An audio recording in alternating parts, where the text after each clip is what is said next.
Alright, I'm online.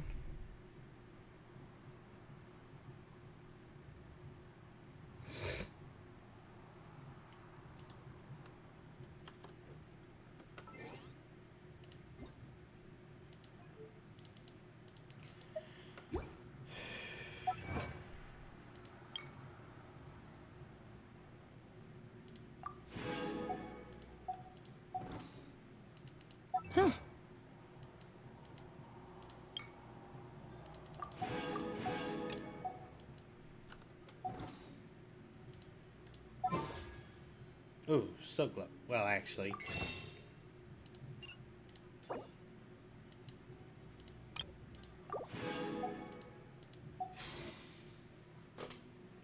Yeah, even if I lost my 50-50, I absolutely would have been able to pull Farina. Roll. All right. Maybe I'll take Arlecchino. one.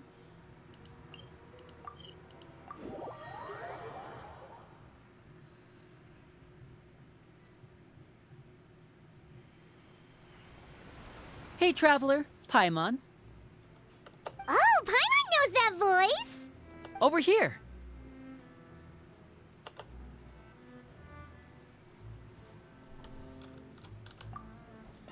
I mean, it hasn't been too long. I just did Chiori's quest. To borrow one of the more popular turns of phrase at the moment, this appears to be quite the fated reunion.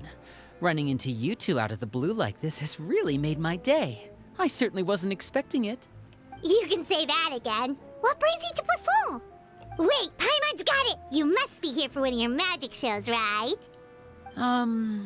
Actually, we've run into a bit of trouble on the home front, so Father arranged for us to stay in Poisson for the time being. Oh? Oh, are Lynette and Fremine here too? Yep, along with most of the other members of the House of the Hearth. You may have noticed Poisson seems a bit more crowded than usual. So you're saying nearly the entire organization has moved to Poisson? Sounds like you've run into way more than just a bit of trouble. What's really going on? Well... Since the two of you are so curious, perhaps I can fill in the gaps. You scared Paimon half to death! Oh, that was a good voice. Father, acting you're there. here. You know... On second thought, maybe we don't need to know. It's all probably super confidential House of the Hearth stuff, right? We totally weren't trying to pry or anything. No need to be nervous. I could sense your genuine concern from your conversation just now. Of course, I can also understand your confusion. Sending so many Fatui here to Poisson, it's only natural that some might suspect an ulterior motive to be involved. I understand. I'm well aware you've had your fair share of confrontations with the Fatui in the past, and I can't exactly guarantee that we'll remain on good terms in the future. As for right now, however, I would say we have little reason to be at odds, wouldn't you agree? The House of the Hearth could stand to be more open with those who have worked so closely with us in the past. As for the issue at hand, well, it hardly relates to any ulterior motive. To be frank, it all stems from a certain rumor circulating around the House of the Hearth. It's an internal matter. What sort of rumor? A rumor that a certain phantom child is hiding away in the House of the Hearth. A phantom child? Ooh, just hearing the name is giving Paimon the creeps. A spirit that should have long ceased to exist is lurking in the shadows of the House of the Hearth. So I decided to bring the children to Poisson before continuing to investigate the situation. I expect I should be able to track down the spirit fairly quickly. After that, it's just a matter of resolving the situation, if you will. It shouldn't be much trouble at all. If you're curious, or if you still have some concerns, it might be advisable to stick around for a few days. I'm sure the children would be exceedingly pleased to welcome some visitors. Lenny, I'll leave you to entertain our guests. I have some matters to attend to. Of course, Father.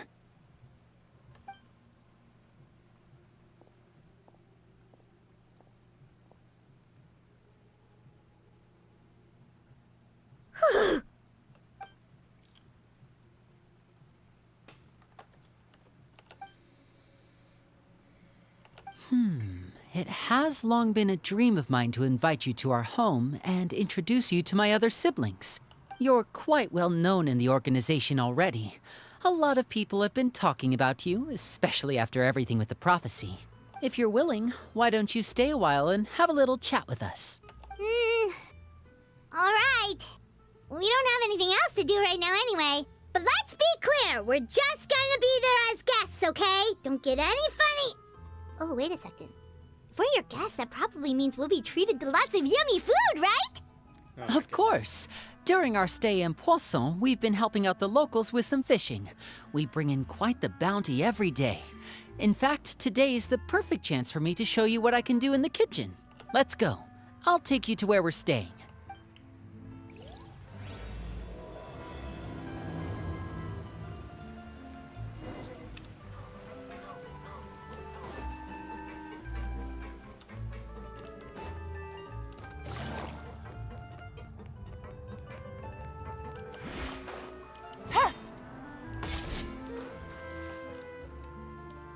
We rented this house from one of the locals to use as a temporary base.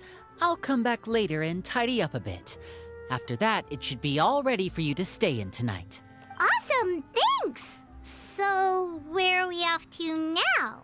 Well, when I happened to run into you two earlier, I was actually in the middle of distributing some supplies. With this many people staying in Poisson, we have to bring in outside supplies every now and then. I should probably make sure the rest of these provisions get delivered. Otherwise, people might start to get antsy. Okay, we'll come with! There are all sorts of rumors about your organization floating around out there. Paimon's not sure if she could even take a wild guess as to what's true and what's not. But now that we finally have the chance to see a day in the life of the house, we can take a good look at how you operate! Well, you're more than welcome to come along. Just follow me.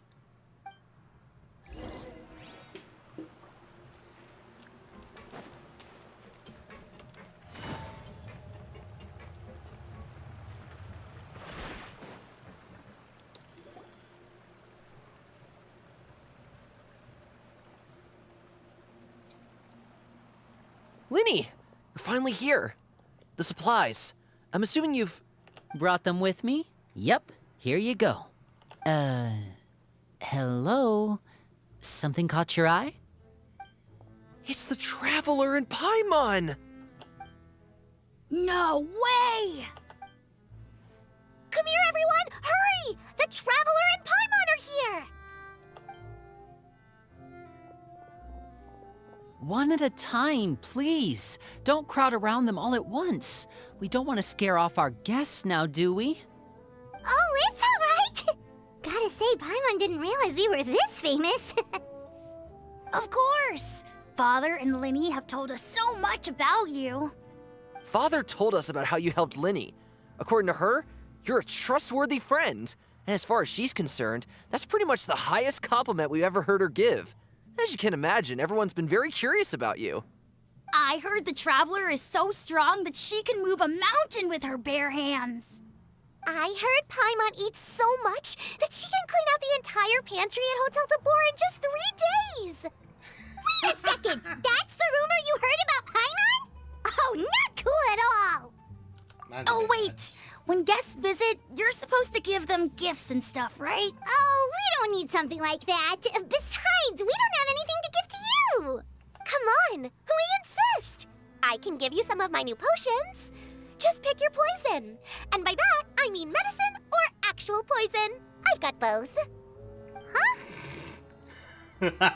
Or maybe Shaplo can teach you guys about stealth. He's super good at it. He's never been caught. Ah, now that's not a bad idea. I know you usually prefer to fight head-on, but it never hurts to expand your bag of tricks, right? When it comes to eliminating your enemies, staying quiet can go a long way. Trust me, I would know. Oh wow. I was this is- poisoned not too long ago, and I'm still dealing with the after effects. So I'm not quite as good as I was before, but I can still Oh my give you some goodness. pointers. Wait. When you said gifts, Paimon didn't think you meant poison and stealth tactics.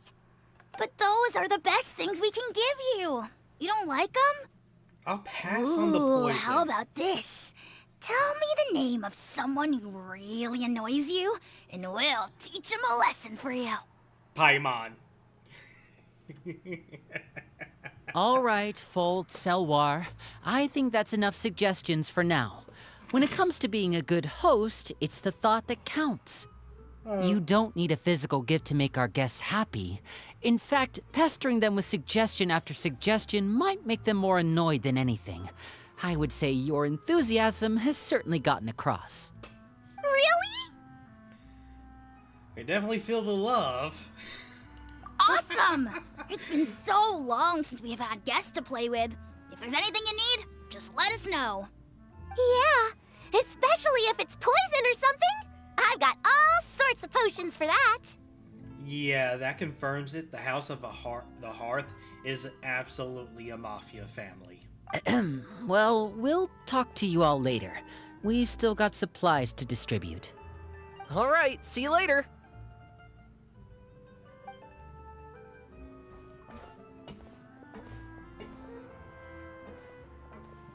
Bye!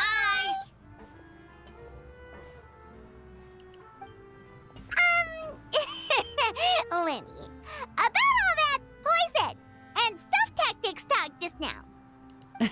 Scared you, did it?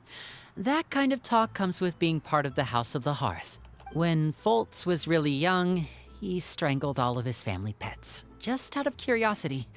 He was labeled a dangerous problem child and was abandoned by his family. Wow, an actual Elwar psycho. has an unnatural obsession with potions.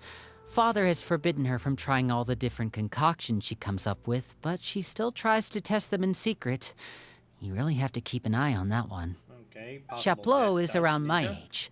While I'm mainly responsible for collecting intelligence, he handles surveillance.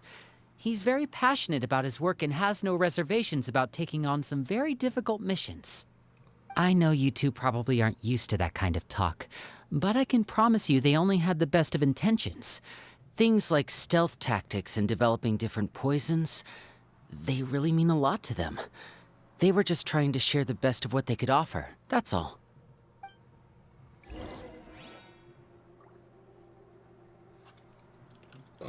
Oh wow, they are quite literally a mafia family.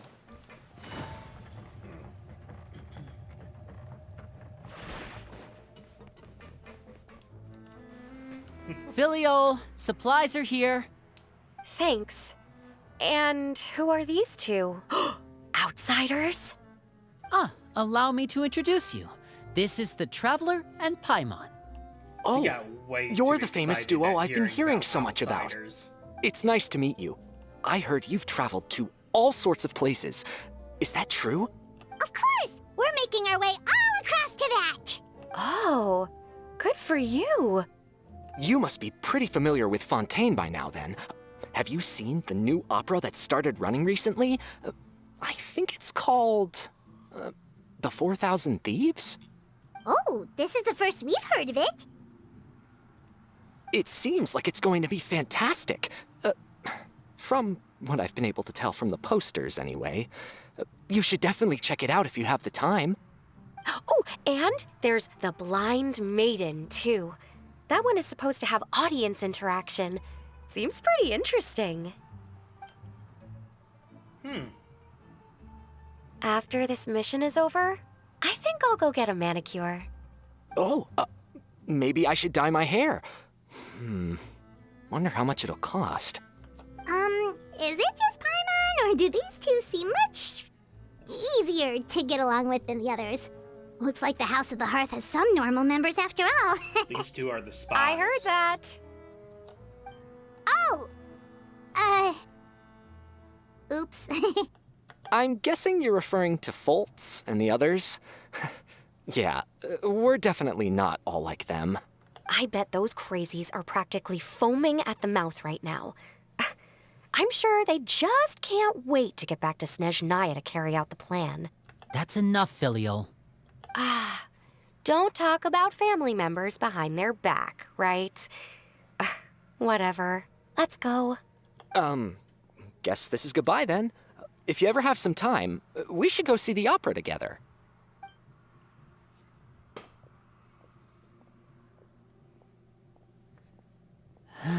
They do spy work, don't they? Well, that's it for the supplies. We should probably head back as well.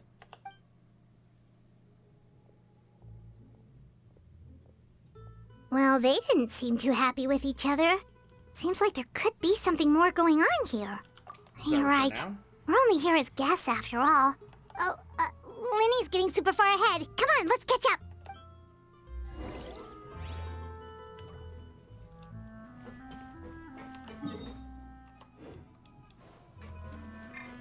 Take it easy. So, what do you think of the members you've met so far? All personalities. Well, Father is always encouraging us to be strong-willed and independent. So if there's one thing we've got, it's people who aren't afraid to speak their mind. Well, I should probably get cooking. Wanna join? Of course! Then let's head out and... Uh-huh. Fremine, what are you doing here? Well, Fremine, nice to see you again! you too. I heard you're here as guests of House of the Hearth. Welcome. We were just going to make some food. Why don't you come along? I could use some help in the kitchen, and I seem to remember you mentioning you wanted to make seafood soup for the traveler in Paimon. Seafood soup? Oh, Paimon's drooling already. Were you looking for something just now, Fremine? Maybe I can help. It's nothing. I just wanted to see if there were any extra supplies. Yeah, we've got some left over. What do you need? Some food and water. And some clean cloth, if possible. No problem. Give me a second here. Food, water... Wait a minute. What do you need all of those for? You're not on any missions as far as I'm aware, and you were just going to come eat with us. So what's this all about?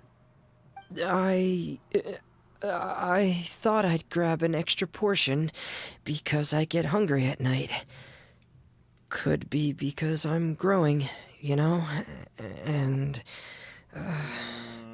Fremine, you remember what I told you? You're not like me. Your lying skills still need some work. Tell me what's going on. Is it really bad enough that you have to keep it from your own brother? Maybe it'll be better if we gave them some space. This is the first time I've seen that kind of look on your face.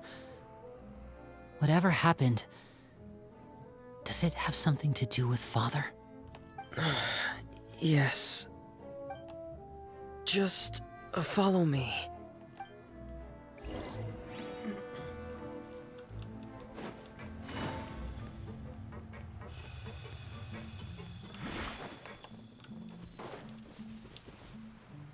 Hey, kid. You're back! Oh, and you've brought some friends with you this time. Hello, my name's Linny. I grew up in the House of the Hearth. And you are? Hi, Linny. I'm also a child of the House of the Hearth, just like you. You can call me Clairvy. Clairvy? It's nice to meet you. Does that name ring any bells, Linny? No, not at all. That's not a name we have on our roster, I'm sure of it. What I'm not sure of, though, is how she managed to sneak in. She must be the phantom child Father's been searching for. From the looks of it, I'm guessing you were the one that found her, Fremine. You, haven't told Father, have you? No, I haven't told anyone. I've just been keeping her hidden. For how long? About half a month now. So ever since we got to Poisson, then. Do you have any idea what you're doing? I know what I'm doing. Really? 'Cause from where I'm standing, it looks like you're hiding the very person Father has been trying to find. If Father finds out about this, everyone involved is going to be punished. You know the rules of the house, Fremine. I know you do. Father doesn't tolerate any form of betrayal. So why are you doing this? I've thought it through. And I just can't hand her over like that. Linny, don't you remember last year? Chaplot nearly died after getting poisoned during that one mission. He wasn't able to get back before the poison started taking effect, and not a single person was there to help him. That night, while I was sleeping, I heard a voice telling me to go save him. I opened my eyes, but I couldn't find the source of the voice. I thought maybe I was just hearing things, but I went to look for him anyway. Luckily, I got there with enough time to save his life. That feeling of being haunted, of hearing voices, it's happened many times in the House of the Hearth. I'm sure you've noticed. So what you're saying is, that was her? She was the one who spoke to you that night? That makes her an Aztec. Unless there are other spirits roaming around the House of the Hearth, I don't think there's any other possibility. If Clairvy were our enemy, it wouldn't matter whether she was a spirit or an actual child. I would have acted without a second thought, because that's what Father ordered us to do. But she's been living with us, helping us from the shadows all this time. I think that makes her family. I couldn't just hand her over to be dealt with. Not when there's so much we still don't know. So what's your plan then? You can't keep her here forever. Someone is bound to find out eventually. I haven't thought that far yet. I don't want to disobey an order from Father, but I also don't want to put Clairvy in danger. Come with me. There are a couple things I'd like to say to you in private.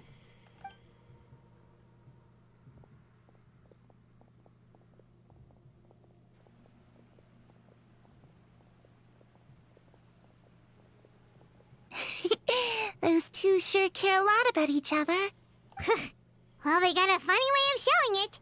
From where Paimon was floating, it sure seemed like they were about to bite each other's heads off. No way. They have a really deep bond. I could tell right away, 'cause I also have a friend like that. I just don't know how long that kind of bond can last. The darkness in the house runs deeper than you can imagine. No one can get out alive. Oh, that's I'm sorry, ominous. Linny. I really didn't mean to drag anyone else into this. Oh really? You didn't mean to? 'Cause I for one wish you did. Huh? What do you mean? You know, when we were younger, you didn't call me Linny. You called me brother, just like Lynette. We grew up together, the three of us. We were all orphans, all rescued by Father. Of all the siblings in the House of the Hearth, I think our bond was the closest. Later on, when you started calling me Linny, I wasn't actually surprised. After all, Lynette and I are related by blood. We've had to depend on each other to survive long before we joined the house. Linny, The darkest and most difficult moments of my life happened before you and I had ever met. I'm sure that's true for you as well. Even so, Fremine, we've stood by each other for all these years now, and to me, that means more than blood. You and Lynette are the most important people in my life. No one can replace you. So I won't let you face anything alone. Not if I can help it. Oh, looks like things are getting kinda heated between Linny and Fremine. Maybe we should go check on them. Oh, it's raining. I should put my clothes away.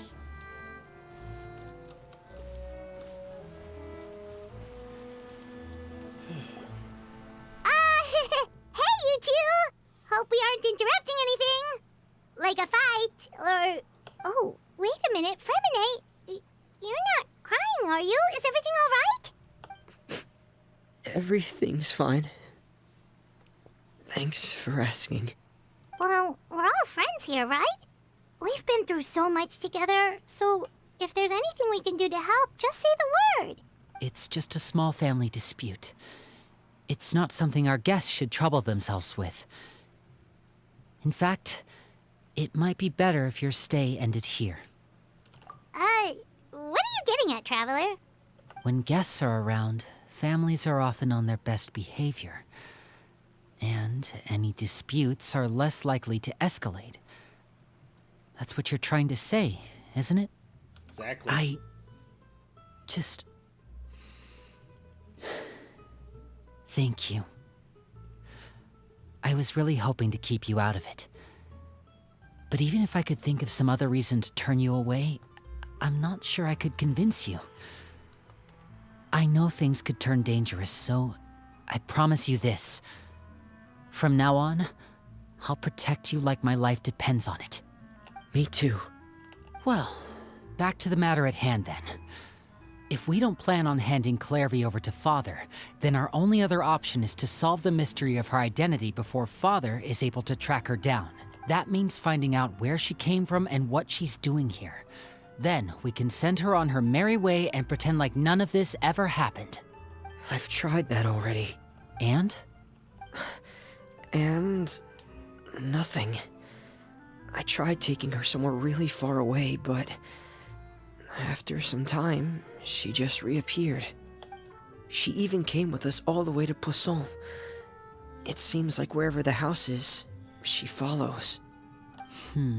I don't know much about spirits.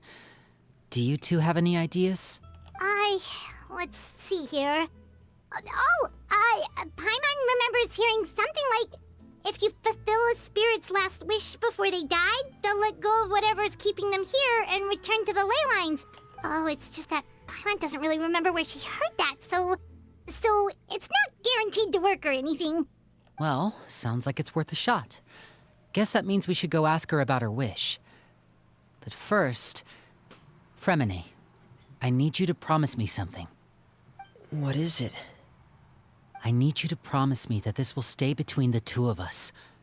We're the masterminds behind this whole thing. No one else gets involved. Can you do that for me? Of course. I promise. All right. Then let's seal the promise just like when we were kids. Fist bump on 3. Ready? 1, 2, 3.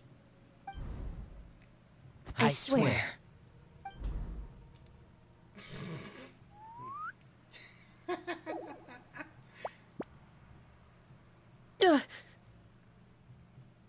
Whoa! Lynette! But what a surprise! What brings you here, dear sister? And, when exactly did you get here?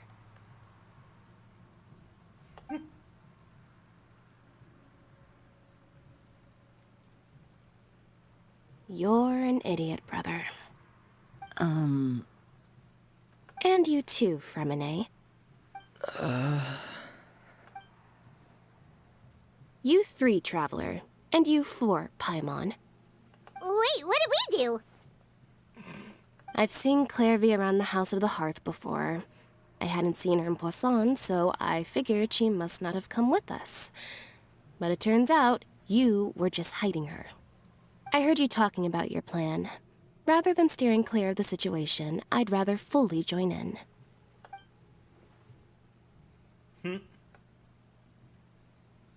If you don't agree, I'll have no choice but to report everything back to Father. Simple as that.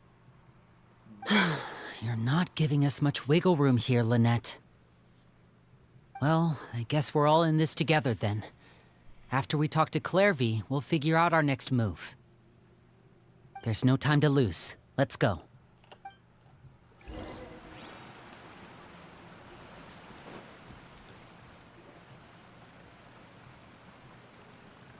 I'm full. Thank you for bringing me this food, you guys. She said she's full, but the food doesn't look like it's even been touched. She's a spirit. That's right. Based on what I've been able to observe, it doesn't seem like Clairvy can interact with the physical world at all.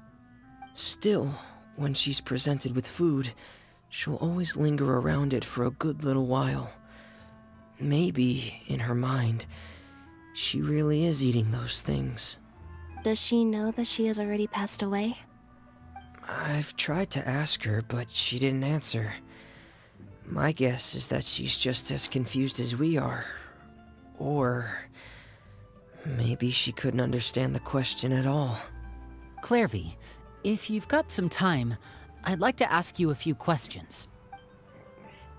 Sure. Oh, another new friend. Hi, I'm Clairvy. Hello. Clairvy, how did you join the House of the Hearth? Huh? Isn't it the same for everybody? The knave brings you here and then you can't leave. It's just that your name, it's not on the roster. And I've never seen you before. The roster? Oh, I get it now. I think there might be some things you don't know about this place. The people in charge, they're not as nice as they look. They say they keep a roster, but it's not complete. There are a lot of people who aren't on it, and never will be. In this house, some people are family, and other people are just test subjects. Those kinds of people aren't ever going to get a place on the roster, unless it's the roster of people who've been executed. Wait, does that mean the knave... She... Not Arlecchino. Is there anyone that can vouch for you? Perry. She's my best friend. She's the only one I trust in this place. Have either of you heard of that name before? No. Me neither. Clairvy, Perry. Neither of those names are on the roster. But it seems like she's telling the truth. Either that, or this kid's already got a bag of tricks bigger than mine. Maybe we should try a different approach. Clairvy, do you have a wish? A wish? It can be anything you want. Just imagine. It's your birthday, you're blowing out the candles, and your wish is...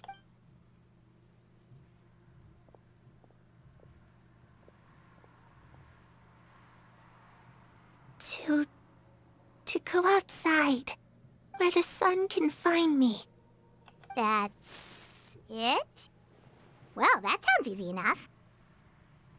Which means it won't be. The darkness in the house runs deeper than you can imagine.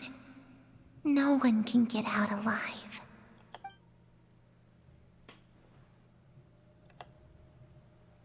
Okay, time to divide and conquer. Listen up. I've got a plan. I'll try and find a way to use basic illusory magic to take Clairvy outside and bring her somewhere with sunlight. Lynette, try and find the list of executions that Clairvy was talking about and see if her name is on it. Fremine, you stay in Poisson. We can't be the only ones who've had run-ins with Clairvy. I need you to collect intel on everything she's said and done. Understood. I'll try my best. What about us? What should we do? I really appreciate your willingness to help, but this is a family matter. I don't want to drag you in too deep. It's too risky. Let me think. Since Father considers you to be guests, maybe you could stick by her side for a little while. You don't need to do anything except keep up some nice, casual conversation. Ah, Paimon gets it. You want us to distract her. I'll give you a magic bird.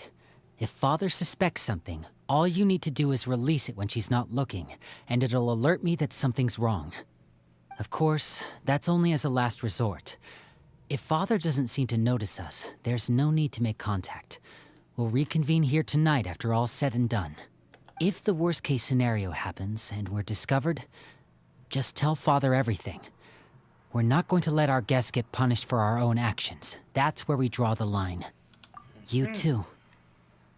Okay, this is where we part. Father should be at the beach nearby.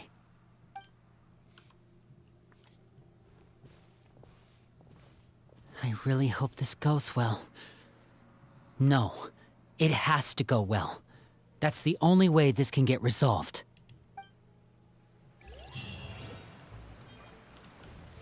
Clairvy, I'd like to take you somewhere. Is that okay with you? Sure.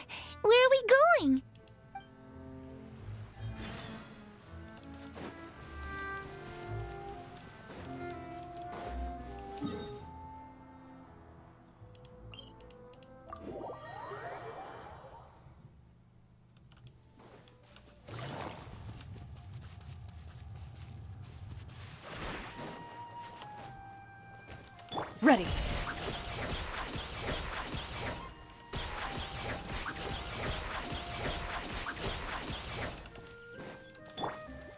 Child.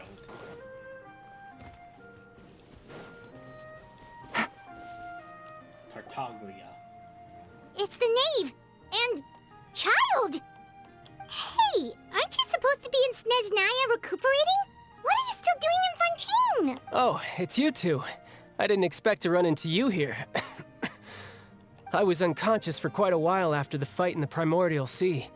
After I woke up, I realized I was being taken back to Snezhnaya, and well, I couldn't have that now, could I? Not when I've still got unfinished business here in Fontaine. So, I mustered up all my strength and made the journey back on my own. What sort of unfinished business are we talking here? It has to do with Skirk, my master. I really wanted to meet up with her, but by the time I got back, she had already left. I still have so many questions for her. Without any other leads, all I could do was ask the knave to help me track her down. She must have left behind some traces from her time in Fontaine. Oh, okay, so have you found any clues? Unfortunately, no. While the House of the Hearth is adept at collecting all manner of intelligence, certain existences can still manage to escape our purview. Basically, unless Master feels there's a need to meet with me, she's not going to be found. But that problem has an easy fix. I just need to become stronger, and then... Paimon thinks you should focus on getting better first. The worst of it is over. It's all thanks to that one kid from the House of the Hearth. Elwar, I think her name was. She gave me a bunch of random potions to drink. They didn't go down easy, let me tell you. Pain and chills all over. But they really did help speed up my recovery. And that's good, because it looks like I really do have to head back this time. The old man's been putting the pressure on me. He sent someone to tell me I'm needed for some sort of project. Project Stuja? Yeah, that's the one. I heard Regrader's involved too. I'm not looking forward to having to listen to all his monologuing, that's for sure. Hey, maybe you could think of a way for me to stay in Fontaine for a little longer. Helping Lyney and the others brush up on their fighting skills would be far more interesting. If you and I could spar, that would be even better. I've been waiting for a chance to see you go all out. And what a sweet little daydream that is. But I also have a role to play in all this. I'll be leaving Fontaine shortly as well. Besides, considering how little they see fit to step outside the homeland, being called on to return to Snezhnaya by such illustrious dignitaries, what a great honor. Wouldn't you agree? One I could do without, I'd say.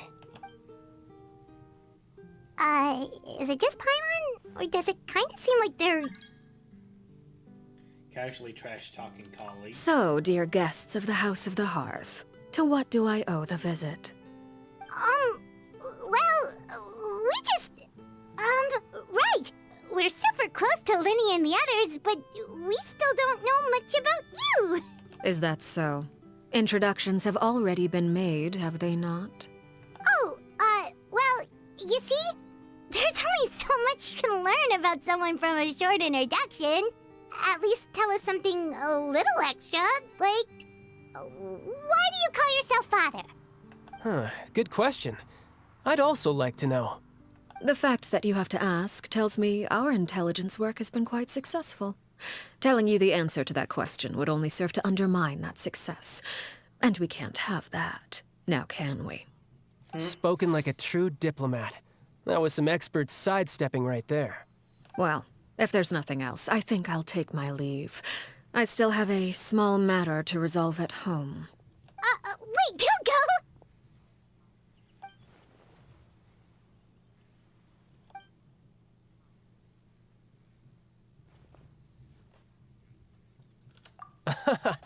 I'd also like to hear the answer to this.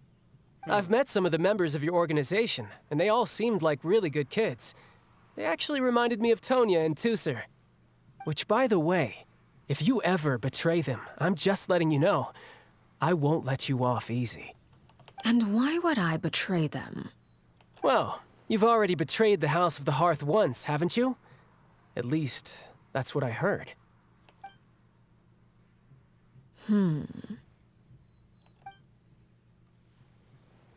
Okay, okay, I admit. That's just what the old man told me. The rooster, I mean.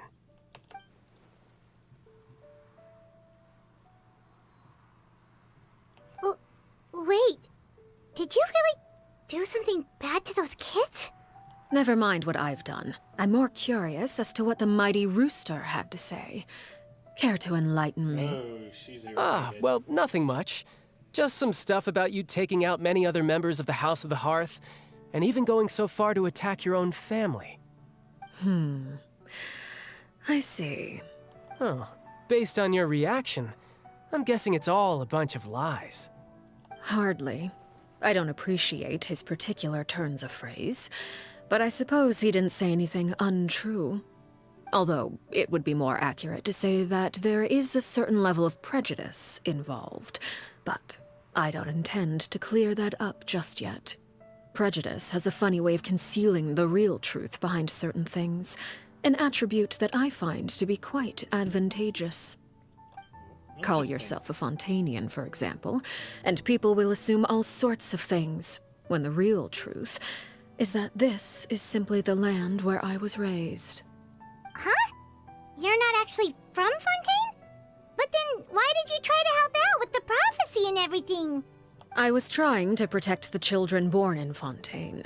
Claiming that I myself was a Fontanian simply made it easier to operate. People would hardly suspect a fellow Fontanian of having any ulterior motives. Who wouldn't want to save their homeland, after all? The primordial sea wouldn't have any effect on me, but it would have caused great harm to the House of the Hearth. Well, you wanted extra information, didn't you? So she is. There you go. Snaznayan I through hope and that through. satisfied your curiosity.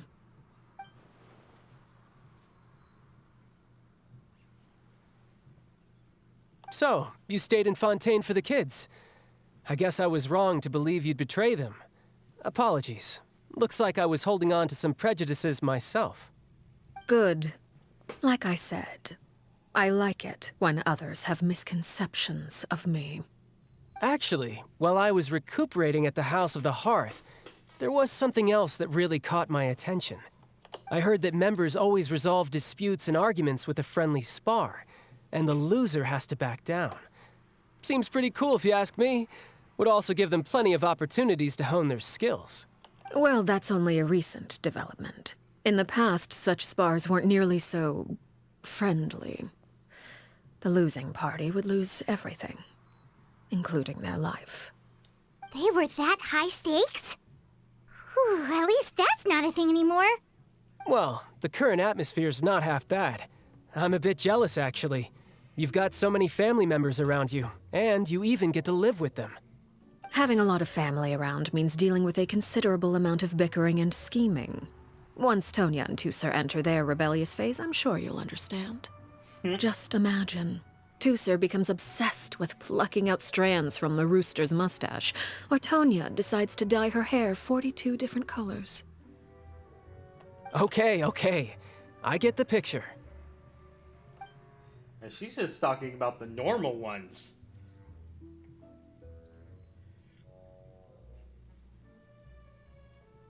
Well, would you look at the time? I should probably get going. Traveler, Paimon, I'm not sure where our paths will cross next, but the next time we run into each other, we should definitely try and find some time to spar. Again, maybe this is a conversation we can have when you look less like you're gonna kill over. All right. Well, thanks for everything, Arlecchino. No thanks necessary. You also played a part in obtaining the Gnosis. I would say we can call ourselves even. I like the sound of that. Well, I'm off. See you all some other time. We should probably get going too. Do you want to head back with us? Oh? You want me to leave so soon? Yeah, she already caught on. Well, you see, I'm rather enjoying the evening breeze. If you don't mind, I think I'll stick around for a bit. I have some things to think about. Apologies for not attending to you like a proper host. Please forgive this slight. I do hope you'll have a pleasant stay. We managed to keep her distracted until nightfall. Good thing Child was there to keep the conversation going. You don't think she suspected anything, do you? Absolutely.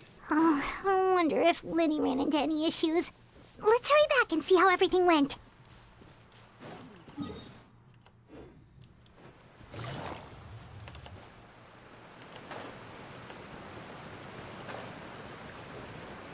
Into the shadows.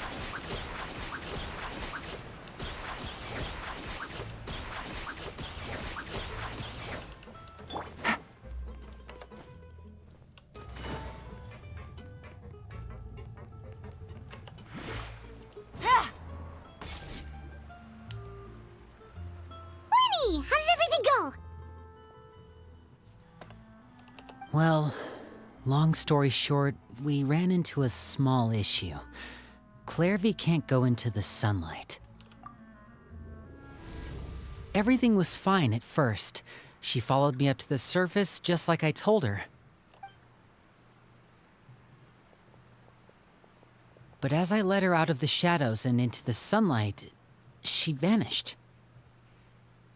I turned around and there she was, standing at the edge of the shadows, silently watching me. Huh. Maybe she's afraid of sunlight, or... No, it wouldn't be her wish if that were the case. Well, we could always try pushing her into it. Oh, true. I've pretty much tried it all already. Nothing worked. Eventually, the sun went down, so all I could do was bring her back here. How did it go with you, Lynette? Good.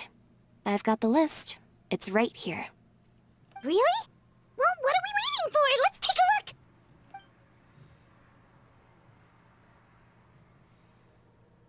Oh, that's a lot of pages. Oh, it's gonna take forever to get through it all. We can each take a section. Here. La Pouillade, L'Endroit, Chambel, Horaire.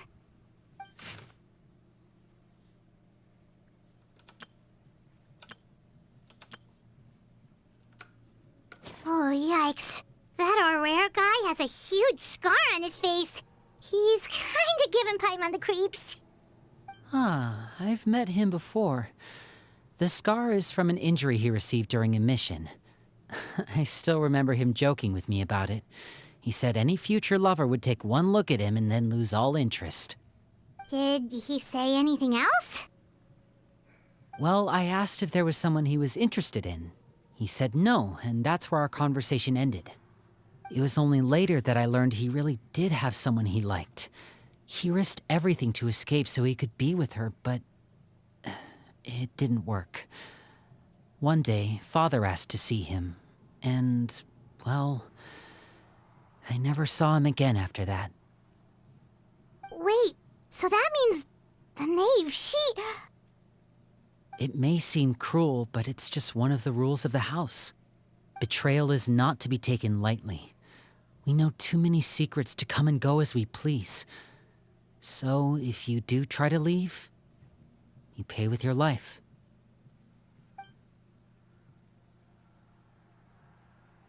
Her name's not here, huh? Well, that's not too surprising. It doesn't seem like this list is complete. It only contains records dating back around 5 years. Let's shift our attention then. Fremine, were you able to find anything out?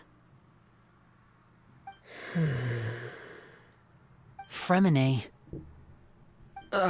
Sorry. I was thinking about something. I managed to talk to quite a few people, but I couldn't help but notice that the atmosphere in the house was a little... strange. Strange? Yeah, I mean, I know there have been arguments in the past, times when people haven't gotten along. Chaplot and Filiol are a good example of that. Oh, those are two of the people that we met while delivering supplies.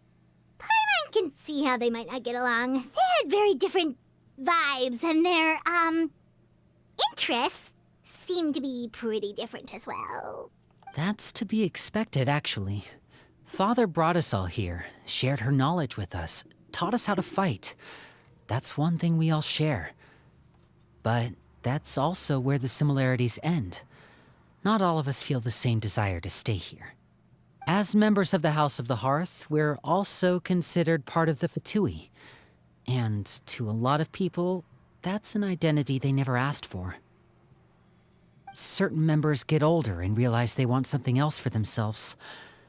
But considering the rules of the House, most people would never say that out loud.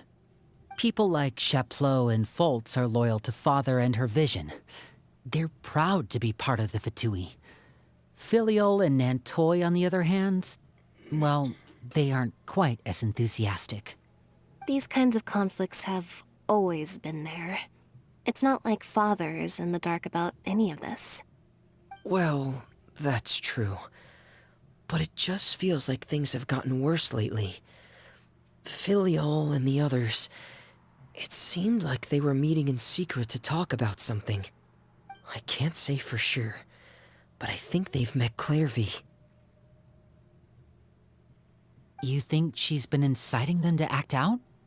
No, not exactly. But I wouldn't be surprised if she said something to them about the darkness in the house and how deep it runs. She's told me about it before. Experiments being run on children. People being used as pawns on the battlefield without so much as the strength to survive. And they just believed all that? Without any evidence? Clairvy's words probably gave them the excuse they were looking for. Whether they actually believe them to be true is secondary. This is all because of Project Stuja, isn't it? Whoa. Hold on a second. What's this Project Stuja all about, huh? This is the second time it's come up now. Sorry, but I'm not sure of the details either. Seems rather classic. I only know what Father has told us, which is that it's something the Rooster and Regrator have been working on together. Apparently, it has to do with the Fatui's strategic plan for the future. Because the House of the Hearth was so successful in obtaining the Gnosis, we now have the honor of playing a key role in Project Stuja. Wait, but isn't that a good thing? Key role is just another way of saying dangerous role. To us, the whole thing is an inconvenience. Father thinks so too, but she's in no position to refuse. Their plan isn't exactly unreasonable, and they've been funneling the house a lot of funding. It's just that we'll lose a lot of members in the process. Participating in the plan, it's an honor in name only. What they're really trying to do is subdue us. The existence of an intelligence organization outside their control makes them feel uneasy.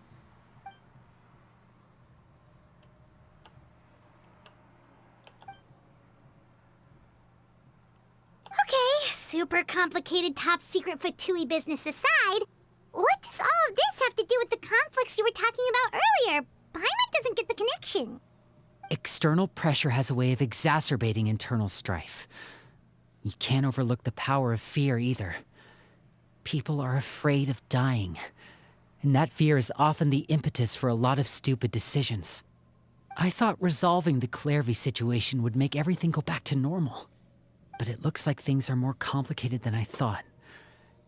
If we leave Filial and the others to their own devices, sooner or later, Father will be forced to take action. We can only focus on one situation at a time, brother. You're right. Even if we confront Filial and the others, it won't do any good. It might even make matters worse. We should focus on Clairvy for now. Well, it's getting late. We should head back and get some rest. We'll try again first thing tomorrow. Lynette, you stick with me this time. Fremine, keep a close eye on Filial and the others. Make sure they don't do anything they'll regret. Good work today, everyone. Have a good night, and I'll see you tomorrow. Alright.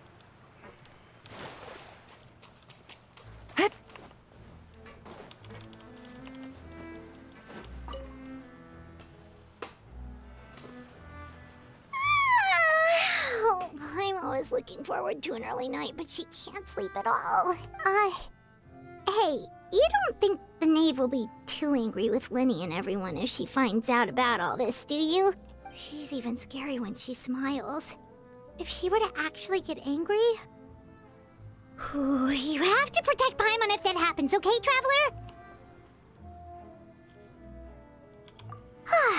Trust is ever, Traveler. Look! Look over there! What's she doing? Quick! Let's catch up with her before anyone sees!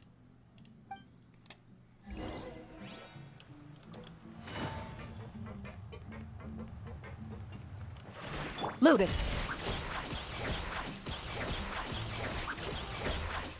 Over there!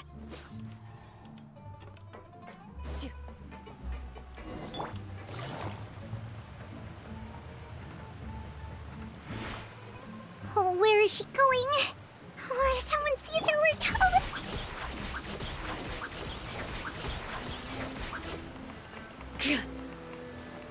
I'm still using the loop.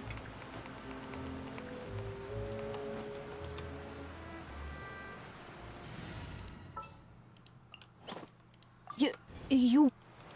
Oh, look! She stopped!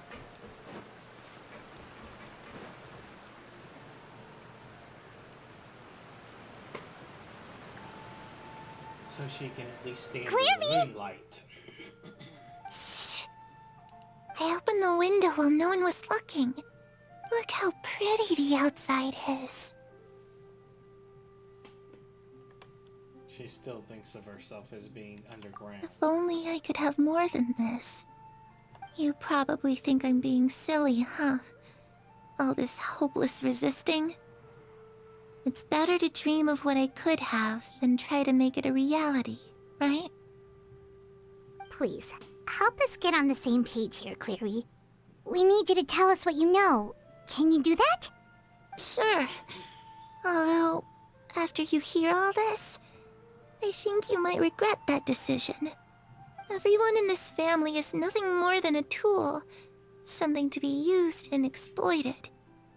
We're all expendable, including me.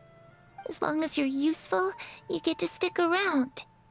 Lose your value, and you're handed over to the doctor, experimented on, and given a fate worse than death. I've seen it happen again and again, and I've had enough. You're saying the knave did all that? It's just, that doesn't seem like something she would do.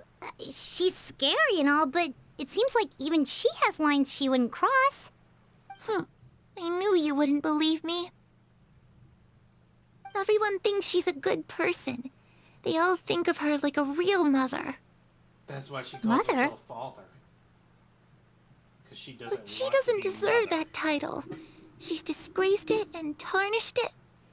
And if I had things my way, I'd never see her again. If only Perry were here, she'd understand. Perry. There's that name again. Also, Paimon's getting a strange feeling. It almost feels like she's not really here with us. Paimon can't tell if she's actually talking to us or if she's mistaken us for someone else. Well, in any case, it seems like she really needs someone to talk to. We should keep her company for a little longer. She looks so young. But it seems like she's been through a lot. It's getting windy. I should close the window. Ooh, look at the moon. Isn't it pretty? Hey, wanna hear a secret? I heard that if you look up at the night sky in Snezhnaya, you can see the aurora. It's supposed to be super pretty. Even prettier than the moon tonight. Perry and I promised each other that once we're older, we're gonna go see it together. But I can't find her. I'm worried she's also been... No, that wouldn't happen to her. She's special. Mother likes her a lot. I should really go talk to Mother, but we just fought. She doesn't want to see me, and I'm too scared to face her. What should I do?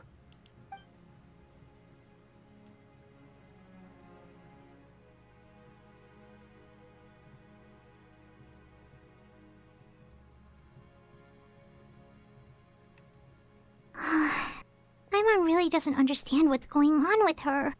Well, let's head back. We've got an early morning tomorrow.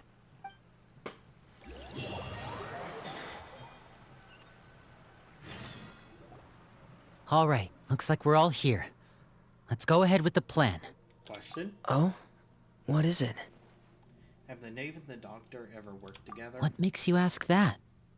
Well, we kinda ran into Clairvy last night, and that's what she told us.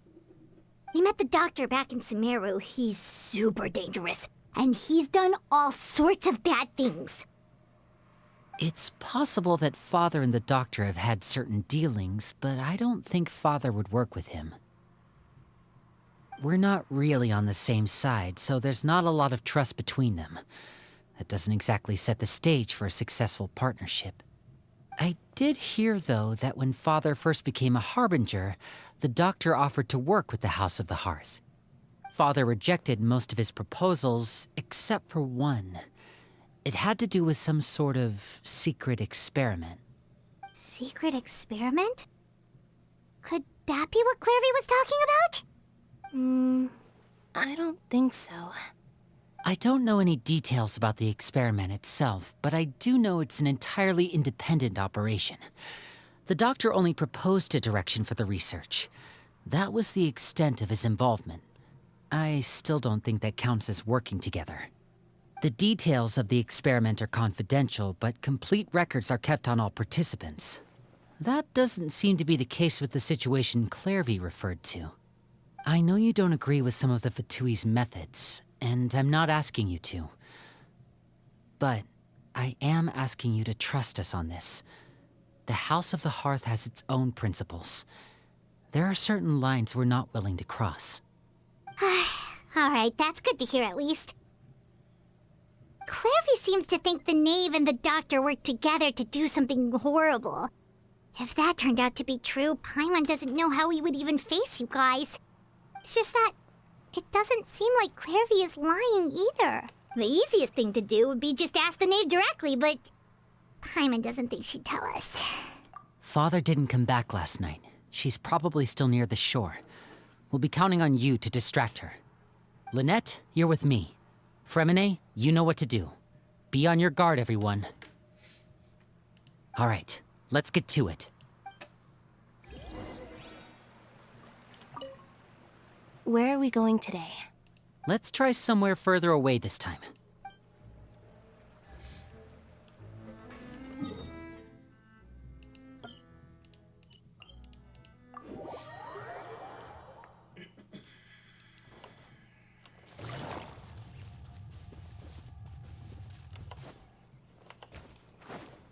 Ready.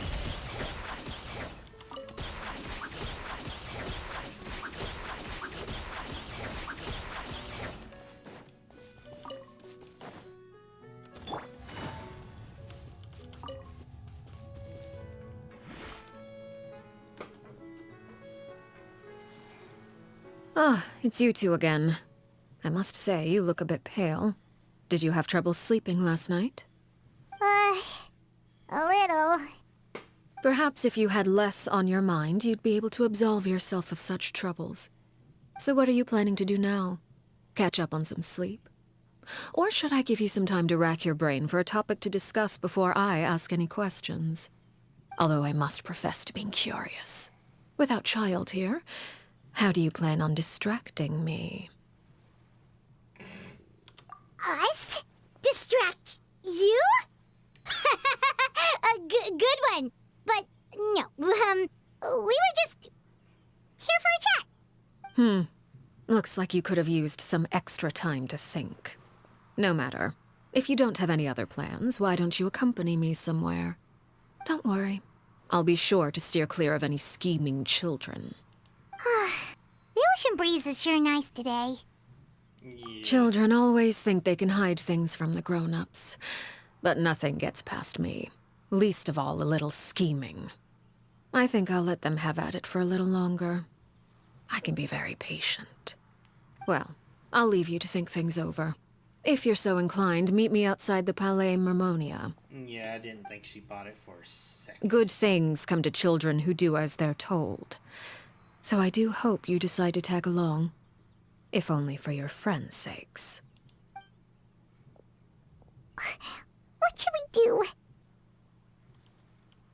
She clearly knows about everything we've been doing, and Paimon doesn't think it'd be a stretch to say she was threatening us just now.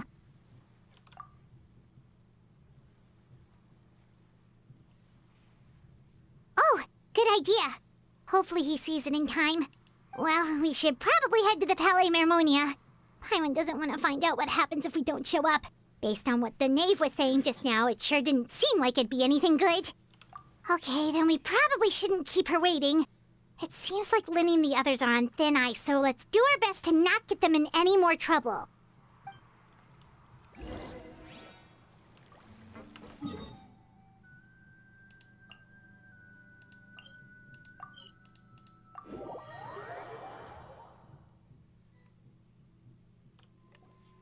Seeing as we still have some time before my meeting, we might as well enjoy some pleasant conversation while we wait.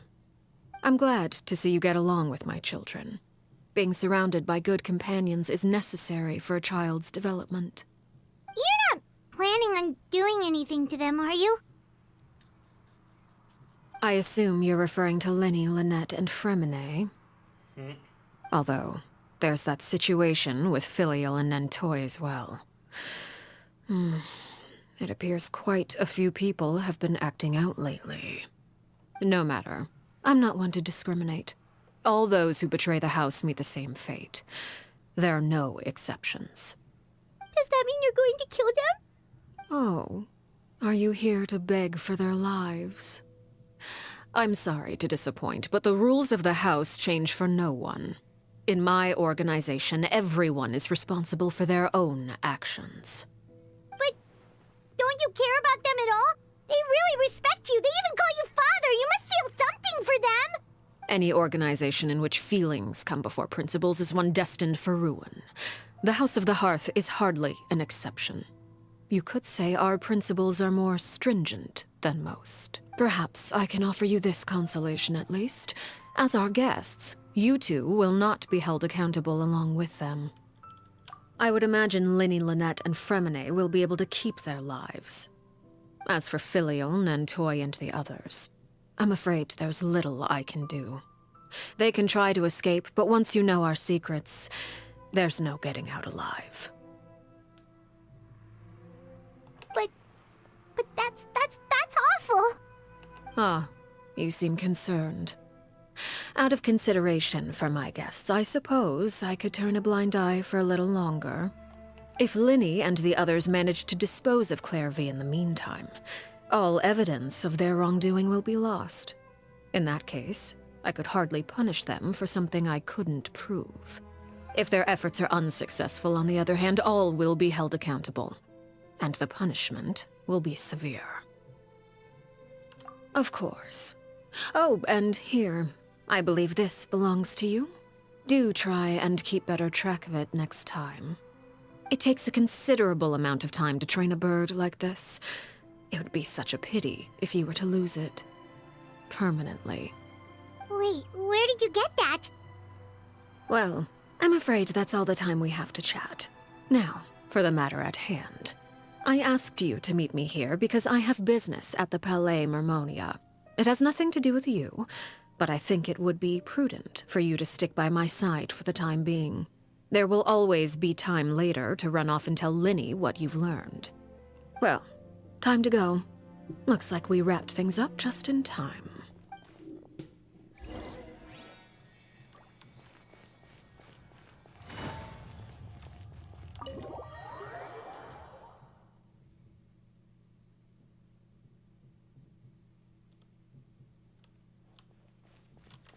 Into the shadows.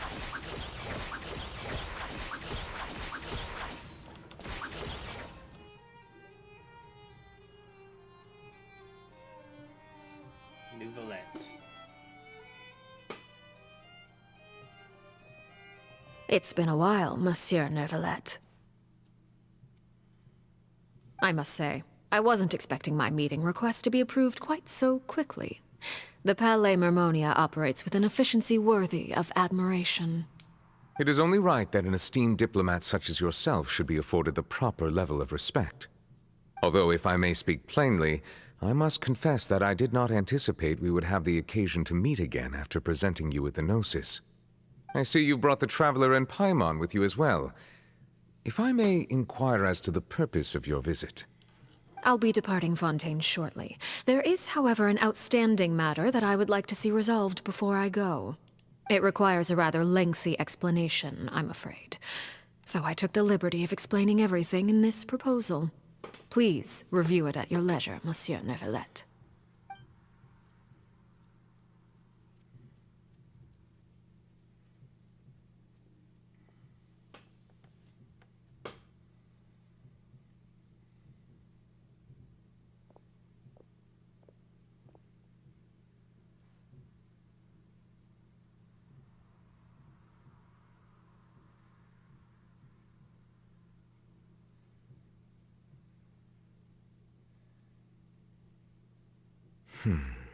I understand your request. However, at the risk of causing offense, I must admit that I fail to see why you would wish for such a thing. I heard you have a certain fondness for water tasting, Monsieur Neuvillette, so allow me to use water as an analogy.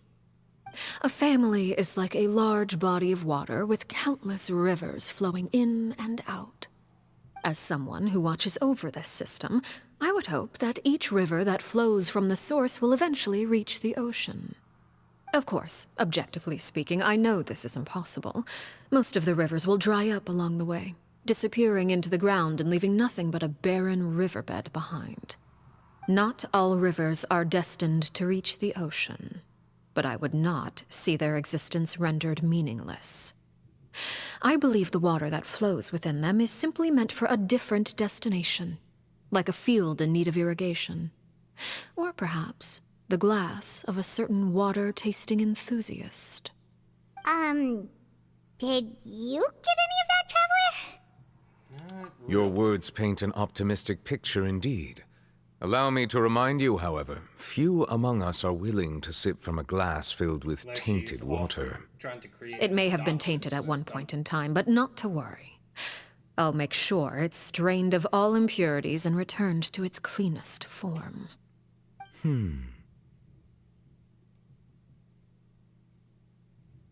I seem to recall there being a transactional aspect to your proposal. Perhaps you could expound on that? If you accept my proposal, Monsieur Neuvillette, I will gradually withdraw my forces from Fontaine. And, unless absolutely necessary, I will no longer carry out any special missions within Fontaine. I presume I can take your words to mean that, in the future, cases similar to the Tartuffe assassination will cease to cross my desk? Tartuffe?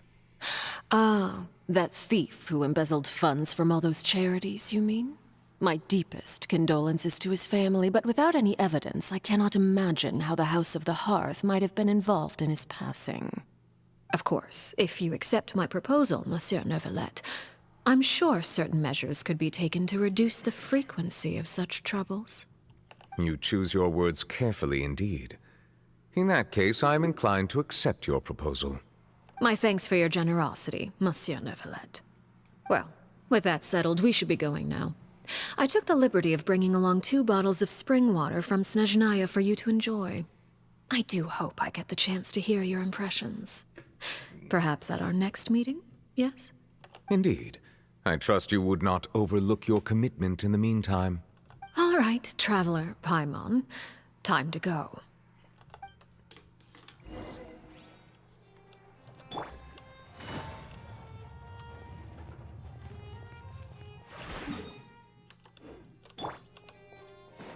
Ready. Really seems like she's trying to create a path of adoption. A way out of the hearth. So, what exactly were you talking about back there? Paimon only heard you mention some rivers, a large body of water, and then some kind of irrigation scheme. It was all a metaphor. You really want to know? I would imagine there might be more pressing concerns at the moment. Winnie, Paimon really hopes everything's going okay. Oh, Paimon recognizes that look. You've got your thinking cap on, don't you, Traveler?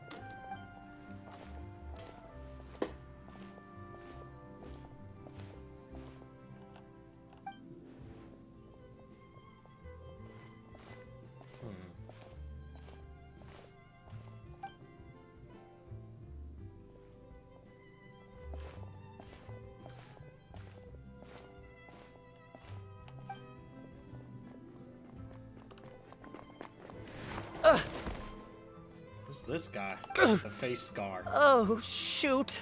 Are you alright? Oh, jeez. I'm so sorry. I was so focused on selling these papers, I wasn't looking where I was going. It's the same face scar the other guy would have had. Well, He does let like me them make it out. up to you at least. Here, take this paper. On the house. Of the hearth. Oh, you don't have to give us anything. Please, I want to. It's not like I'm short on supply. All the extras will be useless come tomorrow anyway. It's my fault, really. I was just trying to bring home some extra mora for the family, but I bit off more than I can chew. I haven't had many takers today, so I'm still swimming in papers. What's going on here? Nothing much. I just ran into your friend here on accident. I should probably get going, actually, so... Hold on. Of course, I'm happy to compensate you with mora, it's just... I don't have any on me at the moment. I'll take 3 papers. Here. Your payment. Oh! Thank you for your patronage. May the Archons bless you with good fortune. If only I had the chance to run into such generous customers every day. I should probably just take on a smaller inventory though, right? I'm getting married soon, so sometimes it's hard to not get ahead of myself. Anyway, I should head out. Goodbye!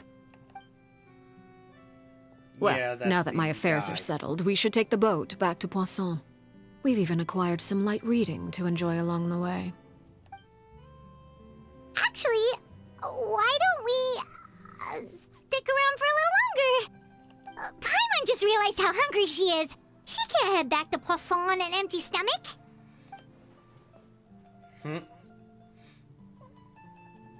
It appears you two are under the impression that delaying our return will somehow alter the situation in your favor. I'm sorry to ruin your fantasy, but your efforts are meaningless. That being said, I could be persuaded to give Linny some extra time. I just have one condition. If you agree to my request, I'll even answer some of your questions. You're quite curious about Claire V, are you not? And my relationship to her. Wait, why are you being so generous all of a sudden? You're not gonna ask us to do something bad, are you? You overestimate yourself. You don't have the talent for bad things. Then what can you possibly... The most important consideration in a negotiation is that both sides receive something they want. Demands and threats only get you so far. Wonderful. Here it is. A duel? When the time comes, make the choice that you deem most appropriate in the situation, and lend your help to the House of the Hearth. Okay, sounds normal enough. But what do you mean, when the time comes? When is that supposed to be? That is for you to decide. Then we have a deal. Follow me.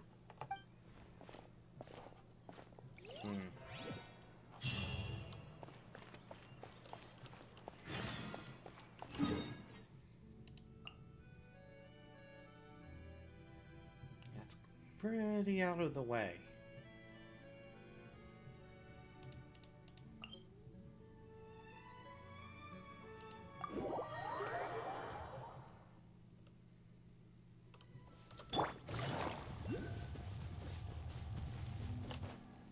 Into the shadows.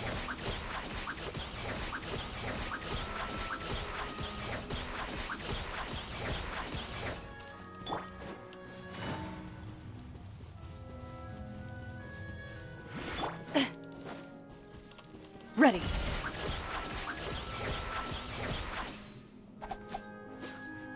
Let's do this real quick.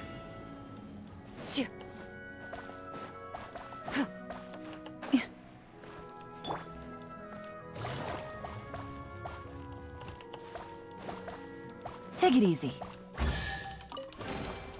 Treasure. One way to draw your target out of hiding.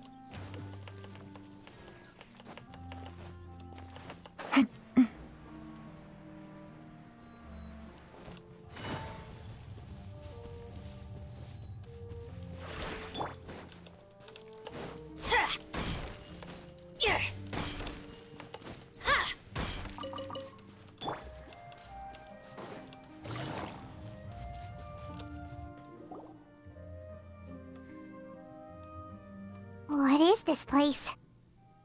Somewhere long forgotten by everyone. It used to be a grand building. Now it's nothing more than a pile of rubble. No one comes here anymore, nor does anyone care about what once happened here. Although, this place does have something to do with the story I'm about to tell you. It was before I became a Harbinger, and before Lyney and the others joined the House of the Hearth.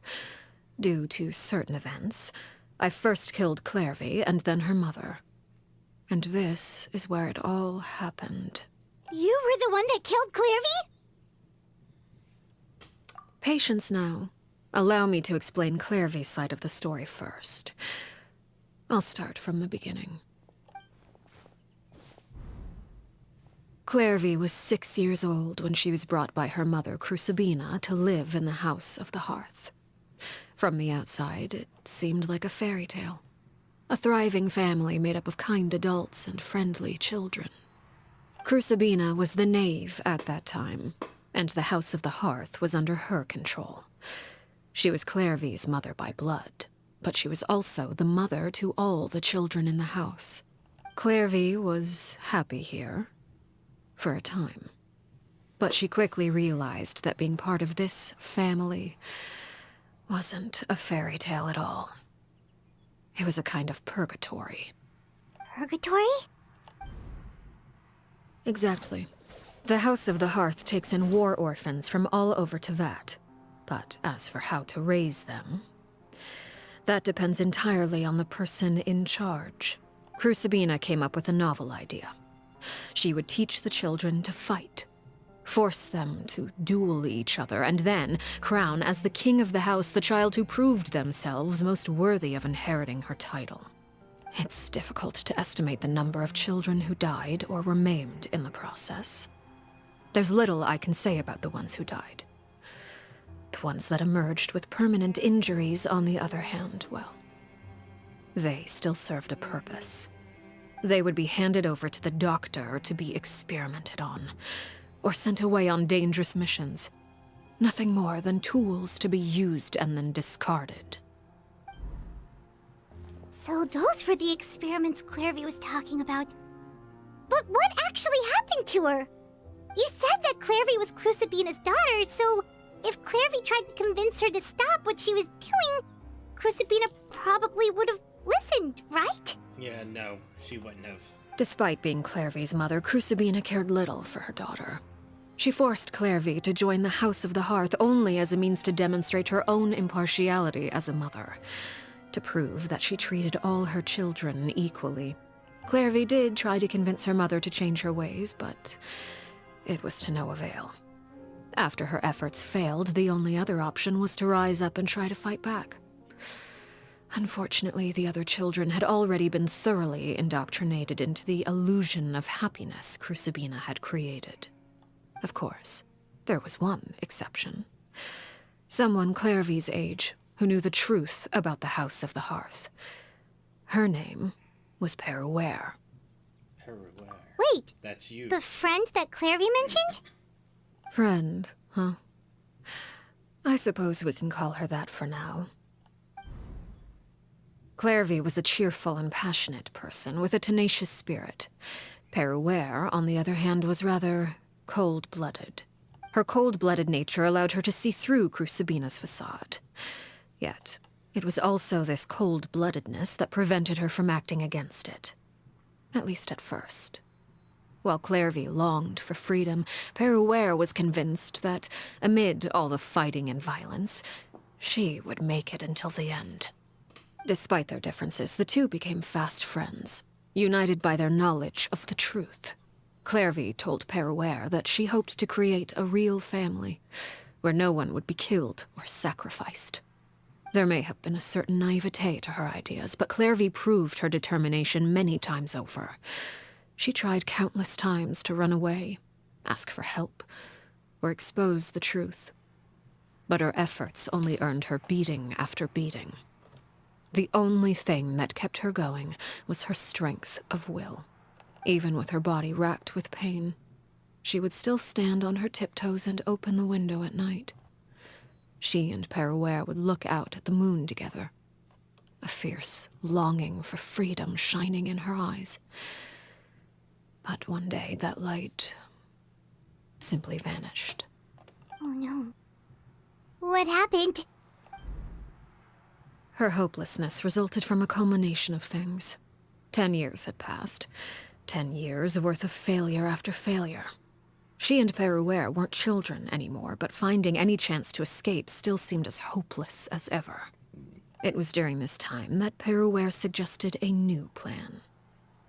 If escaping was out of the question, why not take down the very person sitting on top of this throne of lies?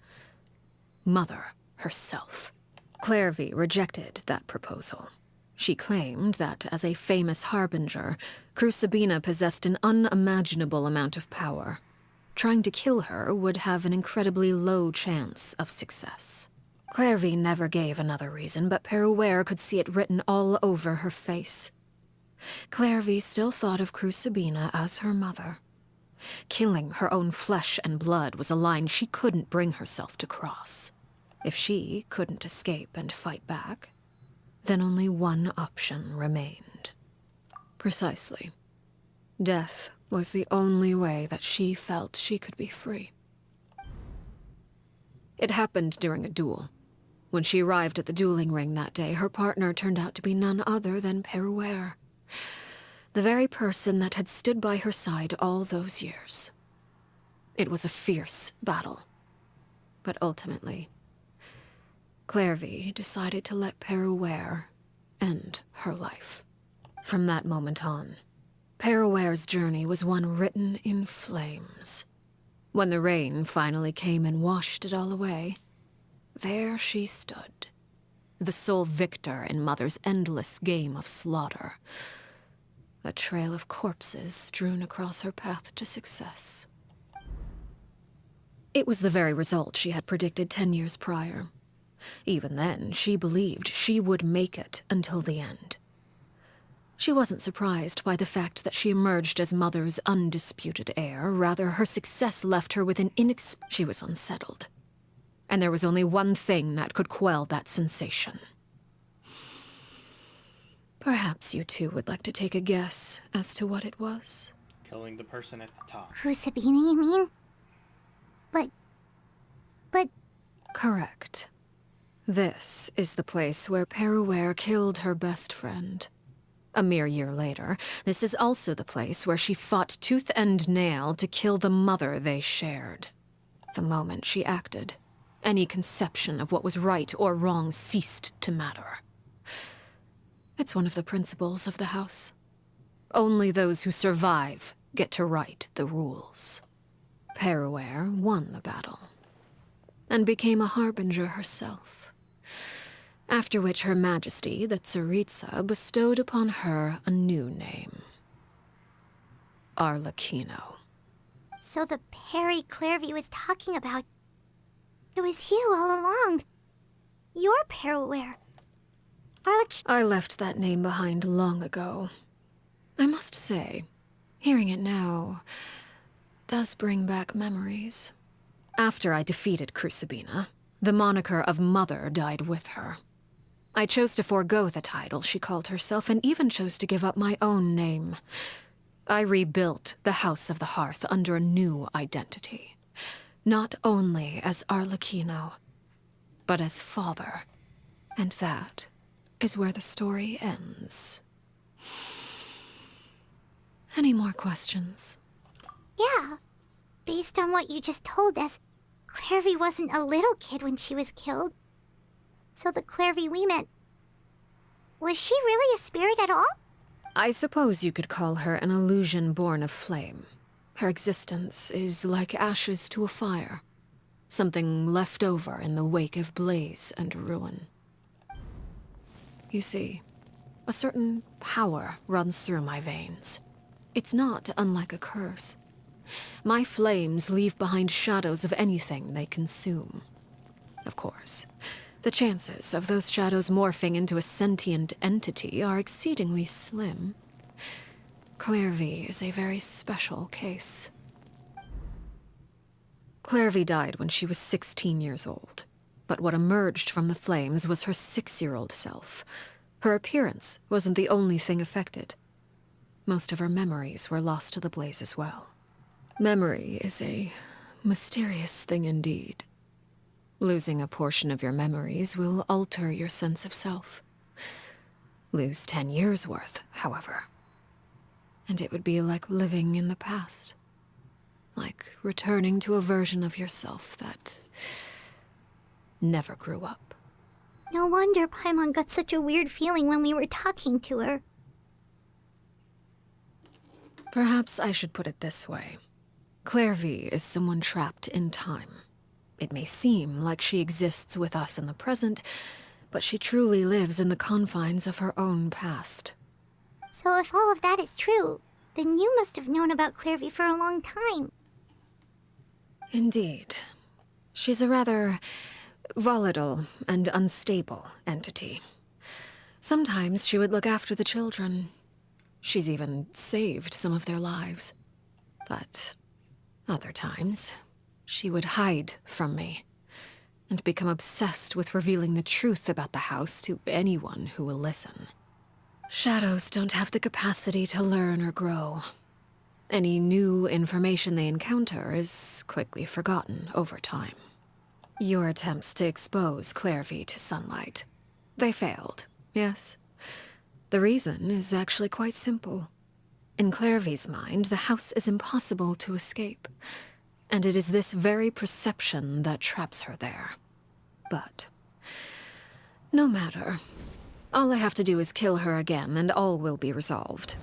I don't anticipate so much as a single speck of ash will be left behind this time. Wait! Paimon can understand why you might want her gone, but isn't there another way? So what if she's trapped in her 6-year-old self? She's still your friend! At least talk to her first! It's too late for that. She broke the rules, and now she must be punished. That goes for Filial and Nantoy as well. She's had quite the effect on them. I hope you understand. The difference between Crucibina and myself lies in our formulation of the rules, not our policy for enforcing them. Upholding the rules without question is a trait we both share, because that is how a household should be run. Is this really what you want to do? Whatever could you mean? Don't you want to say a proper goodbye at least? Whether as a killer or as a father, there are two things that must be avoided at all costs: anger and sorrow. Anger makes you impulsive. Sorrow causes you to waver. Well, it appears it's about time to proceed. Before we arrived, I told some of my well-behaved children to bring our troublemakers here by nightfall. I do believe I've kept my end of the deal. I gave your friends quite a bit more time. As for what happens now, we'll just have to wait and see.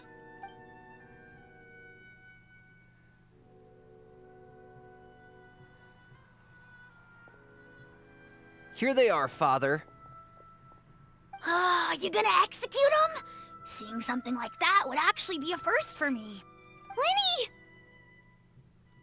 I'm sorry. I heard about how you helped buy us more time, but I still failed. I couldn't find a way to fulfill her wish. Huh? Are you... Perry? Indeed, it's been a while, Clairvy. Perry! Shh. Stay right there. I'm sorry to postpone our reunion, but first, I believe certain scores need settling.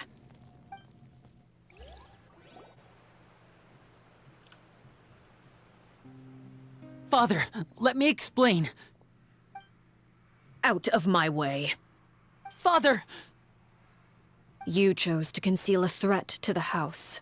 And for that, you must be punished. Overall, however, I suppose your wrongdoing is hardly the most egregious of the bunch, so I'll deal with your punishments later. As for right now, the more pressing concerns are the traitors among us. By traitors? Do you mean us? Father, let me explain. We didn't mean to... Fultz, why don't you share what you heard? Yes, Father. Secret Midnight Meeting number 3. Participants, Filial, Nantoy, Sato, Toddy. Nantoy clearly said, if only Father wasn't the one who took us in. Sato added, I'm sick of this life. I just want to live as a normal person. Filial was the worst of them all. She called us crazies and said a bunch of mean things about Father. I did not! You're lying! Fultz is trying to frame us. It's not like I'm the only one who heard those things. After that, you and Toddy and a bunch of other people started talking about Clairvy. You were using all those things Clairvy brought up as an excuse to question Father. We're birds locked in a cage. The only way out is to destroy it. That's what you said, wasn't it? You little. You just want me gone, don't you? What did I ever do to you, huh? And you, Sheplo, have you forgotten who stood by your sickbed, watched over you, and changed your dressings? Come on, let's hear it then. What's your reason for all this? You're wrong, Filial. We don't want you to die. You're our family. Liar. You wouldn't be doing this if that were the case. So why? Why have you backed us into a corner? We all live in the House of the Hearth. You know the type of work we do, Filial. A single betrayal can cost dozens of us our lives. It's not like it's never happened before. That kind of thing is hard to forget. That's why the House of the Hearth cannot tolerate any form of betrayal. Ever since we came to Poisson, you've had 7 secret meetings. A lot of the things you talked about really crossed the line. You've been spying on us for half a month? Wait a second. Now that I think about it, the move to Poisson was just a way to make it easier to spy on us, wasn't it? Because we were all in one place. You've had this planned all along. Filial, Nantoy, I'm sorry. I owe you both my life. I owe Clairvy too. If it weren't for all your help after I got poisoned, I wouldn't be standing here today. If this were any other situation, I would do anything to repay that kindness, even if it cost me my life. But rules are rules. I'm sorry. My hands are tied. Why? That's enough, Filial. We made a mistake, and we should own up to it. We broke the rules, plain and simple. And now we have to face the consequences. I'm sorry, Sheplo. Fultz. I'm sorry, Father. We accept our punishment. Chapleau, according to the rules of the House of the Hearth, how should these traitors be punished? All those who betray the house pay with their lives. And so it shall be.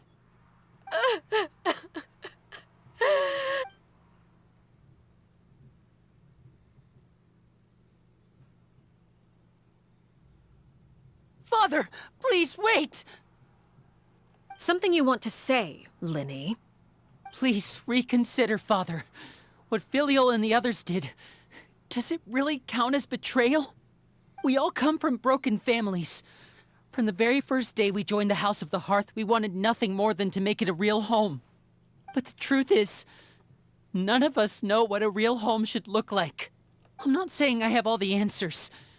All I know is this.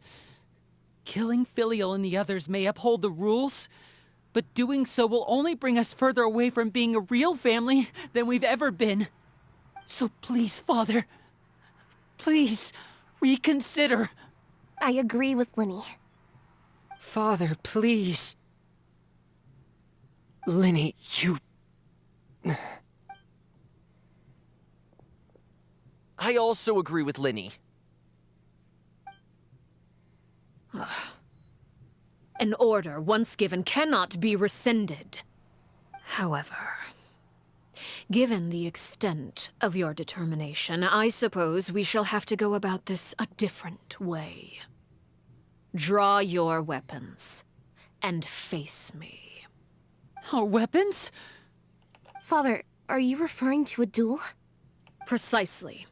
The rules of the house will not be altered. Traitors must be punished. However, resolving disputes with a duel is also one of our rules, one that also applies to me. Demonstrate a sufficient showing of strength, and I shall offer a concession. Wait. Beat Father in a duel? Impossible. Father is way too strong, even for Linny.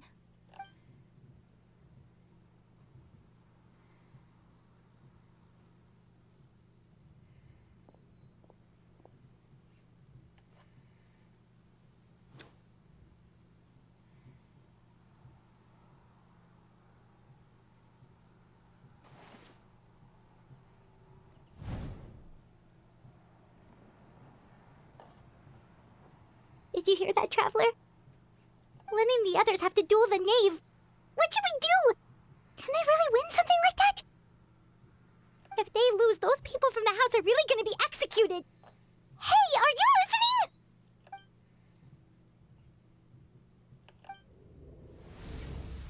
Don't you want to say a proper goodbye at least? Anger makes you impulsive. Sorrow causes you to waver.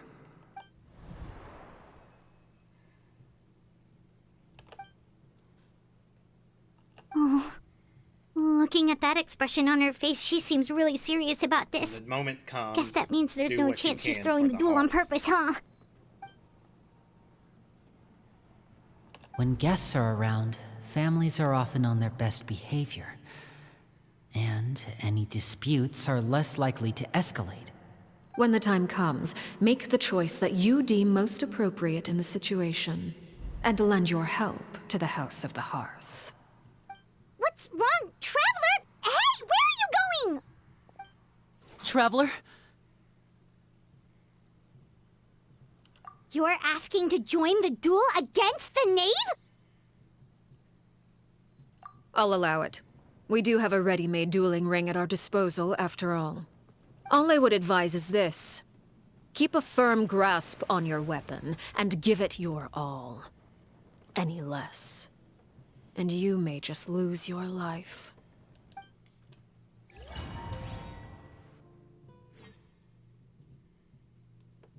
Am I using my normal team or am I going... Yeah, normal team. I see everything. Gotcha. Things are about to get dicey. Into the shadows. Watch out for Father's movements! Hey! With the fall of darkness, destruction shall rise. Have a taste of purgatory. Ha! Here comes the catch. Father's even stronger than I expected.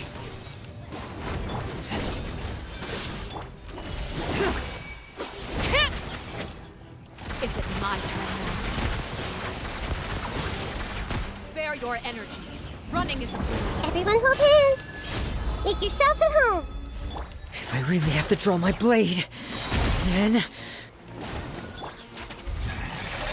over. Not bad. You've proven to be a worthy opponent after all. All right, phase Now's two. our chance. Running is of little use.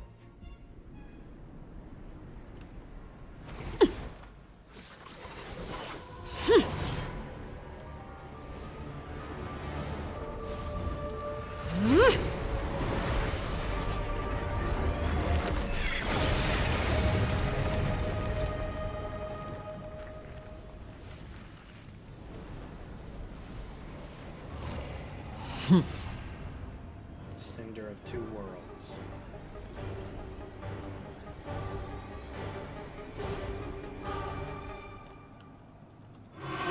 Watch out for Father's movements! Look out! My Yeah. blade is all that remains. Let's light it up! Time to testify. Ready.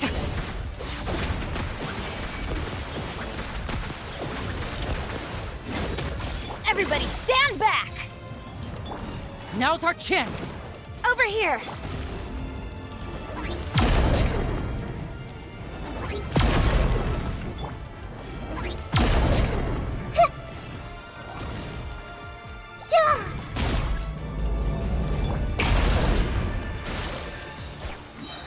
Watch out for Father's movements! Look out!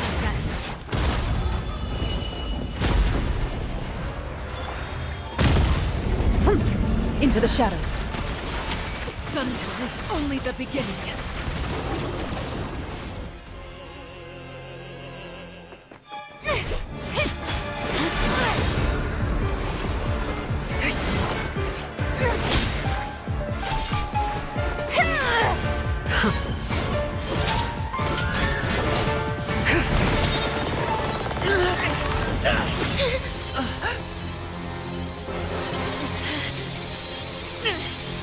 You should know better than to crowd in one place.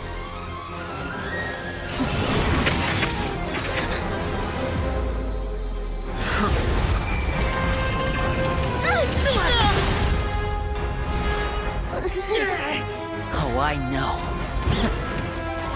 No! I'm sorry, Father! He turned to flat. That's not the best move to make. Sorry for what? This pitiful excuse for an attack.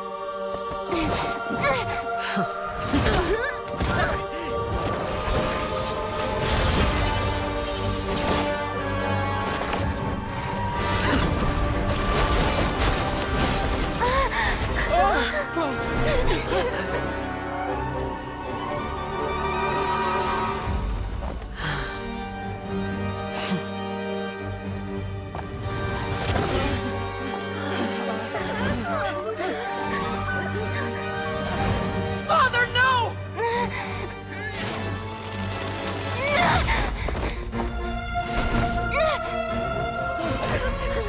Made it out, did you? You're stronger than I expected.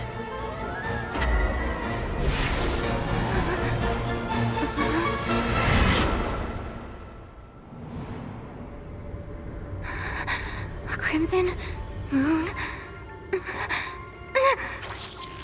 I can't move.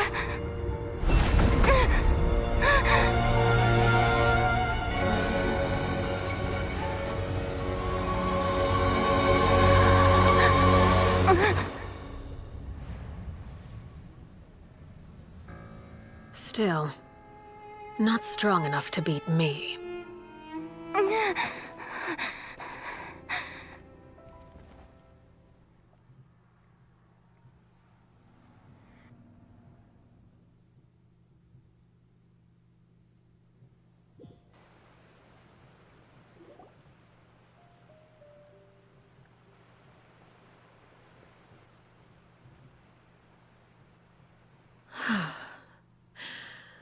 I believe we can end things here. It's not often that we get to enjoy the company of guests, after all. We wouldn't want things to get too out of hand. Brother, are you all right? Lyney.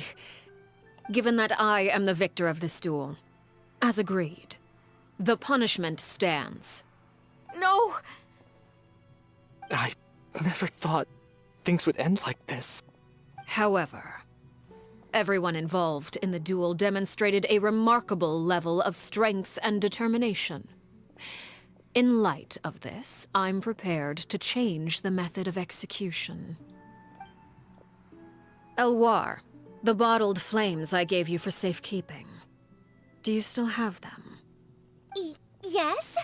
I wasn't sure what they were for, but I've kept them super safe. I didn't lose a single one. Wonderful.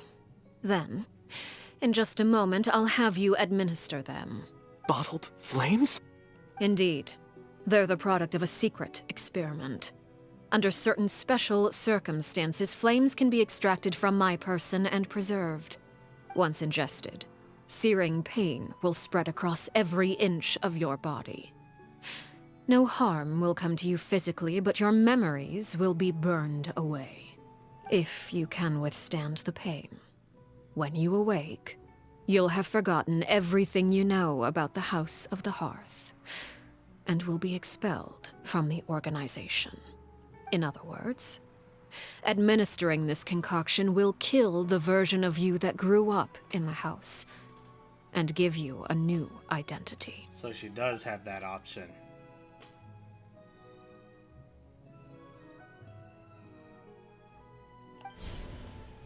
Memory is a mysterious thing indeed. Losing a portion of your memories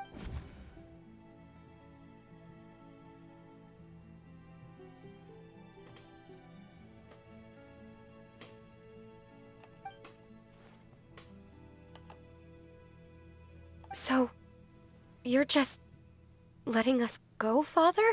You misunderstand.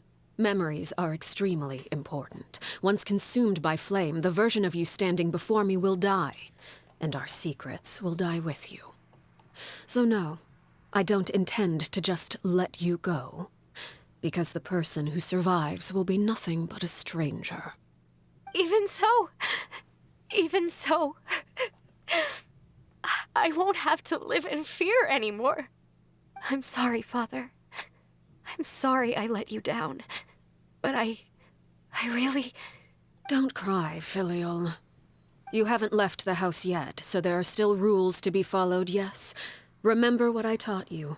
Anger makes you impulsive, sorrow causes you to waver. Don't let yourself be controlled by your emotions. Of course. I'll remember.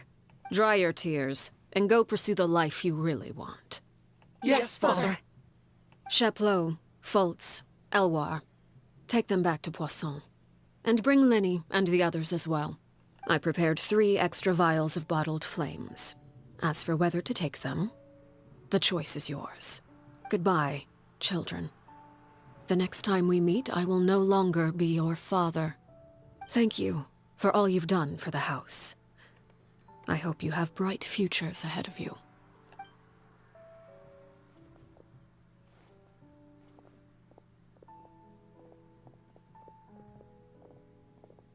Father. Let's go.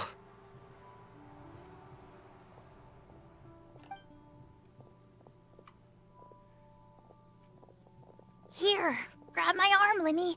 I'll help you walk back. Thank you.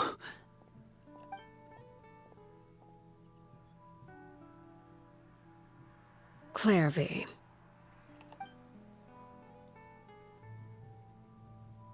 Turns out this was a 2-hour.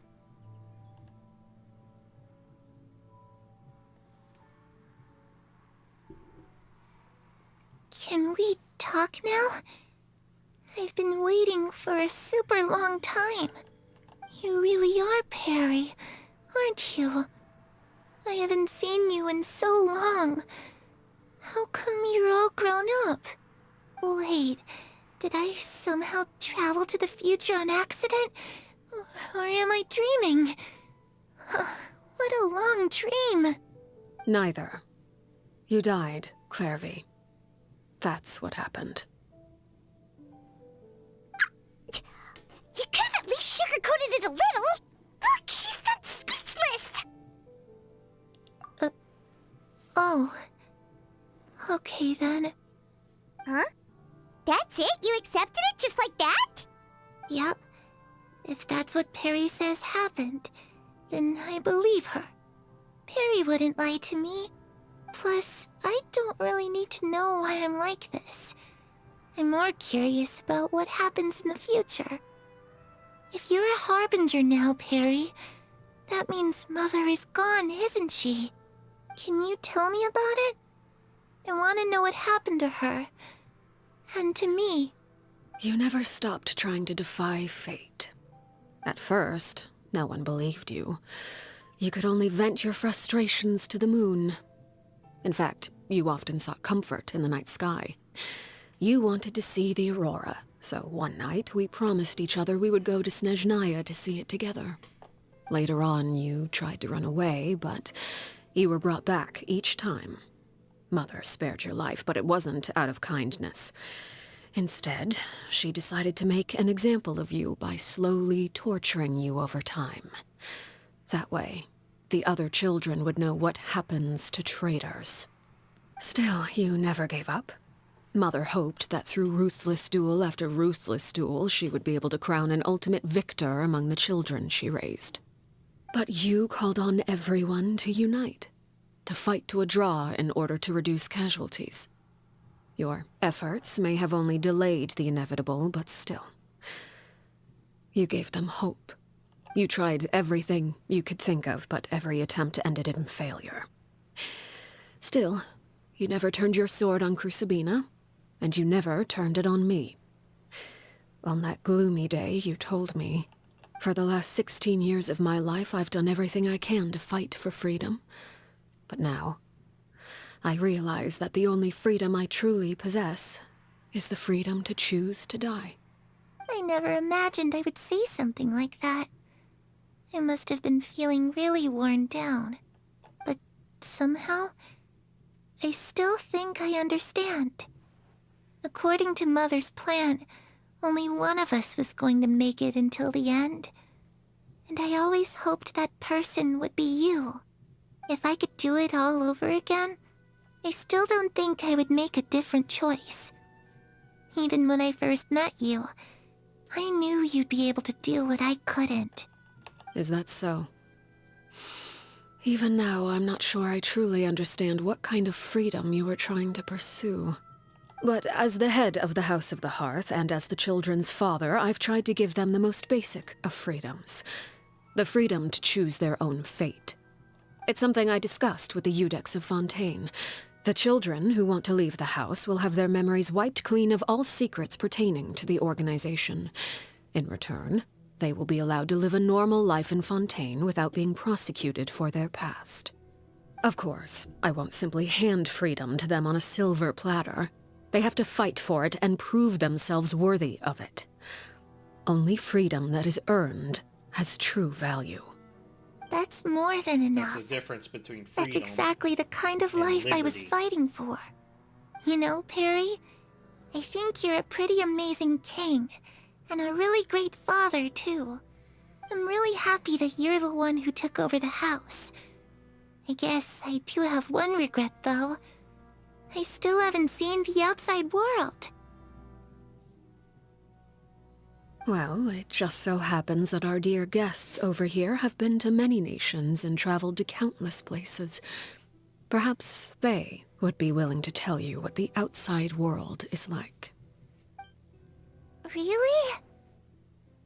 Of course! We've traveled all over the place. We've got so many stories, we could probably talk your ears off for 3 days straight! Honestly, there is just about that much content I have done. Animo first. You know, I used to dream of being a bard. Playing the lute while singing into the winds of freedom. Even if there was no one there to listen, I would have continued to sing no matter what. Geo. Ah, that's where Mora comes from. I never knew that before. If I had some Mora, I would buy 3 new dresses. One for me, one for Perry, and one for Mother. It's just too bad Perry doesn't like wearing dresses. And Mother, well, She probably wouldn't accept something like that either. I guess I'd just have to keep them all for me then. I could wear a different one every day.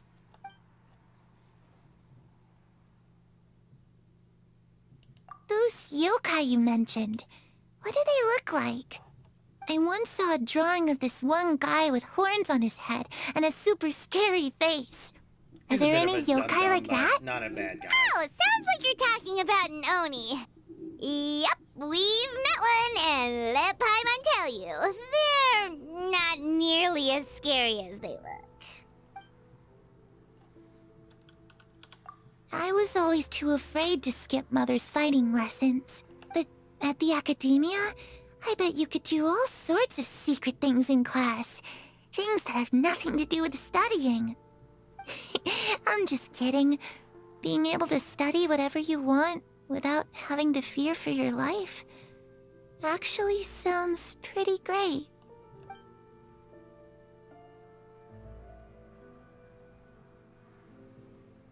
The situation was super dangerous. Lenny and Lynette were accused of committing a crime, and they were going to have to stand trial at the Opera Epicles. Oh no! That must have been hard for all of you. What happened next?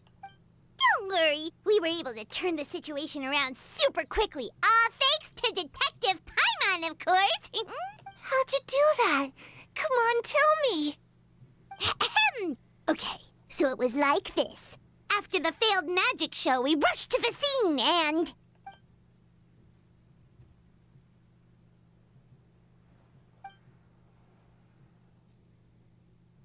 Shadows don't have the capacity to learn or grow. Any new information they encounter is quickly forgotten over time.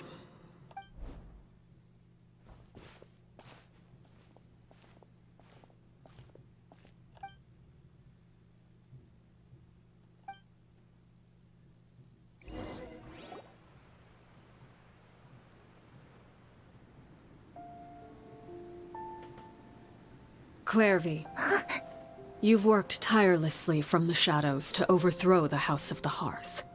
Now, by my authority as the Knave, I shall announce how this matter ends. You are hereby expelled from the House of the Hearth. You are no longer tied to this place, nor are you bound by its rules. You're saying that I can finally leave? I get to experience the outside world as well? Oh, I almost forgot. There's no getting older for me. Still, seeing who you grew up to be makes me really happy, Paraware. Take care of yourself. Goodbye. May we meet again someday.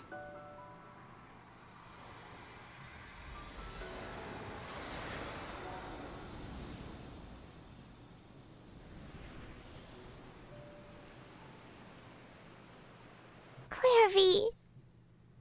She left so soon. Paimon didn't even get to finish her story. I also have certain sentiments left unsaid. I wanted to tell her that the aurora I saw in Snezhnaya was just as beautiful as the ones in the pictures. But a shadow's memories reset at dawn. Had we delayed any longer, we wouldn't have had the time to say goodbye. Whatever regrets may linger, let them be lost to the coming of a new day. Father? It's Linny! Hey, Linny!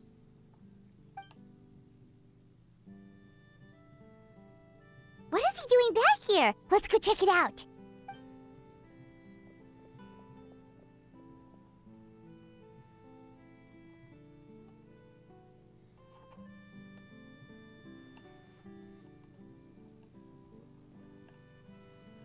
Father, the bottled flames have been administered. Filial and the others have left the house. And you? What have you decided? Thank you for giving us that choice, Father. But we never wanted to leave the house. It's the only home we've ever known. Lynette and Fremine feel the same way. They're recuperating back at the Hotel Bouffe d'été. But I decided to come back and tell you where we stood. I'm sure you're well aware of the expectations I have for you.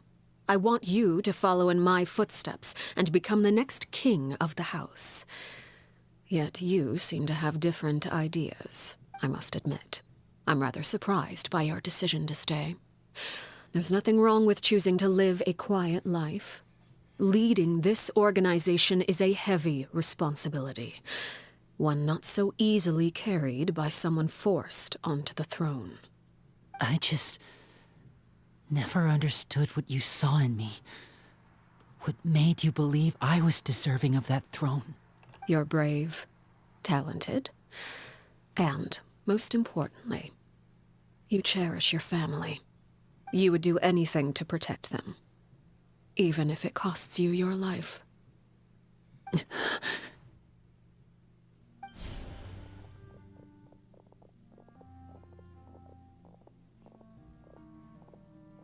Speaking up back there was so brave of you, Lyney. It's all thanks to you that we were able to convince Father to back down. You're a hero, Lyney. Hero? Father is the real hero. Had Father gone all out during the duel, there's no way I would have walked away with my life. She must have had it all planned from the beginning, from the very moment she suggested a duel.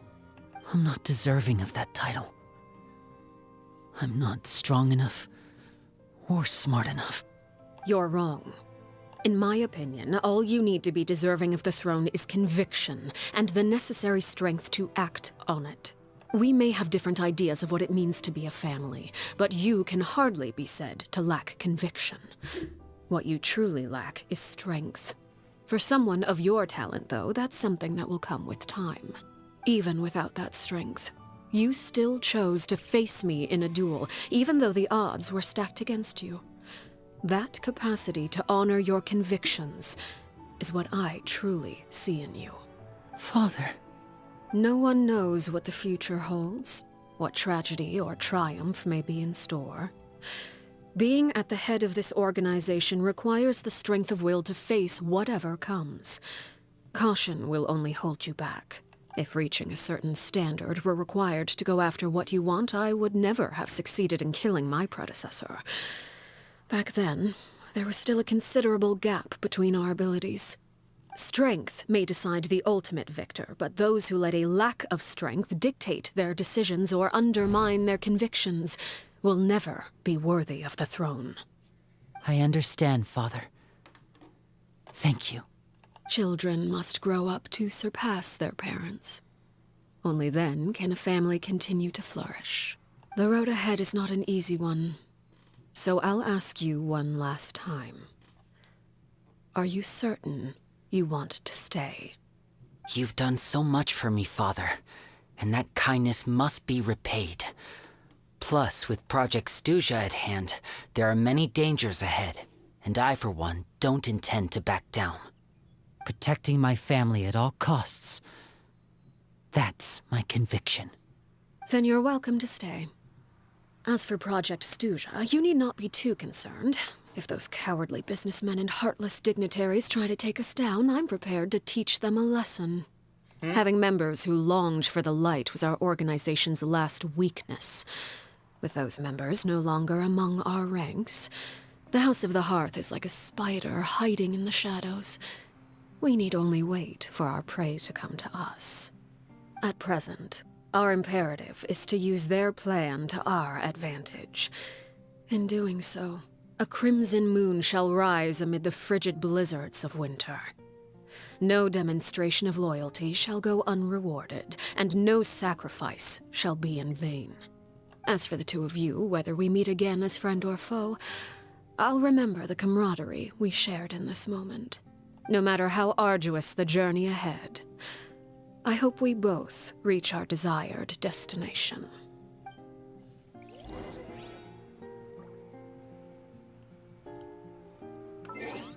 Oh, 2-day wait.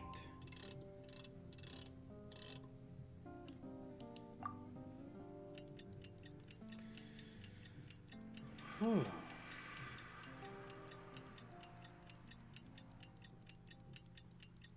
She talked about some Zeely things, but no, she is the Godfather.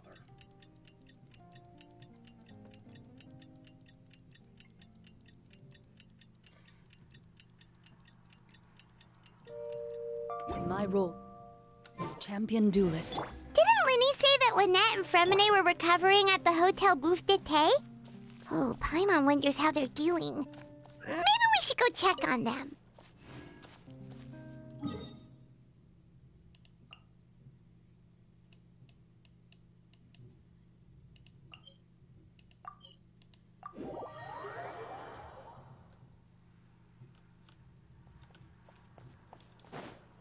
Sure.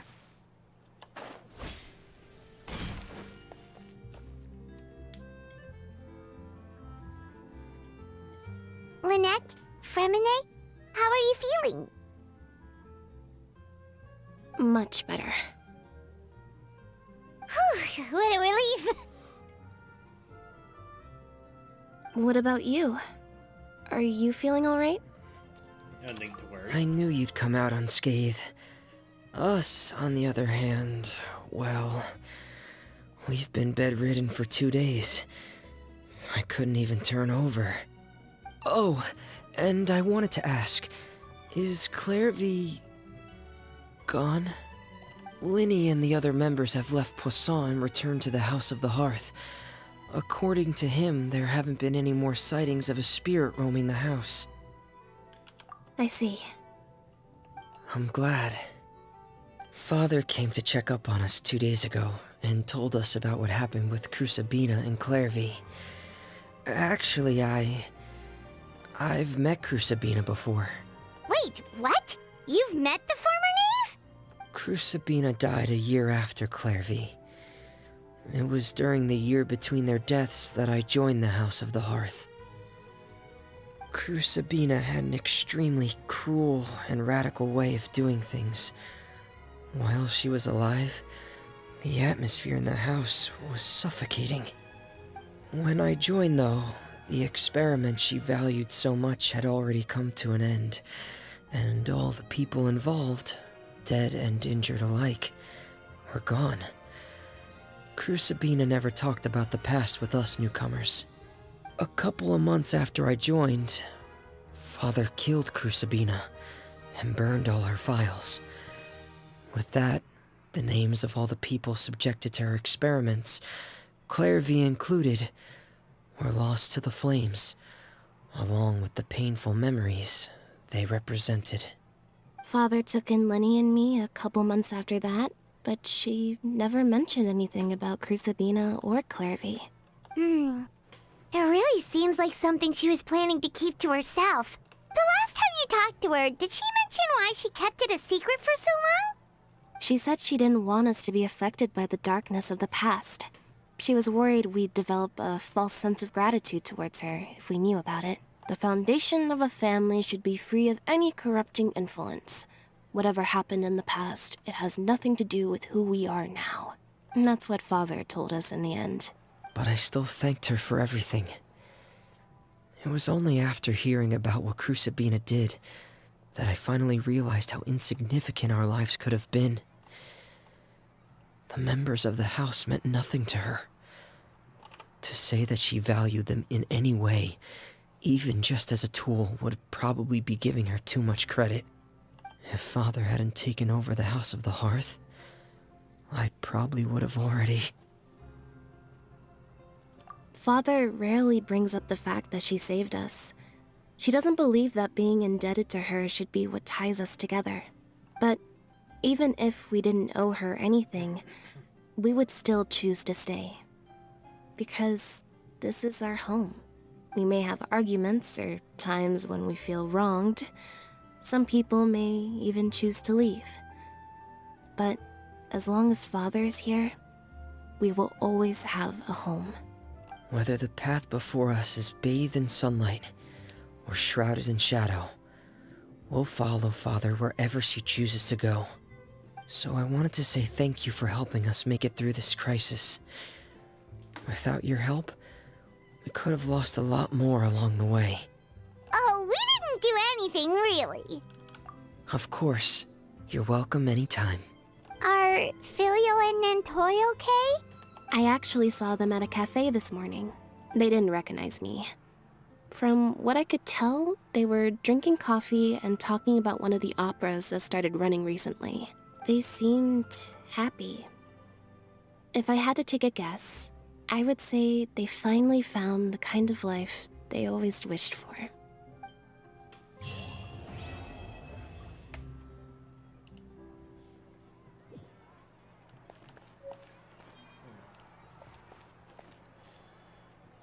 Oh, that was quite significant. And even that weaker version of Arlecchino messed up my team a bit.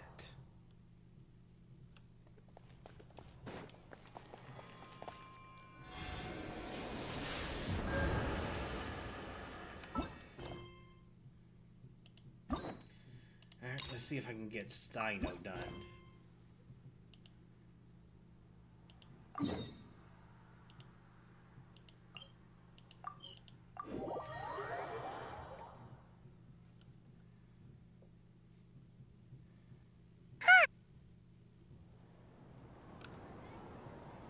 Oh, I'm almost gonna say something. But Wow, the academia sure is busy during the day.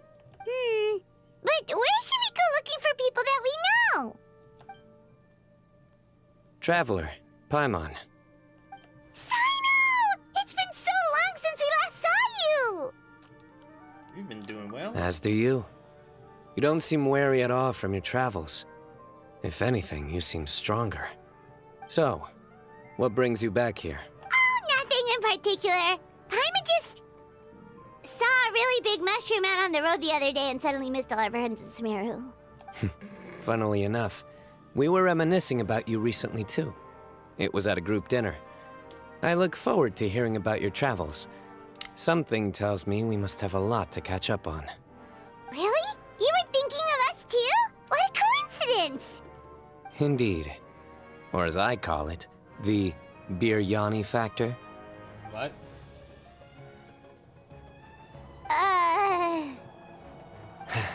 You really want me to say the rest? Okay. It's always rice to meet Stu again. Oh, darn, he said it. Okay, we're back to the puns. You like that one, huh? You must if you remember it after all this time. Admit the truth. You have long been in awe of my razor-sharp wit. There's nothing sharp about a pun. Alright, here's your 500 Mora. Thanks, Sino. You're exaggerating. It's only 500 Mora. Hey, 500 Mora is still a lot of snacks to Paimon. Really? All right. I'll treat you to some desserts later. Anyway, I'm actually investigating a case right now. My mind is focused on work, which is why I didn't complete the joke at first. A case? What happened? Nothing major. But after finding out who was involved, I decided, on reflection, to handle this one myself. Need any help? We only came here to hang out, so we've got the time. You may as well take us with you, and then when you're done, we can, you know... Such enthusiasm. Are you worried I'll forget about treating you to some sweets if you're not around to remind me? What? No! Alright, was it really that obvious? Obvious enough. Still, it's a fine idea. You are the heroes of Sumeru. It makes perfect sense to work together. All right, follow me.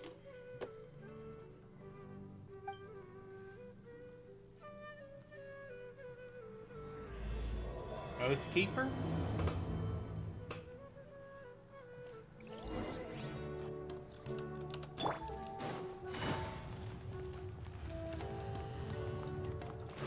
Loaded. Next is Florend and Emily. And Sageweed. Do you see him? The old man flailing around? Oh, is he the one you wanted to talk to about the case? Correct. His name is Cyrus. a former Spontamot sage. He taught both me and Lisa. I don't know who that is. Sino's teacher is in trouble? It's ridiculous. I'm just an old man who enjoys a spot of gardening, shopping, and wine. What sort of person targets an old retiree? Professor, I've brought some friends.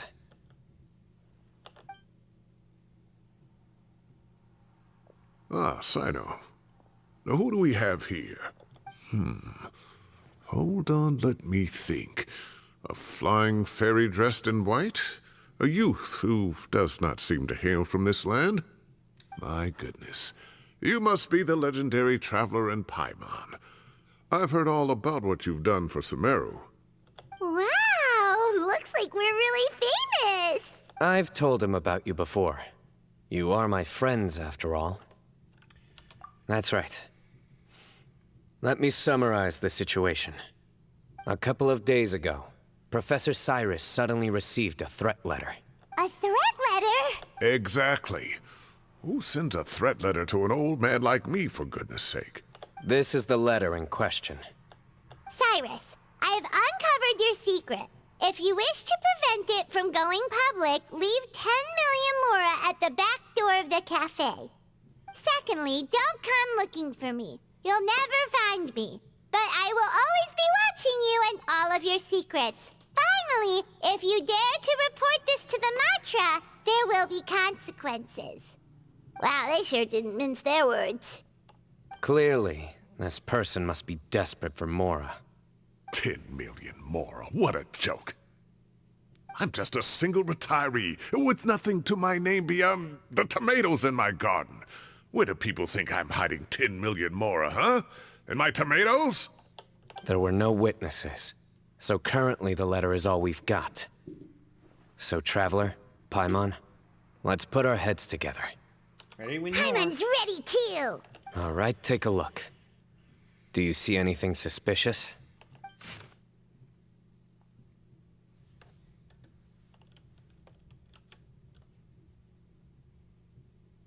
Well, there's the design on the paper, and there's stains on the sides and corners.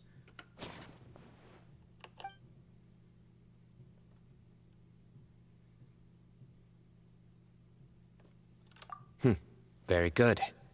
The paper has a rather rough texture.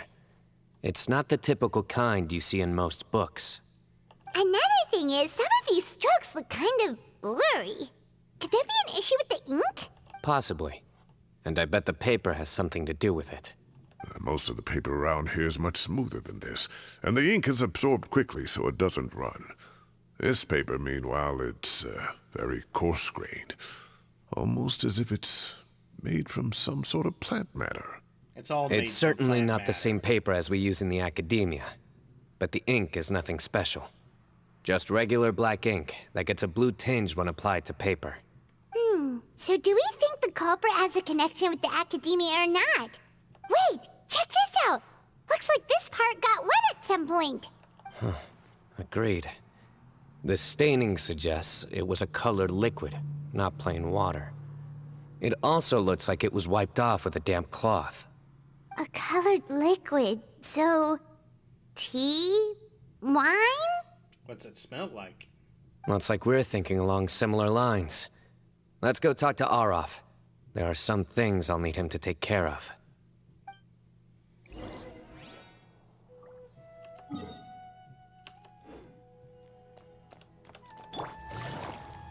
Now, I can definitely say the Arlecchino quest was an S-tier quest.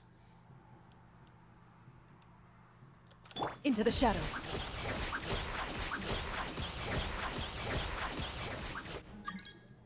Arav. Sorry. Ah, there he is. Doing story quests, so none of that. Mahamatra Sino. Sir Cyrus. Ah, and the Traveler and Paimon.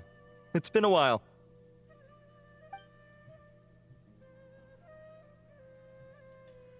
As such, I'm inclined to believe that the culprit in this case is a student at the academia.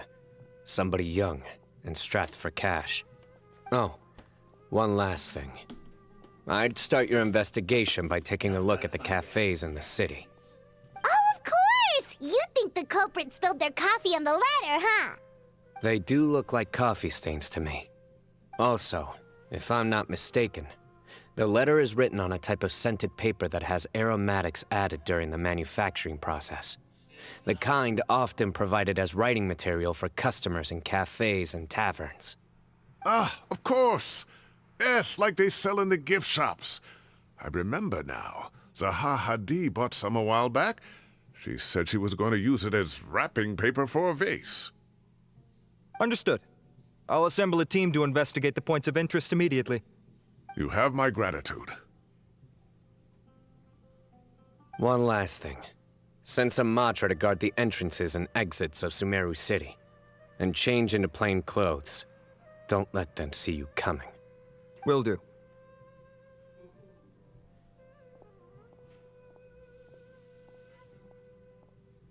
Great thinking, Sino. So, where do we think the culprit's at right now? Doubt they'd go back to the cafe. Yeah, they've probably been lying low at home waiting to see how Cyrus reacts.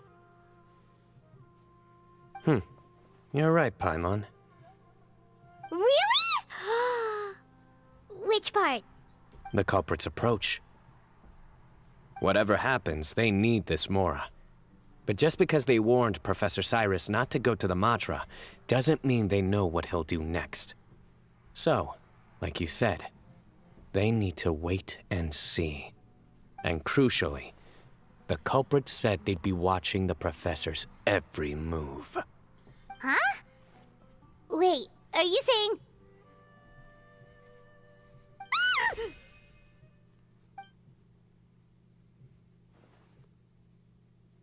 Found you! Yeah... What are you doing? You wrote the threat letter!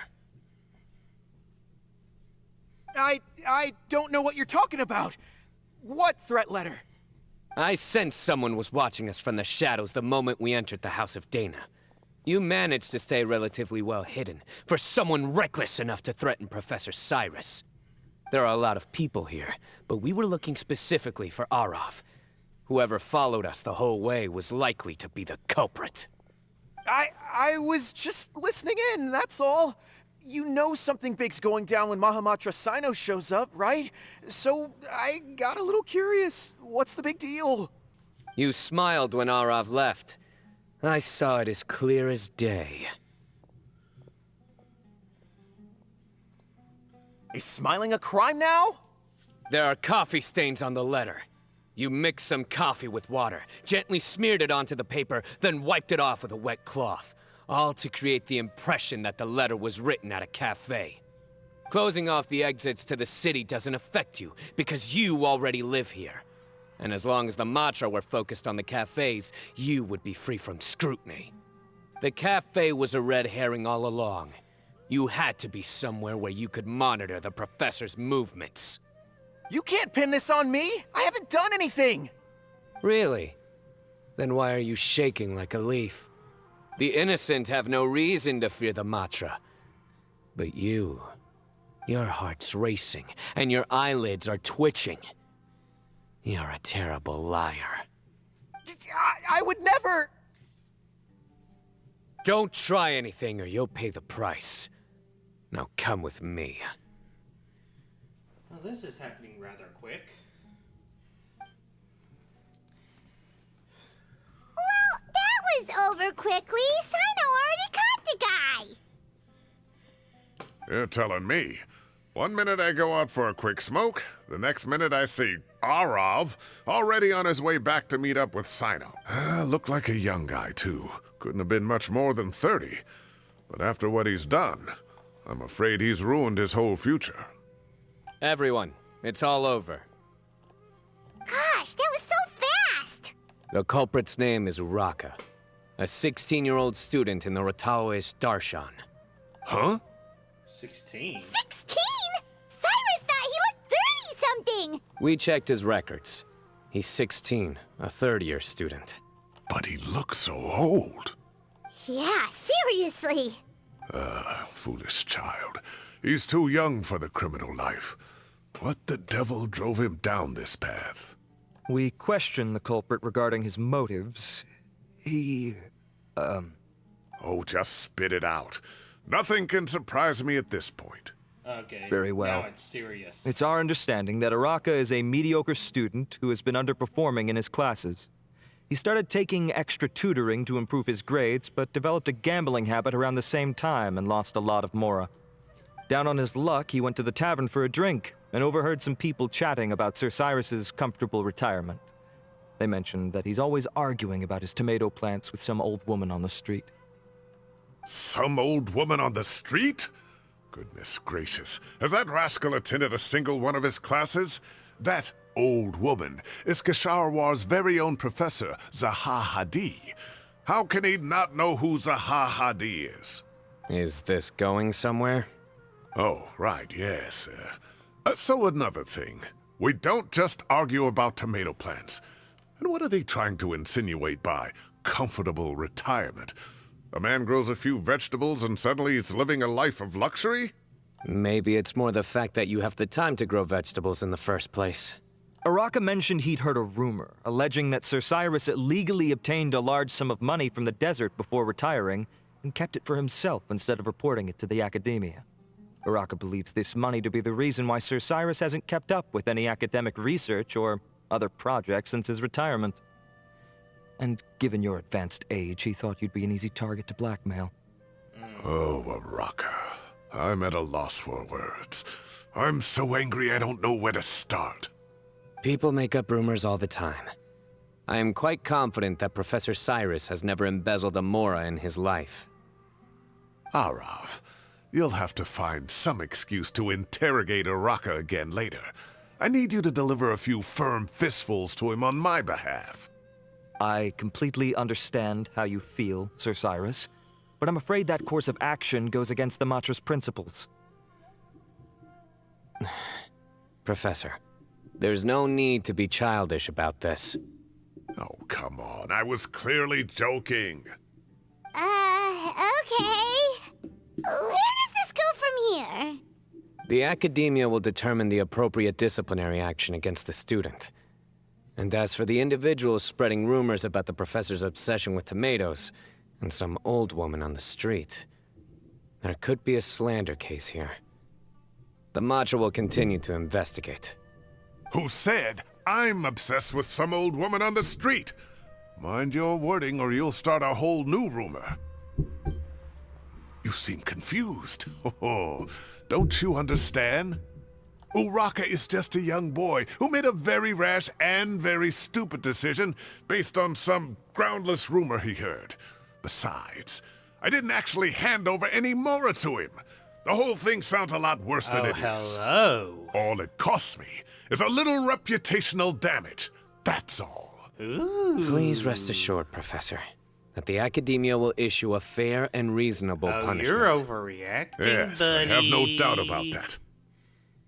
But as a former educator, I'd still like to have a serious conversation with the boy's parents. Their family lives in the city, yes? Oh no, you're a suspect for something now. You're better at Paimon, but you're still not doing a very good job at keeping a secret. Correct. We looked into the family. Both parents are merchants, and they're often away on business. They've never taken much of an active role in their children's lives. Oh, what a mess.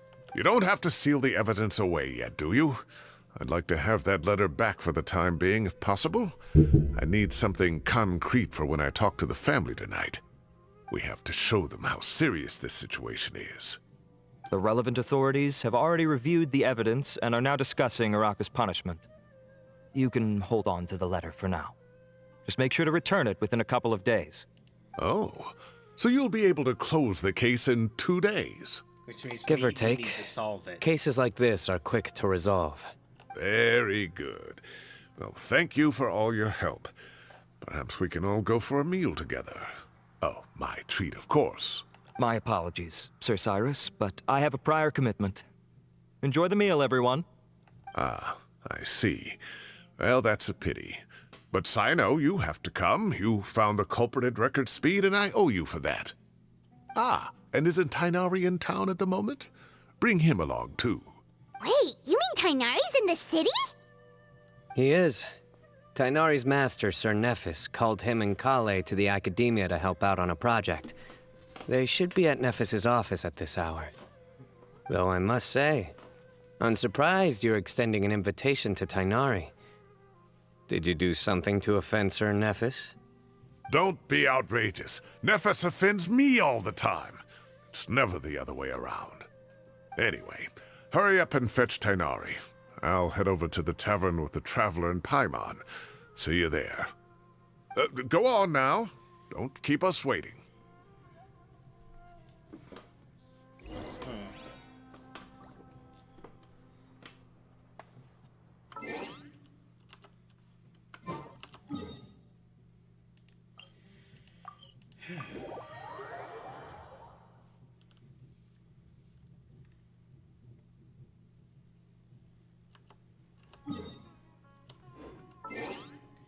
Ooh. Just 4,000 points left.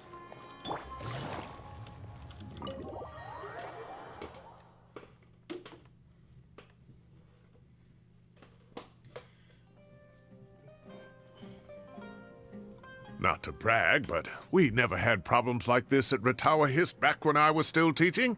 And if you don't want to take my word for it, you can ask them. They were students at the time. They'll tell you what it was like, won't they? I was out in the forest at least 4 days a week back then, thanks to a colossal workload from Master. It wrought havoc on my poor tail, so I didn't exactly keep up to date with what was going on at the Academia. Most of what I know, I heard from Sino after the fact. Professor's become a lot more laid back in his retirement. He used to be far stricter, and was especially known for being extremely principled. Wow. It's hard enough to stay true to your principles as a normal person. I can't imagine doing that as a sage. It's a pity Kale wasn't around at the time. I would have happily taken her on as a student. And then we'd have one more person who has to address Lisa as upper-class woman. Really?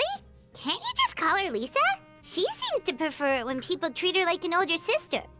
Oh, believe me, back when she was a student, nothing made her happier than the younger students acknowledging her seniority.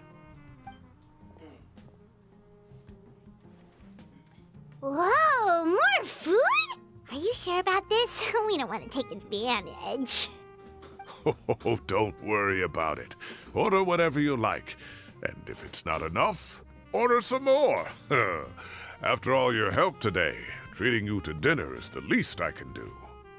I thought I heard some familiar voices. Ah, and Sir Cyrus is here as well. Oh, Kave, it's been a while. Zahahadi was talking about you last month. How have you been? I've been all right, thank you. You're looking very well, sir. I'm glad to see it. Have you eaten yet? Care to join us? That's awfully kind of you, but I had a late lunch, so I'm not really hungry just yet. I'll have dinner a little bit later tonight. I just came to Lombard's to buy some wine, and when I heard some voices I recognized, I thought I'd come and say hello. So what's the occasion, anyway? Some sort of celebration? Consolation, more like. You wouldn't believe the day I've had.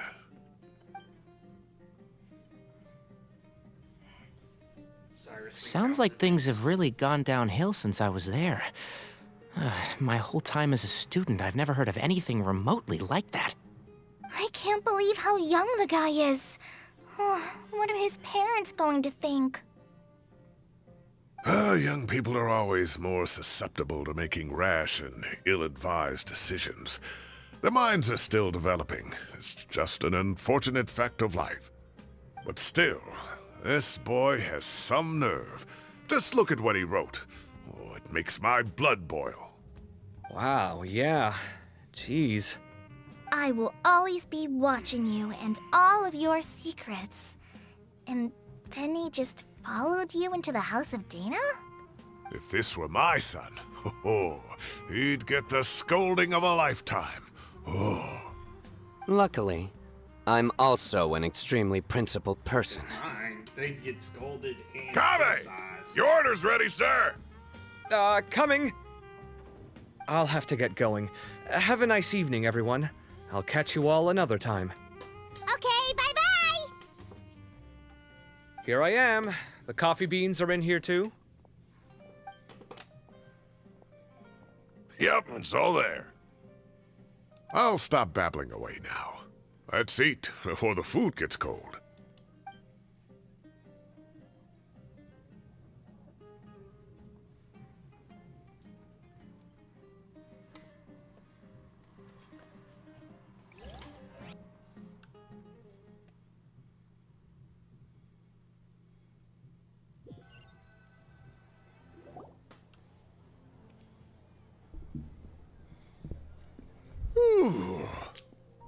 Oh, too tasty. Paimon's belly is about to explode. Oh, mine too. I'll have to walk home to burn some of it off.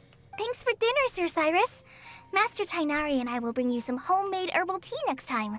It'll do wonders for your sleep. Well, I look forward to that.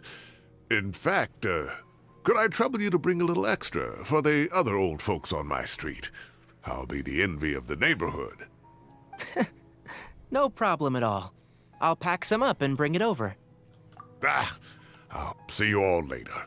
I better head home now and tend to the crops. Good night, Professor.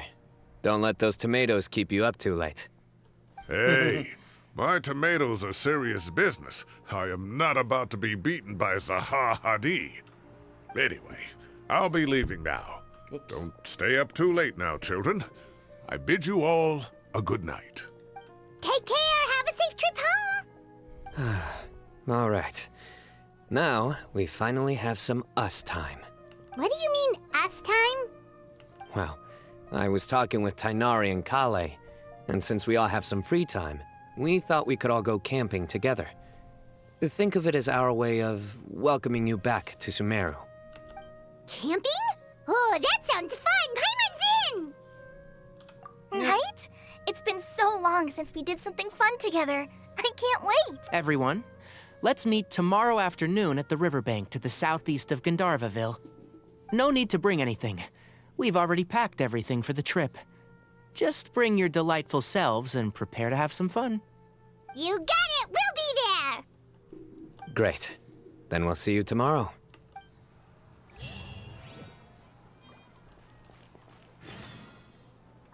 $14.10 to midnight.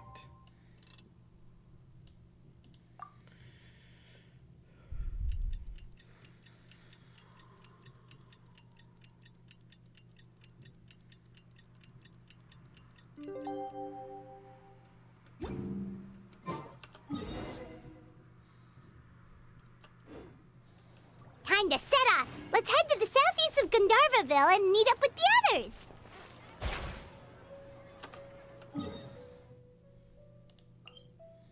Right on the Statue of the Seven.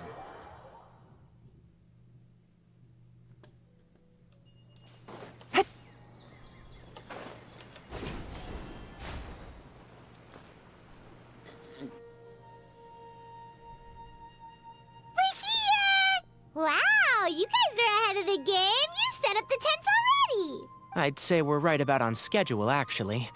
We were aiming to have them set up before you arrived. Traveler, Paimon, let's go fishing together. Whatever we catch, we can grill for dinner tonight. You got it. Dinner's on us tonight.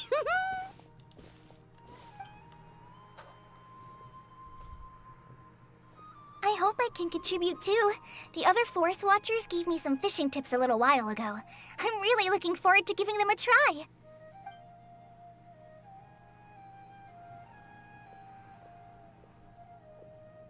I saw some very appetizing mushrooms in the area, so I gathered a few for us. I'll leave them here along with some fresh fruit. Wow, camping with a Forest Watcher is the way to go. They think of everything. And even if they don't, they can improvise. This is true. I don't think I've ever had a single rough day in this forest. So, How has everything been going for you? Well, there's been some high points and low points, but we've had some unforgettable experiences along the way. So not mentioning Fontaine. Oh, in that case, you should try a Valberry. I bought some from the market this morning. We've had them. A valuable suggestion. Just don't bury your feelings using food. All I wanted was to recommend something bittersweet. Oh, I have a sudden craving for fruit tea. I'm gonna go fetch some stuff. Bye!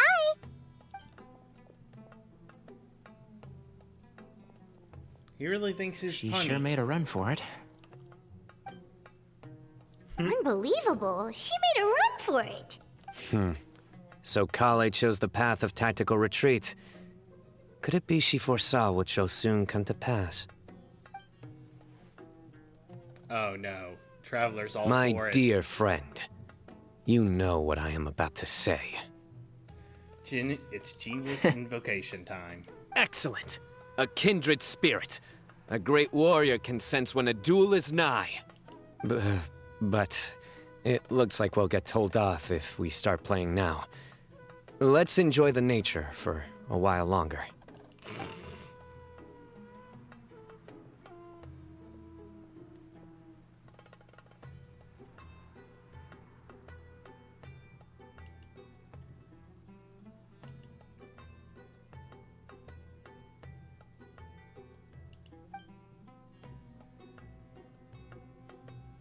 We got a bite!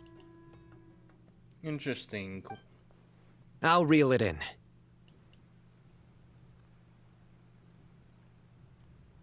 Firewood, spices, snacks, and drinks. Everything's ready. Once Kale gets back, we can light up the fire and start grilling. Nothing's going wrong? Is this really just a relaxing hangout quest?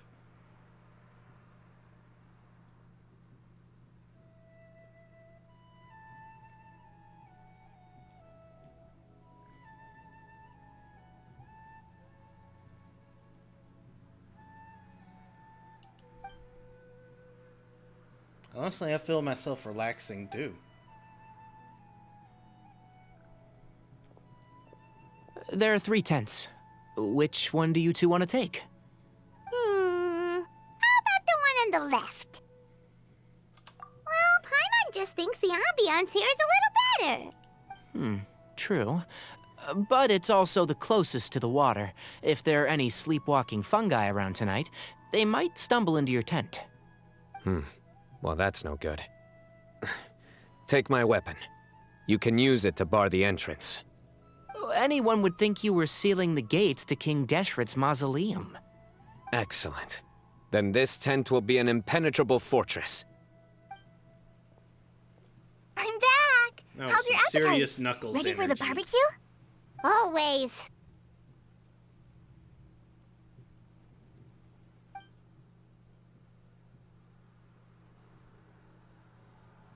Oh, it smells so good. Paimon's drooling.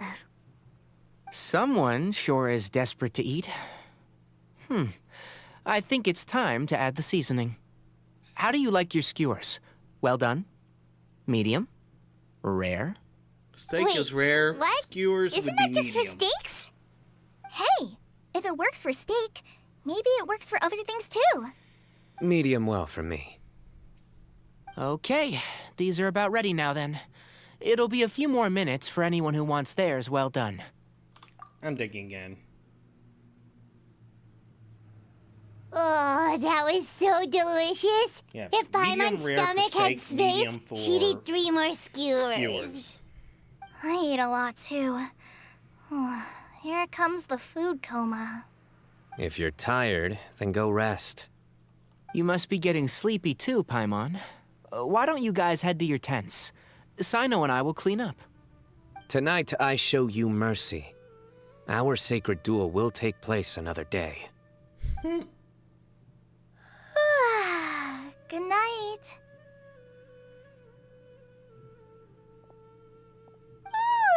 Paimon's struggling to keep her eyes open. Oh, don't forget this. The Staff of the Scarlet Sands. Wait, you were actually being serious about that?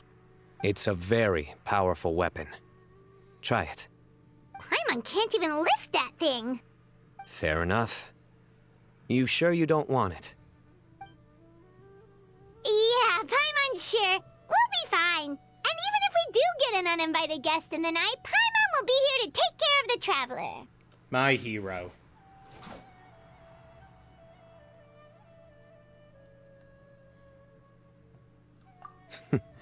That reminds me of a parting king of invocations.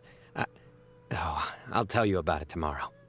But right now, it's time to rest. Sleep well and sweet dreams.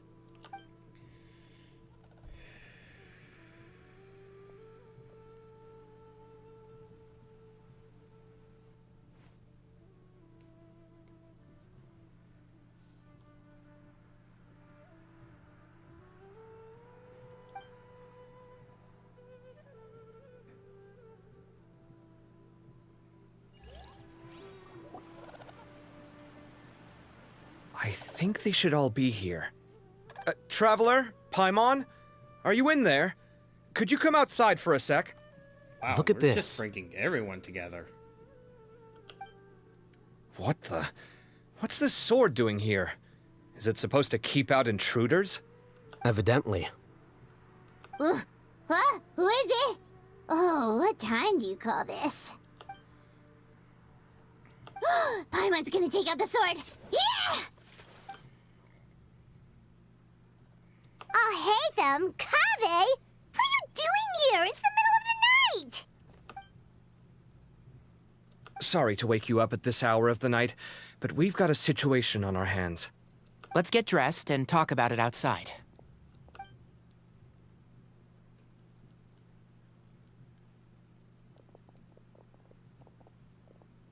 Something has come up.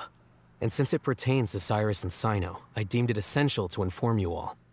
Whoa, back up. Let's start from the beginning.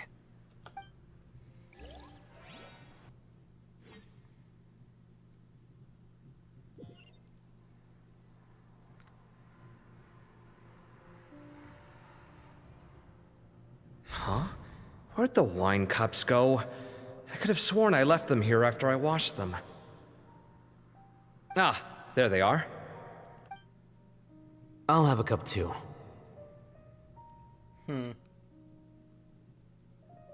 Can you see if the cookies are still on the table?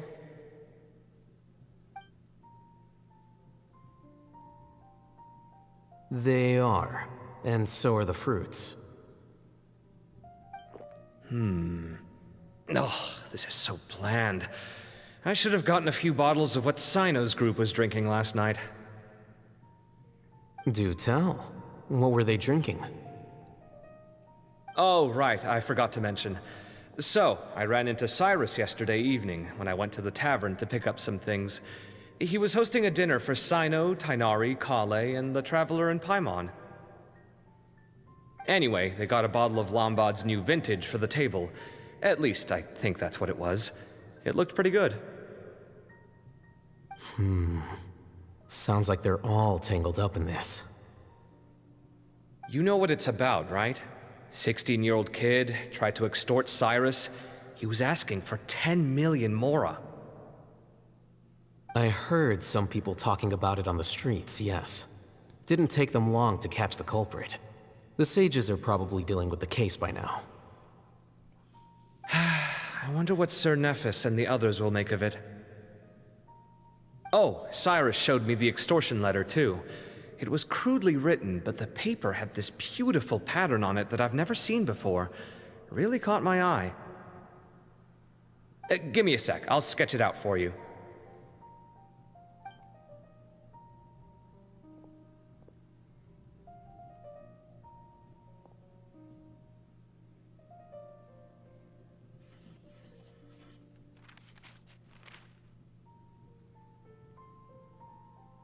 Okay, done. Take a look. You see what I mean? I don't think I've ever seen writing paper like this around before. God knows where the culprit got it from. Interesting. These are all motifs associated with the tribes of the desert. Okay. What? Really? Take this, for instance. Looks like an outline of a spire, similar to the kind found on some ancient palaces. And the crisscrossing and mirroring here, I recognize that too. It bears a striking resemblance to an ancient emblem, one that hasn't been used in a very long time. Whose emblem is it? It's the emblem of the Temple of Silence.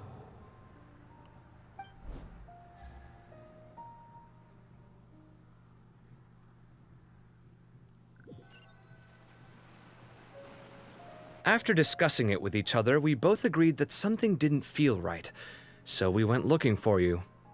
This was a long way to come from the city. Alhaitham figured you were probably with Tighnari, so Gandharvaville was our first stop. But the Forest Watchers told us that you'd gone camping. Then, just as we were heading off to the campsite, we ran into Cyno. He said he was on a supply run. We exchanged a few words, and then he ran off. Hold on. So what's the deal with that emblem you were talking about? The Temple of Silence, you said? What is that? Should we be worried? Something's up, huh? Give me a second. Let me get Kale.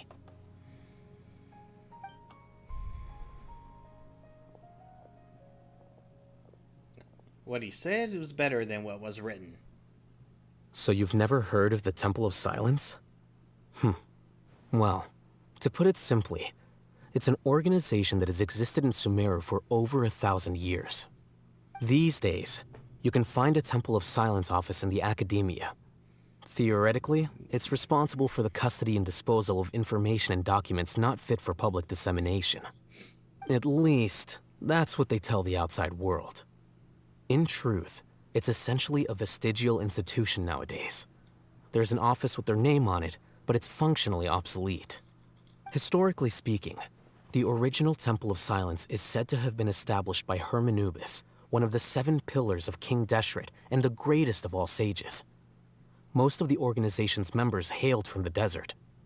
By contrast, none of the Academia Temple's current members are from the desert region, nor do they use any symbols connected with the desert folk. So the Temple of Silence at the Academia is just a fake? Wow. It's possible. The real question is, why? My guess is they're covering something up.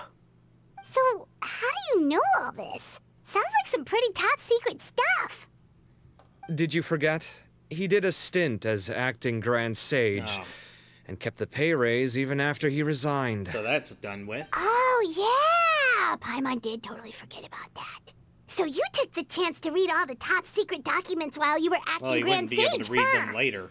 If you're asking me whether I familiarized myself with the documentation in my office, I would respond that that's a perfectly normal part of any job. So much about this doesn't make sense. Why did the emblem of the Temple of Silence appear on a threat letter from an Academia student to Cyrus? The student's only 16, and doesn't have any family ties to the desert. So where could he have seen that emblem, or gotten the paper? You said you ran into Cyno, yes? Did you tell him what you've just told us? Yep. He ran off as soon as he heard what we said. Given that Cyrus is involved, he's probably halfway through solving the case by now. Still, we should try to catch up with him. At this hour of the night, Cyno will probably go looking for Cyrus at his current residence. If the Academia's Temple of Silence really does exist just to cover up the truth, the sudden appearance of this emblem can't be good.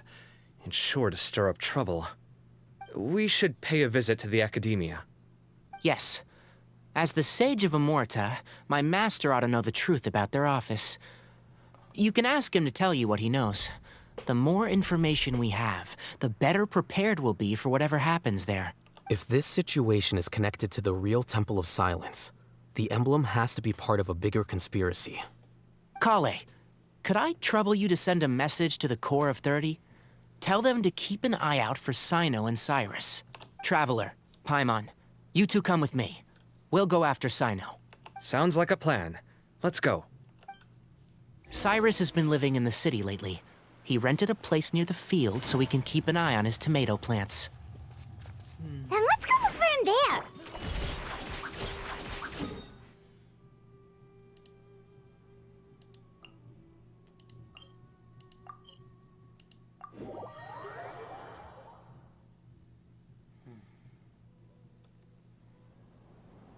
Here we are. This is the place. We might be too late. Looks like nobody's home. Oh, Sino moves fast. If he was here, he's probably long gone by now. I know that voice. Is that Tainari I hear? Ah! Professor Zaha Hadid! Wow, so it really is you. My goodness, whatever is going on tonight? We're looking for Sino. So, he's already been here. Yes, not long ago, in fact. He knocked on my door and asked if I'd seen Cyrus today at all.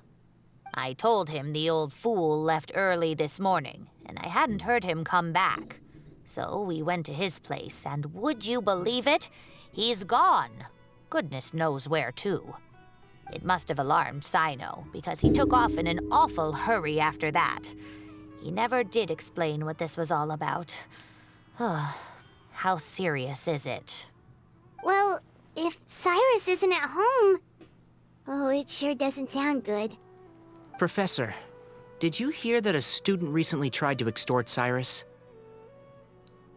Why, yes. When I left the house that day, I noticed he was watering his flowers in the field in complete silence. He had a piece of paper clutched in his hand, and he looked lost in thought. I could tell something was troubling him, but he wouldn't tell me what it was. If Sino hadn't happened to visit him that day, he'd probably still be holding on to that thing. After seeing the letter, Sino told him to contact the Corps of 30, but Cyrus was very reluctant. He claimed it would only damage his reputation. Eventually, he relented, after much persuasion from Sino. Huh? Cyrus didn't want to report it? Well, that's strange. When we saw him, he seemed pretty okay with the idea of the kid getting his just desserts. As a former sage, it's possible Cyrus still has enemies at the Academia. That's why Sino was so insistent that he report the matter to the authorities. I was there while they were going back and forth over it. So Cyrus initially hoped to stop this from going public. But why?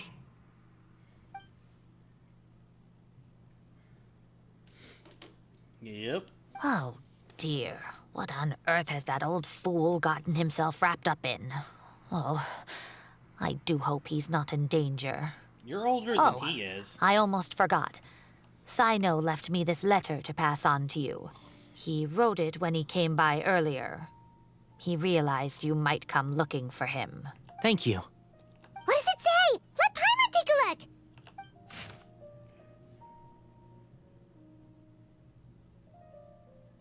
Don't come after me. My friends, this is a rather complicated state of affair.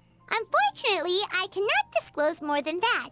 I ask you to understand and accept that I had to act alone at this stage. Don't come after me. Yep, that sounds like Sino.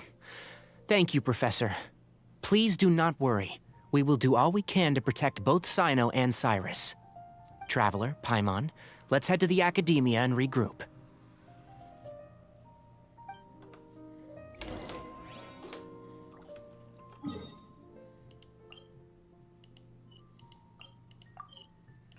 It's so awkward that I have to go to the further teleportation spot to get the right location.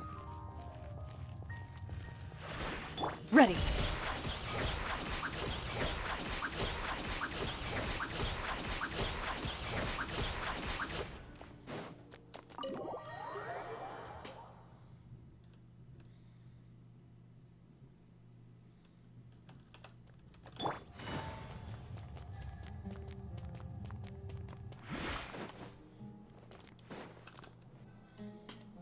You're here?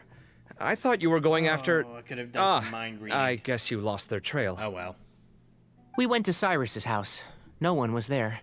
Sino got there before us, but he was long gone by the time we arrived. He didn't say where he was going? No, he left us a letter and told us not to go after him. Oh well. Can't say I'm surprised. Totally could have done some mind reading. Typical Sino.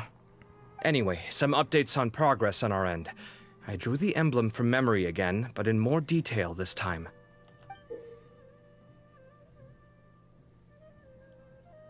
Wow, that's an architect for you.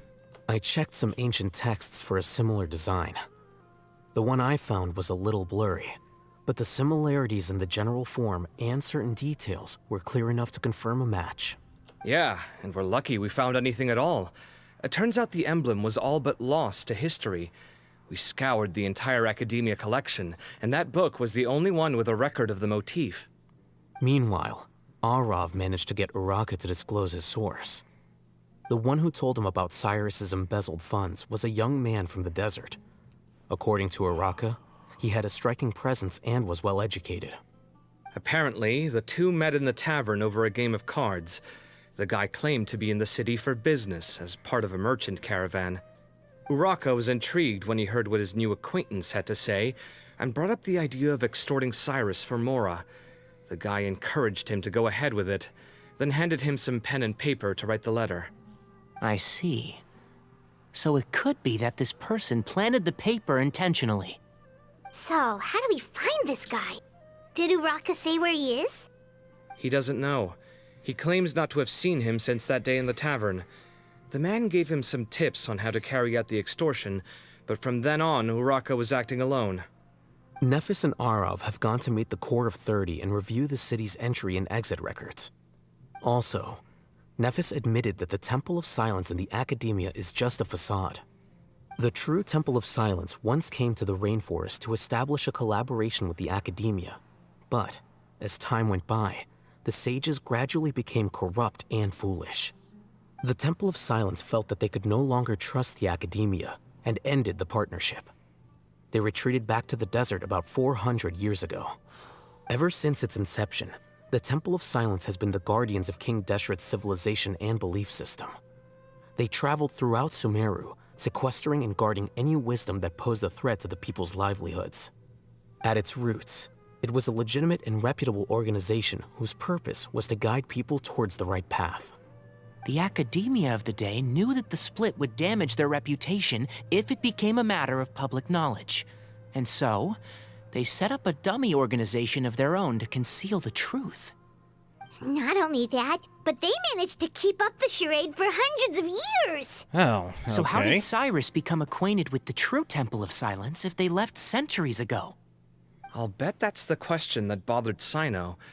Probably why he went after him in such a rush. Whoever is behind this, getting Uraka to extort Cyrus was only the first step of the plan. Their true goal in doing so was for Cyrus to see the emblem on the letter. Yep. He must have recognized it right away. That'll be why he didn't want to involve the authorities. He probably hoped to take care of the whole thing by himself. Unfortunately for him, Sino had other plans. Since the desert is where the Temple of Silence originated, that is in all likelihood where Cyrus went. I have to go after him. Really? Are you sure that's a good idea, with how you respond to the heat? Why don't we send someone else? Shouldn't those I ears should be fine, radiate as long as I hate? bring plenty of water. Besides, I just can't shake this ominous feeling that if we don't catch up to them soon... Everyone, I have news from the Core of 30. Master! Okay, so Tanari, who is based on a fennec fox, a fox species, specialized for desert living, he is weak against heat. With those giant ears for radiating heat. Wow. Oh, so that's Nafis, Tainari's master? Oh, we're finally getting to meet him in person. Hello. It's a pleasure to meet you, Traveler in Paimon. That's a design. Several independent eyewitnesses have reported seeing Cyrus and Mahamatra Sino leaving the city at different times. Both were heading in the direction of Caravan Ribat. I was going to suggest that you join forces with the Core of 30 in this case. However, as I'm sure you've already heard from Al-Haytham and Kaveh, the Temple of Silence is involved. The Academia has made a number of decisions throughout history that I am ashamed to talk about. It may well be that no better choice was available to them, but those actions are nonetheless a stain on our legacy. I won't attempt to make you understand the Academia's perspective. Now is the time for action. I understand where you're coming from, Master. But I'm afraid the situation might be more complicated than we thought. I think we need to keep a low profile, or risk making things worse. Good point. If Cyrus is involved with the other side, or worse, if he's fallen into their hands... Everyone, we have to get Cyrus and Cyno back safely. We cannot afford to lose them. Need our help? Whatever you need, we got you covered. Really? Wonderful. You have my most sincere gratitude. Arav and I will continue to follow up on the lead from Uraka. Kaveh, Scribe Alhaitham, I'd like to ask you to cover the duties of the House of Dana. Tighnari, you are planning to go into the desert, correct? I am. Kaveh, I'll be okay. You stay behind to help Master and Alhaitham. Well, if you're sure... Okay. But be careful. Thank you all. Arav, let's go. You'd better get moving. Don't forget to ask for help when you need it. Will do. Let's go, Tighnari. Hopefully we can catch up with Cyno before it's too late. Knowing him, he's probably covered a fair distance already. But we still have a shot. Let's take it.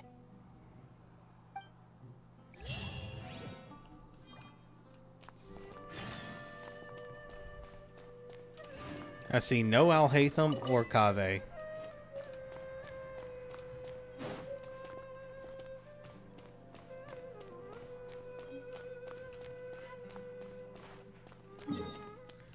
Huh, I'm surprisingly sleepy right now. I just got 2 achievements out of nowhere.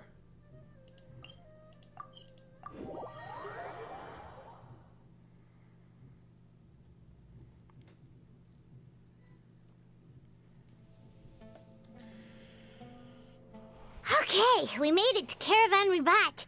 Where should we go next? Maybe we should ask the nearby guards if they've seen anything. Hold on. Look over there. Is that Dia? Dia? You sure you want to And brave the desert alone? Candace. I mean, it's your choice at the end of the day, but still. It's not my first time. Okay, I'll and be Cyno. fine. Cyno. If you're really going to go through with this, then at least take our advice. When you're packing for your trip, budget for 5 days more than you plan to spend out there. Makes sense. Okay, I'll go get ready. In the Thought we sunlight. might find you here. You're trying to retrace Cyrus's steps, aren't you? Didn't I tell you not to come after me? I thought I had a Man, good he's lead only on you. just a few shades darker Sorry, than but we a never agreed to that. Why normal would you go off character. on your own like this? The 3 of them are only just Nothing a few shades personal. darker. It's just a complex situation. And I'd rather not involve anyone else if I can help it. Takes a special kind of person to get Cyno chasing them all the way out to Caravan Rebot. But why so coy today, huh? You only gave us his age and description. Why can't you reveal his name? Is he Sumeru's most wanted or something? Oh, also, hey guys, it's been a while. Yeah, Tighnari Dia and and Traveler. Candace! So nice to see you. Actually, seeing all of our friends is the whole reason we're here.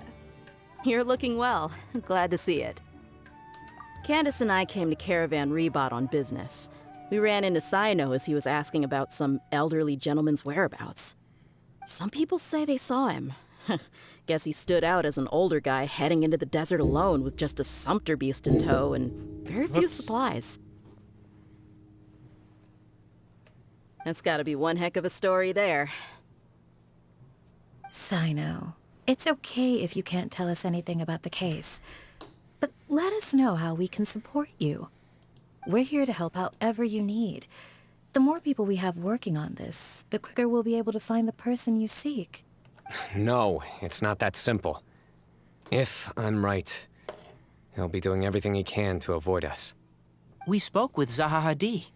From what she said, it's pretty clear that he wants to try and solve this on his own. It won't be easy trying to find him in the desert when he's deliberately trying to cover his tracks. Sounds like this is far more complex than we imagined. Still, if he started from Caravan Rebot, the chances are that his route took him past Aru Village. You may as well ask if anyone there has seen him.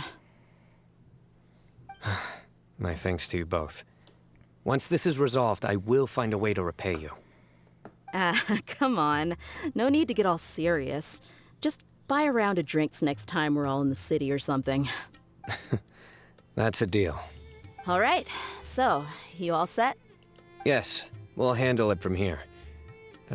Thank you again for your help. I don't take it for granted.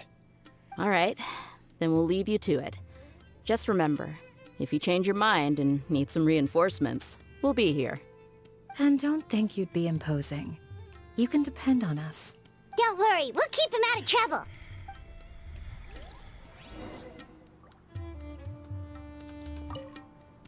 Cyno should count himself lucky that the Traveler and Tighnari got here when they did. What was he thinking, trying to play the lone hero? The desert tests the character of all who enter it, and only those with wisdom and courage shall prevail. But take heart. With his companions by his side, no harm will come to Cyno. I see everything! Gods above, I pray that you will see the goodness in their hearts and give them your protection. Whatever they're getting themselves into, I just hope it isn't too dangerous. Get home safe, everyone.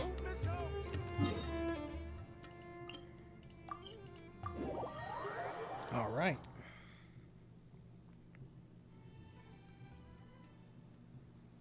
Hold on. There's a few things I'd like to clear up. Go on. So, after you left the campsite, we had a longer talk.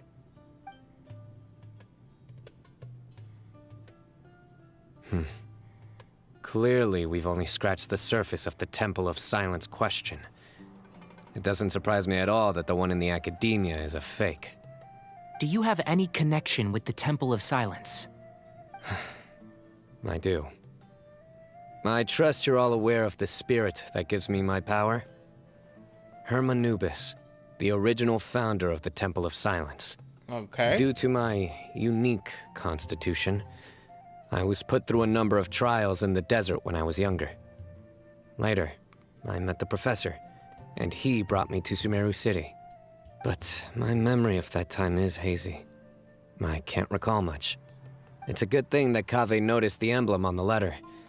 Without that, I don't know if we would have connected the dots and realized there was more to this case than mere extortion. I did not recognize that symbol at all. Whether that's because I've never seen it, or because my memory fails me, it's hard to say. Yeah, you're right. Thank goodness for Kaveh, and for Alhaitham's diligence during his time as acting Grand Sage. But Cyrus must have recognized it right away, right? Otherwise, he wouldn't have had any qualms about you reporting it. Oh, maybe his connection to the Temple of Silence goes even deeper than yours. I suspect so too. Professor has never once mentioned the Temple of Silence in conversation. And whenever the conversation turns to Hermanubis and the concept of spirit indwelling, he avoids going into any depth. Well, speaking of avoiding things, you do realize, don't you, now that we've caught up with you, you're stuck with us for the rest of the way. I am aware. And I have accepted it. Or rather, I don't see how I could manage to ditch you en route, so I might as well accept that you're coming with me. That's right. Fact is, we're coming with you whether you like it or not, so the best option now is to try to look out for each other. Ha! Fair enough. Not getting rid of us. Then at least let me buy you a drink once we're back in the city. Works for me. All right, off we go. Let's start by seeing what the guards here can tell us.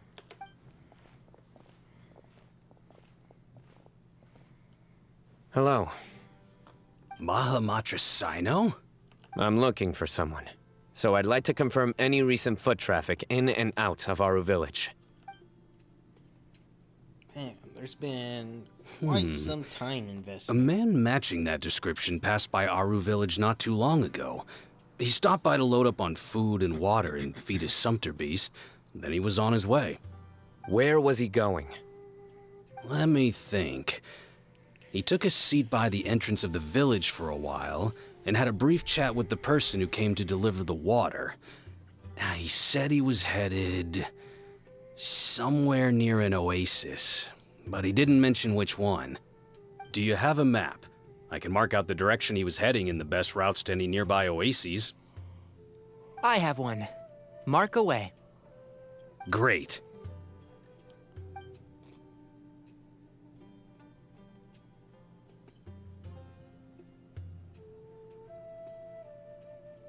There you go. Thank you so much. You were a great help. You've got a really good memory. Ah, you're quite welcome. Just doing my job. Best of luck. I hope you find him soon.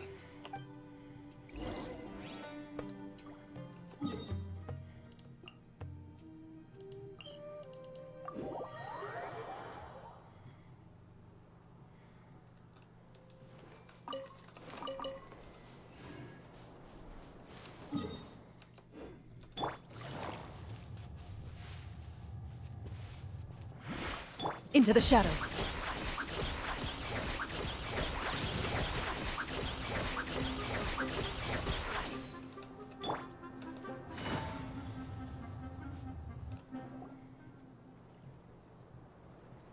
Ooh, they made the sand look good in Hold this on. scene. I see some people over there. Sethos. Do you think it's safe to ask them what they know? Should be. I'll go. No. I'll do it. Huh? Why can't Sino go talk to them? What difference does it make? Given my background, appearance, and the way I dress, I might not be the most welcome visitor here. Just in case, it's probably better to let a more neutral party handle things.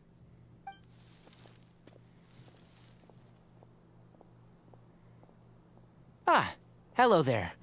I hope I'm not interrupting. My friend and I are looking for an elderly man who's gone missing around these parts. Any chance I could ask you a couple of questions?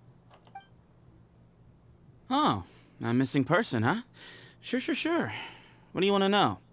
I'm just wondering if you've seen him. Let me give you the details. I was not expecting to meet Sethos. So, a silver-haired guy in a long robe, culture type with thoughtful eyes, and he's traveling alone. He'd stand out like a sore thumb around here. Yeah, sounds like the kind of guy we'd remember if we saw him. He's looking behind me.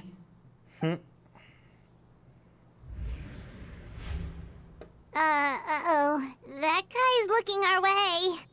Your friend over there stands out a lot, too.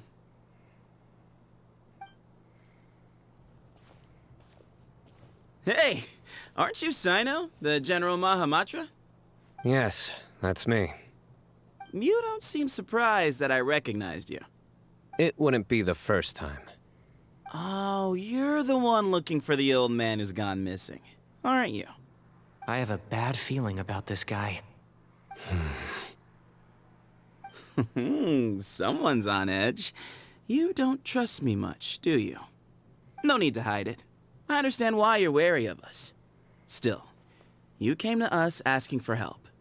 Do you want it or not? I thought you were a group of merchants. Seems I was mistaken. Your henchmen don't look like much, but something tells me they put up a better fight than most mercenaries. Hey, hear that, guys? You're my henchman now. Suits me, as long as I get paid for it. Just cut to the chase already. I'm running out of patience. All right. Come with me. All of you. Where to? Don't you want to find your friend? Silver-haired, long-robe, culture type with thoughtful eyes? Sounds like there's a whole other side to Cyrus I didn't know about. So you know where he is? Just follow me. I'll take you to him. Well, Sethos is proving interesting.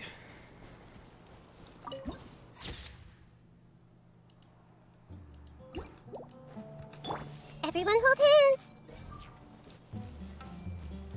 Whoa, you are speeding.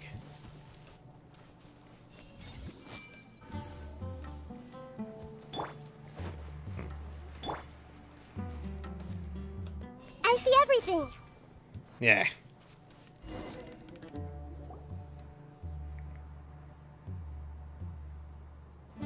And here. What? Where are you looking? There's nothing here. Please step back. Ooh, something's coming out of the ground. What is this enormous building doing here? And how was it so well hidden? King Deshret's technology? Wait, so... Hold on, who are you guys really? Is this the Temple of Silence? So you're a member? All good questions. There'll be plenty of time to address them later.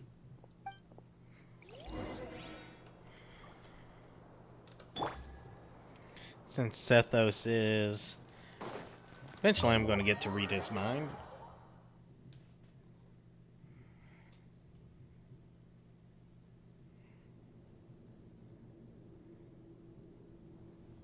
This is not what Paimon was expecting to find in the desert, especially not hidden right next to an oasis. Ooh, Paimon's scared. They must have kidnapped Cyrus. Do you think this is the guy Raka met in the tavern? What's wrong? Thinking about your professor? I just hope for your sake you haven't done anything you might regret. Me too. Hope I haven't done anything to incur your wrath.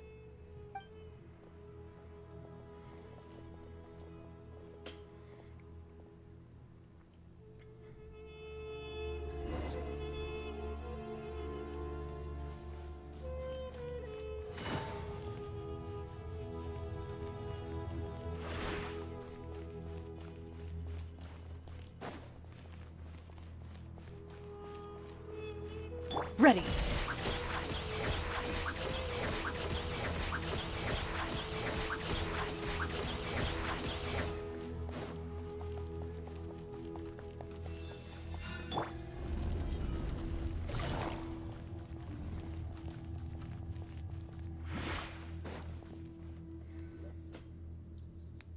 All right. You can wait here for now. I'll inform our leader that you've arrived at the Temple of Silence. Sit tight until he comes to greet you.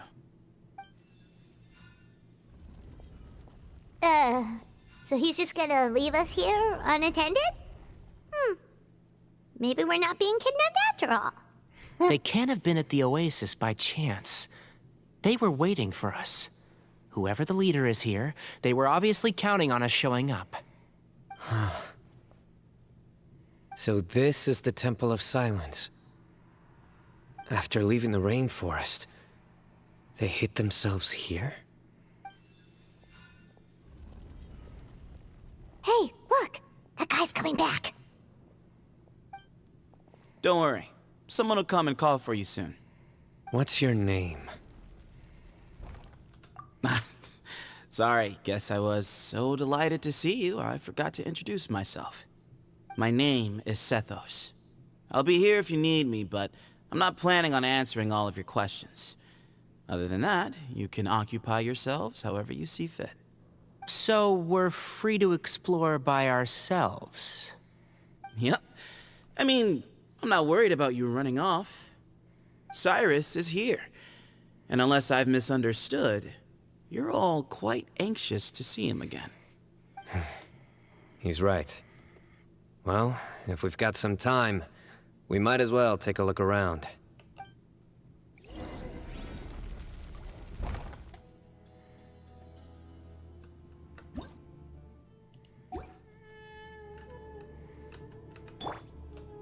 These guys clearly care a lot about each other. This is a long way for them all to come. Professor.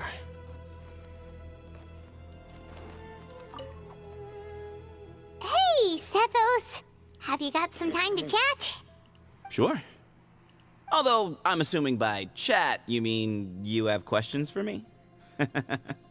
I don't blame you. Anyone else would. Not often. The Temple of Silence is a place of quiet and solitude. We don't get too many visitors. You were one who... Yes, that was me. Oh. Although, tricked is a stretch. He was asking everyone in the tavern about ways to make some easy money.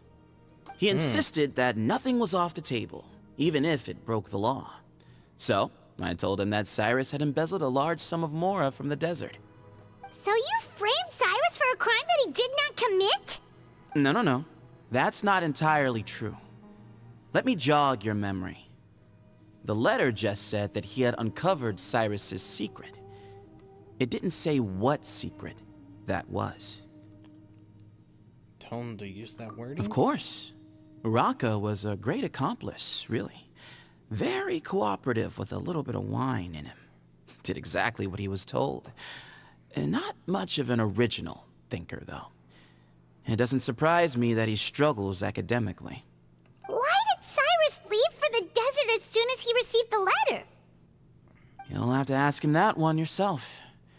Certain things I can't answer for him. I'm neither judging nor defending him. All you need to know is that he recognized our emblem, and it was his own choice to take the bait.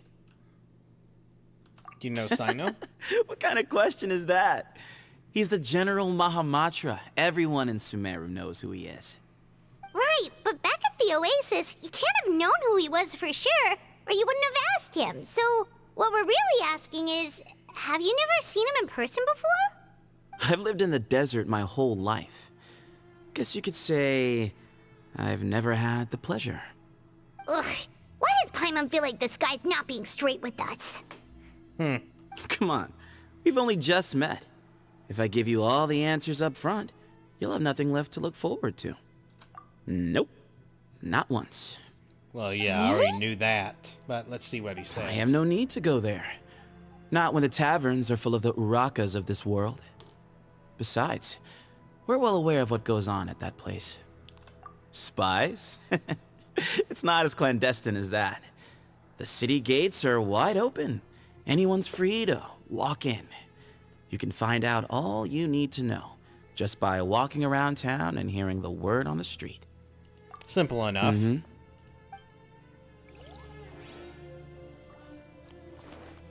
Everyone hold it. The situation's even more complicated than I expected. I should make sure I know the way out before we go any further.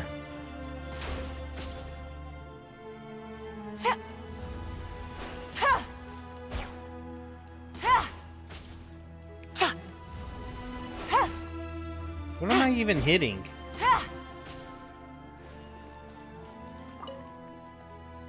I never imagined that the true Temple of Silence would be hidden somewhere like this. We've passed through these parts before, but never noticed anything. That's King Deshret's technology for you, I guess. It borders on the miraculous. Amazing to think that it's been preserved intact all this time. We should be wary of our hosts. Still, at this point, we can be confident that the professor is safe and sound, so that's something.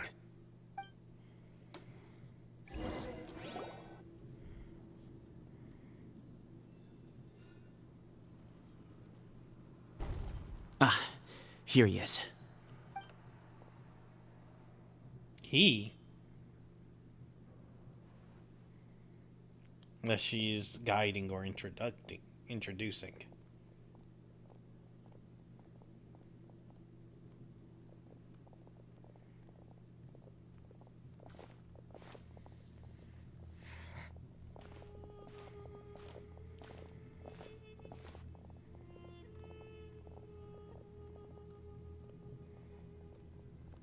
Grandfather, the person you wish to see is here. Well done, Sethos. Greetings, one and all. I am Ba Moon, the current leader of the Temple of Silence. I know why you are here, and I thank you for your patience. Bring him out. Professor! Cyrus, are you okay? Ah! Watch what you're doing! Oh, my apologies. We have no intention of causing you distress. But you must understand, Cyrus is of great importance to us. We had to find a way to bring him back to us. Cyrus owes me his life, and to the Temple of Silence, he owes a debt of gratitude. I let him go a long time ago, but now, the time has come to demand payment. I wanted to end my feud with this old bag of bones before you caught up with me. But you got here so quickly. Just leave, Cyno. This is a matter between us two old men. You're all too young to get involved. So that's why you didn't want to report the letter. You'd made up your mind to come here from the beginning. You only left in such a hurry to try and throw us off your trail. Some things in life catch up with you. No matter what you do, you shouldn't have come. That alone brought the others. Cyno didn't make us do anything. We came here for the same reason he did. To rescue you. We'd appreciate you telling us the truth. Otherwise, it seems a little unfair on everyone who had to stay behind. My secrets are secret for good reason. Bringing them to light can only lead to misfortune. You're afraid, aren't you? You can't bring yourself to speak of your past deeds to the students you nurtured as if they were your own children. You recognized our emblem because for many years you lived among us. Indeed, you all but became one of us. You knew as soon as you saw the letter that we, not Uraka, were the ones speaking to you. It threatened you only because you know what you did. Your own guilt convicted you. For you, Cyrus, are a traitor. You once shared your learning with us, and joined us in our mission to revive the might of Hermanubis, to bring new hope, new opportunity. But then you betrayed us. You bargained for your independence with your past contributions. And then you left, taking with you Hermanubis' might and the wielder of his power. We both know what I said to you that day. That as the leader, I grant you permission to leave, but that one day, the sands of time will catch up with you. And when that day comes, you must pay the price you owe. You really know how to hold a grudge. Hermanubis' might? And the wielder of his power? Does he mean you? Mm-hmm. Professor, anything to say? The moon is right. I came here once before. He rescued me from the brink of death once, many years ago in the desert. When he learned that I was a scholar, he invited me to come here and revive the might of Hermanubis together. It was a great, daring plan, and one shrouded in secrecy.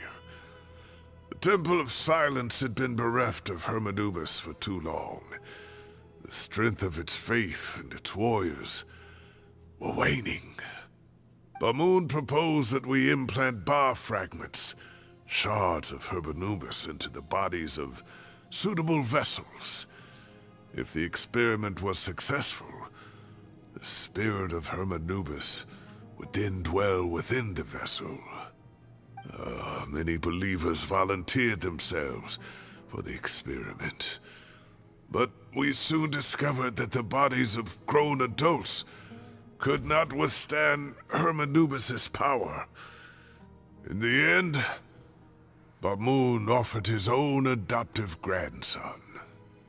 One other child was identified as a suitable vessel, and his parents agreed to release him into our custody in exchange for a small fortune. These 2 children were our only hope for hosting Hermanubis's power. For many years, the Temple of Silence had been in possession of 2 Ba fragments from Hermanubis. As remnants of his raw power, they were exceedingly rare treasures. The test subjects were sent into a room that had been prepared for the ceremony, and instructed to approach the Ba fragments, whose power had been amplified. If, after some time, this power did not repel them, this would mean that they were suitable vessels. The original plan was for a 3-stage experiment: resonance, implantation, and recovery and observation. The resonance stage went quite smoothly for both candidates. As the 2nd stage began, I realized a decision had to be made. Should we implant the fragments one at a time? This would allow us to monitor the results after the first round and adjust our plan accordingly. Or alternatively, we could implant each fragment in a different vessel at the same time and compare their effects. But as I was deliberating, both Ba fragments suddenly became active. They glowed with a light we had never seen before. I knew that if they were not implanted right away, they would disintegrate and be gone from the world for good. Our 2 vessels had both displayed great promise by successfully resonating with the fragments. Under the circumstances, the thought of implanting both fragments into the same vessel seemed out of the question. To preserve our faith and our power, we implanted each of them with a single fragment. Ultimately, I ended the experiment and left, taking one of the children with me. In recognition of your past contributions, I chose not to send someone to hunt down and kill you both. Your lives were spared, but I have paid a great price for your betrayal ever since. I have always wanted to see you, Cyno. Losing you and your Ba fragment dealt us a devastating blow. We've been in decline ever since you left. I see. So that's how I gained my power. Look, in essence, I borrowed your Ba fragment for a decade or so. And now you are seeking justice. If you want to take my life, then so be it. I'm an old man now anyway. But you cannot lift a finger against Cyno. He is the General Mahamatra. Your actions would be seen as a declaration of war against the Academia. I'm sure you don't remember anymore, dear Cyno, but you've met us all before. You were so young then, when we all gathered around and celebrated the revival of our Lord. You and he, Sethos, you were our final hope. You'd like me to return my power? As a follower of Hermanubis, I have allowed this power to remain in the rainforest for far too long. Now, it is time to reclaim it. That power is not yours to reclaim. Cyno was chosen by the gods. You cannot take what they have bestowed. You are wrong. Cyno was chosen, but he was not the only one. My child, Sethos, has the same gift as he. So those are your terms for freeing the professor? Despise me all you want. My sins are my own. The Temple of Silence is an innocent party. It is because of my foolishness all those years ago that the Temple's glory has waned. And now I must take responsibility for the decision I made back then. So what you're saying is, the power of one Ba fragment is not enough? You're asking me to return the one in my possession, so it can be implanted in him instead? Divine power causes great suffering to those who wield it. How do you know that Sethos would be able to withstand it? He is no longer a small child. But regardless, this burden is ours to bear. And your objections mean little given that you turned your back on us long ago. Both my heart and mind are telling me that what you are proposing is a terrible idea. However... Don't listen to him, Cyno. That power is no more yours to give than it is his to take. You have to understand. I know. But if this is a question of your freedom versus a fragment of power, then... there is nothing to debate. Sorry to interrupt, but in my view, there are a number of contentions here that still need addressing. Say that Cyno refuses to return his power, and you also refuse to release Cyrus. Then, we are at an impasse. I find it hard to believe that you went to all this effort without planning for that possibility. You're trying to gauge where we stand while keeping your remaining cards close to your chest. Well, my stance is, put the rest of your cards on the table. Then we can have a discussion. Wait, those ears. So, we have a descendant of the Valukashuna in our midst. Splendid. Fate smiles upon us after all. Everything we have longed for, Hermanubis will provide. Perhaps this very day we'll...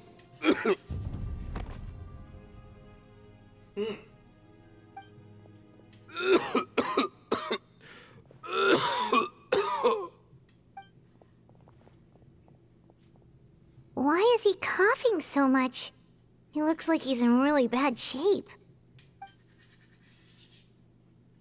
He must be forcing himself to act strong.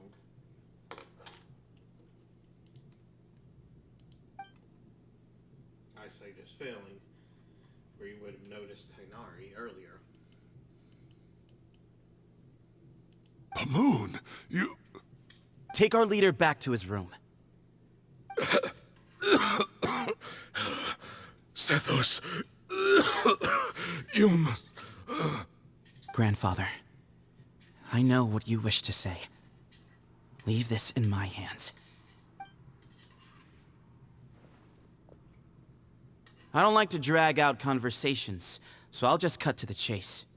Had Cyrus not stopped the experiment all those years ago, the plan would most likely have been a success.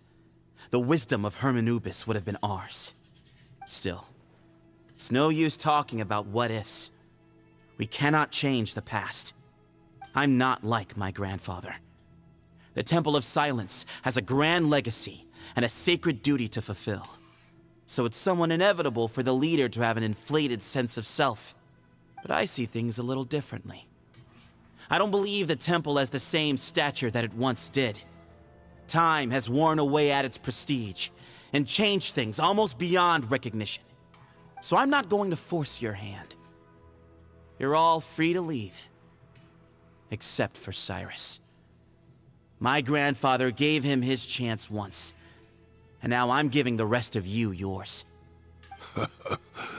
You have courage and wise judgment, kid.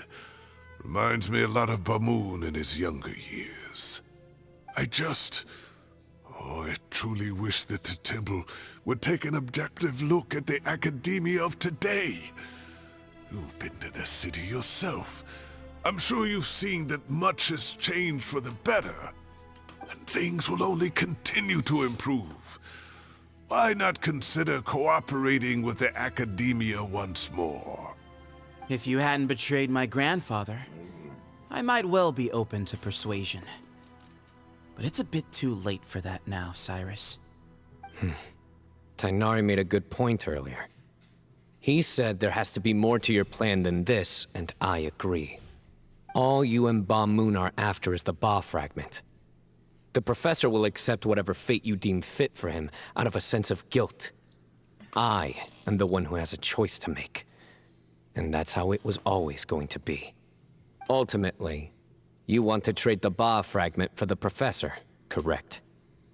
I'm glad to see you're giving it some serious consideration. I won't forsake my professor, nor do I intend to run from a problem that I must face sooner or later. Give me one night to make my decision. That works. Then I'll be waiting to hear your verdict, Cyno. Oh, my grandfather still has a fair few things he wants to say to Cyrus, so I'll be escorting him back now.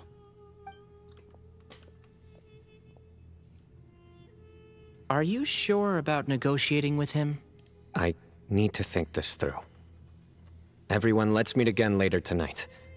Until then, take some time for yourself. All right, well, don't put too much pressure on yourself, Cyno. If you need any help working things out, just come and find us.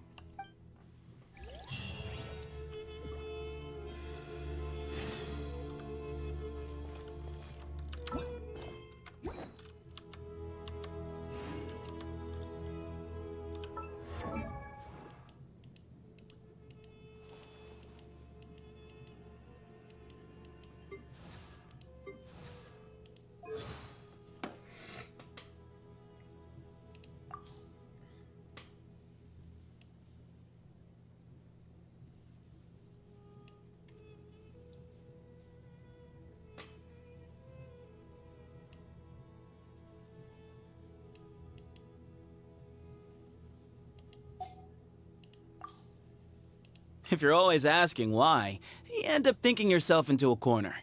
Sometimes it's better to let go. Do you hear that? Something's going on over there.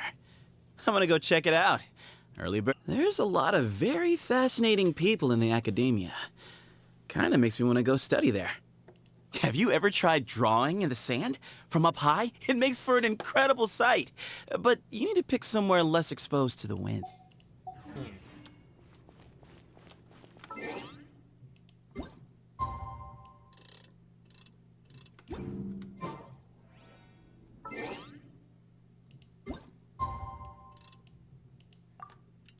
So I don't have to go till...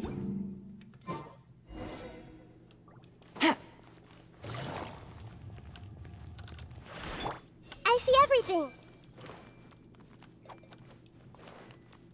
Into the shadows.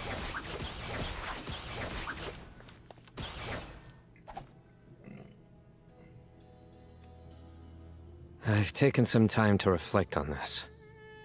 If I had to guess, Professor Cyrus came to the desert knowing that he would almost certainly never return. He's a stubborn man who tends to double down when he feels strongly about something. We won't get anywhere trying to convince him to escape. I agree.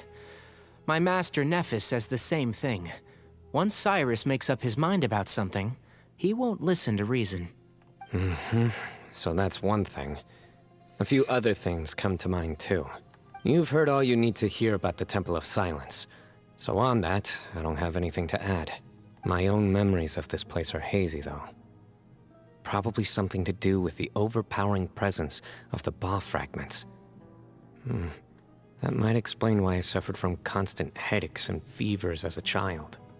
I do remember having some fleeting moments of profound emotion when vague images would appear in my mind. But I don't recall much, only bits and pieces. I was still young then, and all I could understand was that there was a strong will inside my mind. Thinking back on it now, I suppose it was Hermanubis' way of trying to encourage me, even if we couldn't communicate. The power that came to inhabit my spirit was probably one of the cornerstones of their whole faith. So if the will and might of Hermanubis is a real, intangible thing, and they are its rightful worshippers, then... You're not gonna give in to their demands, are you? Surely there has to be another way. No. I have no intention of returning it. I need this power to protect Sumeru. But the temple has the right to make the final decision over its fate, since it belongs to one of the 7 pillars of King Deshret. So I will challenge them head-on, and win the right to wield this power for myself, fair and square. This reminds me of something Alhaitham mentioned to me just before we left. He said that the Temple of Silence was originally founded by the ruling elite of the day. Traditionally, such organizations are bound by a strict and ancient code of nobility. Kaveh has made similar observations about the desert tribes from his work trips there. He says many of them have their own internal rules. They talk about the importance of never dishonoring their tribal bonds, or the rules laid down by their ancestors. I think we could turn that to our advantage. Go back to them with a proposal of our own. Wow, and just like that, we've turned the tables on them. Looks like we have the same idea. Turn it back on them now while we still can, in terms that they cannot refuse. That's how we win this. Great. And I know just how to start the conversation. Let's go find Sethos. We'll tell him that I know a thing or two about medicine and would like to take a look at his grandfather's condition.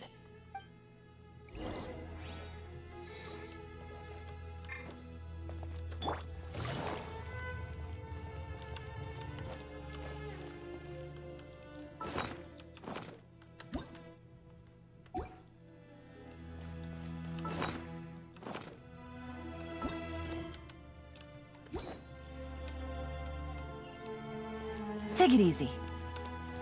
Alright, finally press the right button.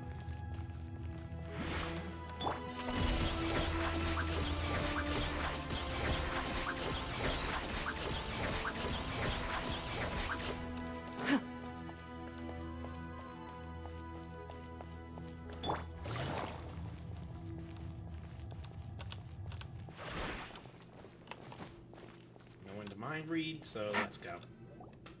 Sethos, let's talk. Have you made up your mind? We'll get to that, but first, I have some degree of medical training, so I was wondering if you might let me take a look at your grandfather? I have no objections, although we do have our own doctors here. I doubt you'll be able to tell us anything we don't already know. Only one way to find out. Follow me. Keep your voices down. We don't want to disturb him.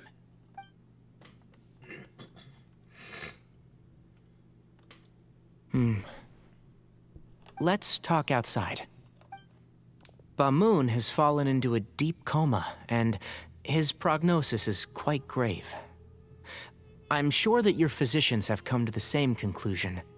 He appears to have sustained a serious injury in his youth, which has been exacerbated over the years by the heavy burden of work and now by the effects of old age. Regretfully, I must inform you that, based on what I've seen with patients in a similar condition, he doesn't have long left. A few days at most. Yeah. I've known for a long time. You're his heir, aren't you? You clearly have a lot of respect for the man. But you also see things differently. You have a broader range of concerns and a more pragmatic approach. So tell me how we can end this on your terms. Let's find a way to bring all this to a resolution while Bamoon is still alive to see it. That's what really matters to you. I know it. Yeah, there's no time to waste here. You know that better than anyone. You know, the two of you are actually in a very similar predicament right now. Both of you have a very different perspective from the men who raised you. Right. And you didn't create this situation. They did, but somehow you've ended up having to make the tough decisions. You're right. We both look at this problem very differently than the people we inherited it from. I accept, Cyno. This all began because of Hermanubis. So let's end it with the rite he himself created. Legend has it that when Hermanubis first arrived in Tuletula, he sparred with the city's residents. He and his two companions proved their mettle by fighting over several days, winning the support of many fine people. That group of supporters were some of the first members of the Temple of Silence, and the sparring matches were enshrined as one of our founding rites, the rite of duels. It's where it all began. Sounds very fitting. I'm in.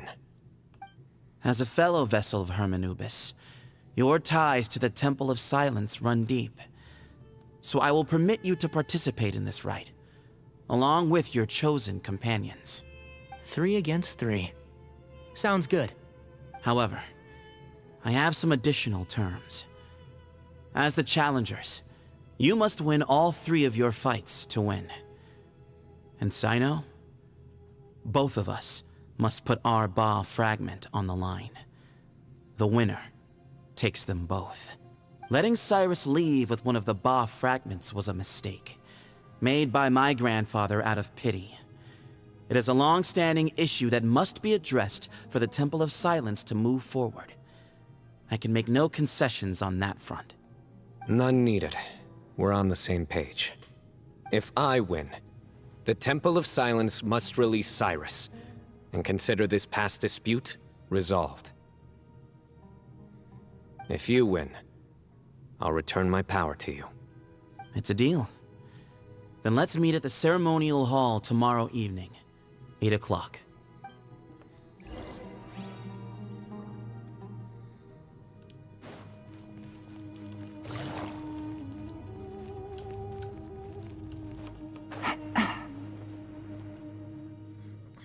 Well, after how that went, there's definitely no turning back now.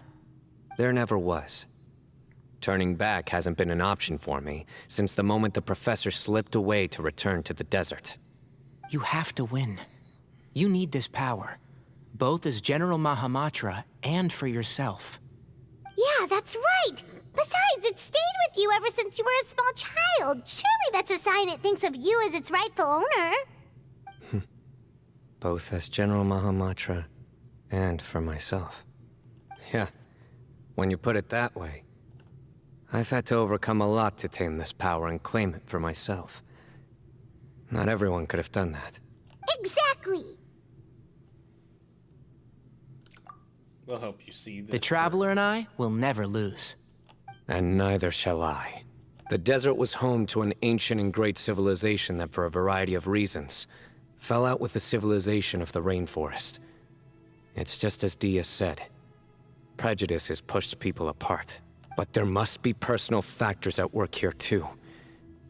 I can't shake the feeling that Ba-Moon cares for many more things than he lets on. And I don't think that Sethos is any kind of villain. He's just doing what he thinks is best. Tomorrow, everything will be resolved.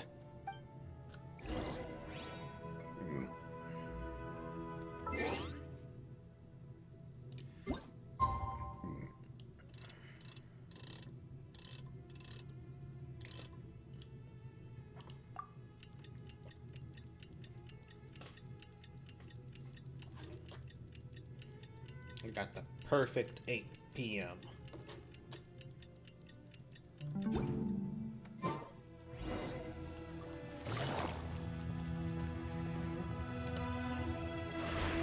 Ready.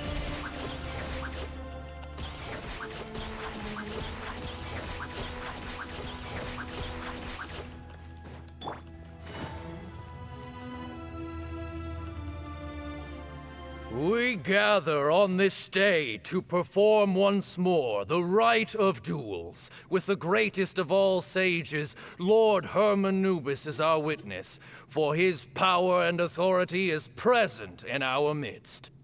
This is our most sacred of ceremonies, and no disruption from the audience shall be tolerated. It is incumbent upon all to observe the duel with the utmost respect and reverence throughout the proceedings. Representing the Temple of Silence, the Defenders.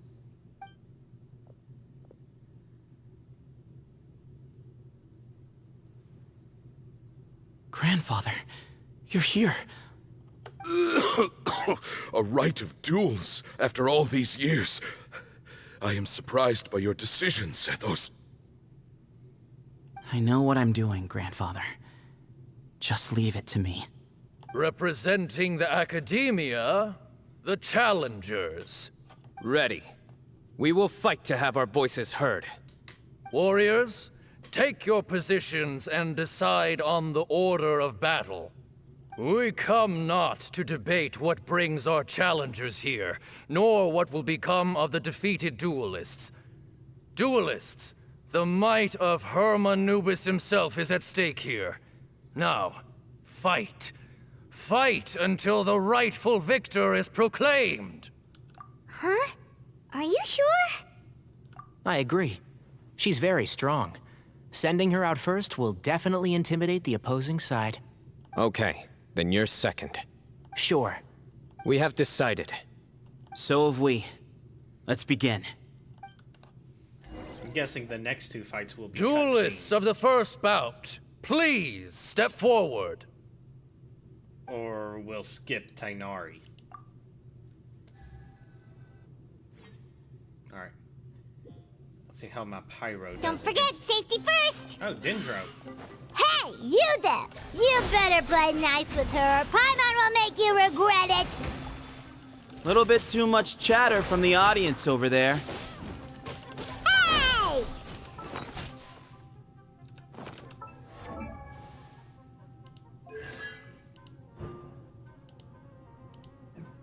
Trial version. Ah.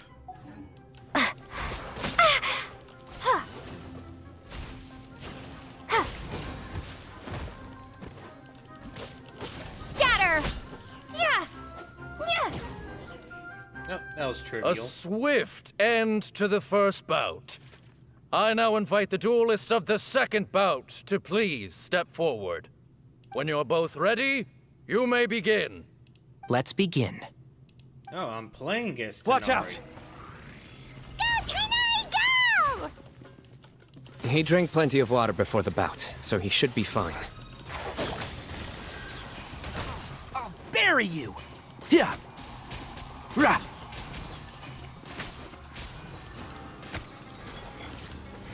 Let's nip that in the bud. Yeah! Rah! Can't see? Yeah! Rah!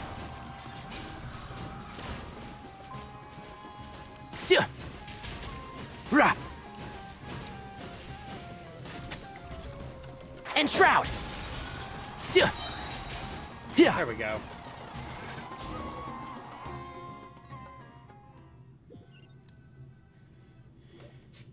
Thus ends the second bout. We will now move to the third bout. This will be a Duelists, please step forward.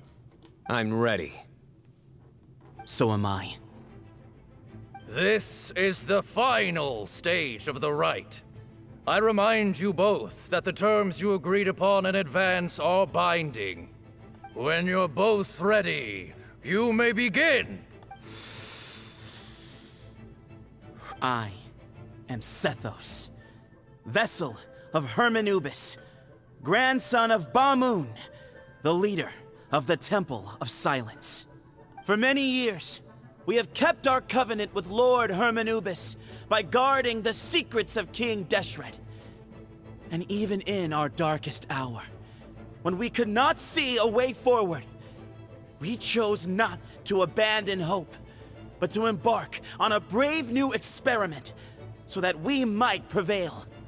We earnestly sought Lord Hermanubis' wisdom and power, longing to see his spirit and his light descend upon us. Now, I will fight to become the rightful wielder of that power! I am Cyno, General Mahamatra of the Academia, student and successor of Cyrus, the Sage of Spantamad. I fight in defense of my power, my professor, and my nation. And you. I think you left some things unsaid. This is a sacred duel, and Hermanubis is watching. So bare your soul. Everyone, old and young, fit and frail, they're all waiting to see how this duel will end. My grandfather is a wise leader. He is also known to be a ruler who is not afraid to get blood on his hands. I understand his beliefs well, and I know what he expects of me. But our faith has held us back for too long. After I grew up, I went to the rainforest once, and I saw for myself the people of the city. Times have changed. The people of Sumeru are happier and more free now than in the past. I thought about this as I stood at one of the tallest points in the city, gazing down at the streets below. Then I thought of you, Cyno. You and I both wield the same power. Yet the lives we lead could not be more different. Each Ba fragment of Hermanubis stands for something different. Might, glory, or one of many other secrets that have yet to be revealed. I once thought that the nature of our fragments must be what makes us so different from one another. But maybe it's that you've found your answer, and I am still searching for mine. I am more than just a warrior. I am my own person. Exactly. The name Hermanubis has left its mark on both of us, shaped the course of our lives. We are his vessels, and yet we are more besides. So show me your answer, Cyno. Show me I can be more than my faith, more than the power I wield. Show me the person I can become!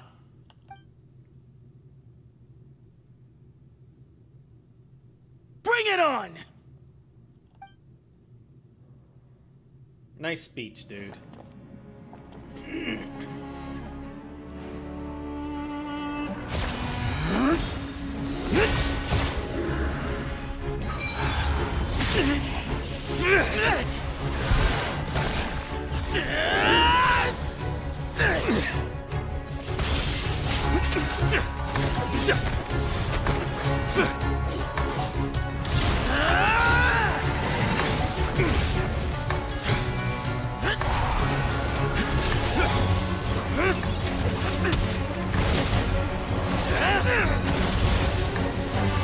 That's all you've got?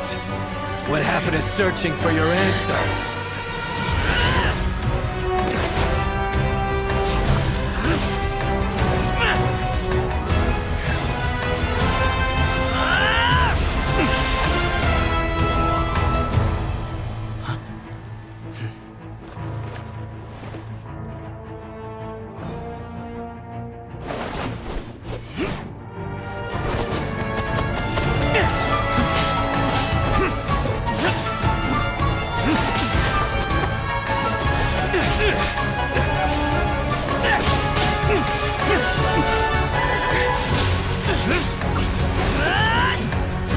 Honestly, probably the best cutscene in the game so far in terms of combat choreography.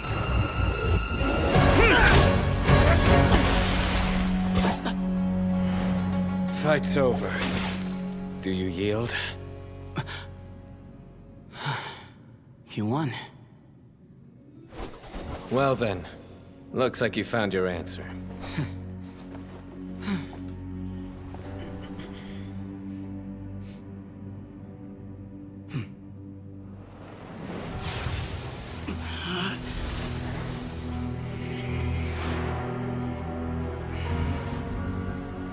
I give his glory to you.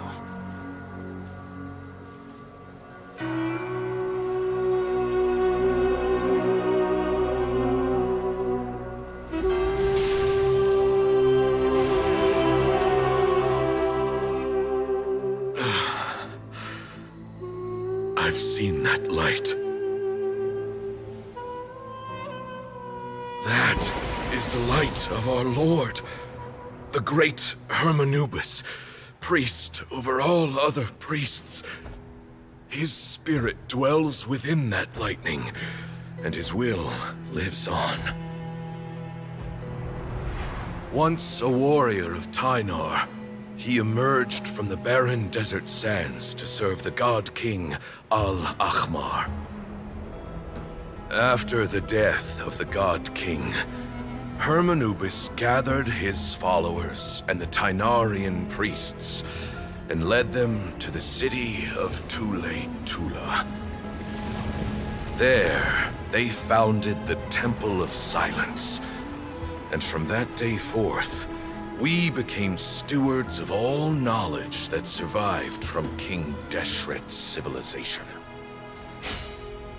Barely a century passed before war ravaged the desert, One by one, Eremite leaders took up arms against each other in battles that would devour what little remained of their civilization. Only the wise city of Tule Tula was spared under the guiding hand of the Tainarians. But peace did not last. Coveting the knowledge of King Deshret, the beasts set their eyes on Tule Tula. The king of Gurabad laid siege to the city and ordered the sages to surrender to him the Temple of Silence as proof of his victory. The ruling elite colluded with their oppressors, betraying the temple so as to hold on to their rule over the city. They declared that the knowledge guarded by the temple was the true cause of corruption. These were dark days, and we faced enemies on all sides. Our lord had long since exhausted his strength, keeping the forbidden knowledge introduced by King Deshret at bay. To ensure the temple's continued survival, he broke his being into many pieces and began the ceremony of Hermanubis' legacy, bestowing his power upon his mortal followers. With this power, the temple was able to defeat the tyrant's army. Yet, we were not hailed as heroes. Strange and unfamiliar as this power was, it struck fear into the people's hearts and drove them to reject us. In the end, the people of the temple and the Tule Tula Tainarians left the city for good and made their way to the rainforest. What followed next was inevitable. The elite of Tule Tula fell and were decimated. War engulfed the desert. And we wandered from place to place, always in hiding, all the while keeping close watch over our secrets and staying true to our mission.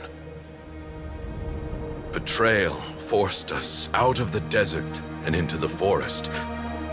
Then mistrust drove us from the forest into the desert once more. We have lived in exile for far, far too long. Yet, today, the Temple of Silence has borne witness to the glory of Hermanubis once more.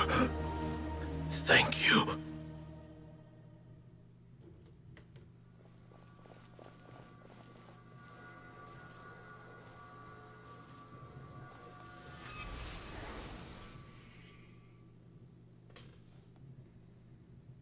How is it? Do you feel okay?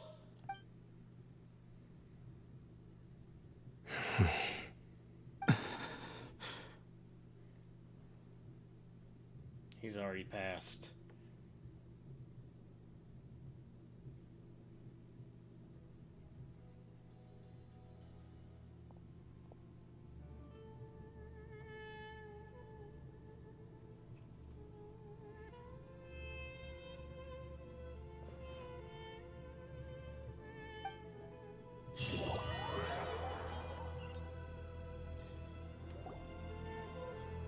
Grandfather.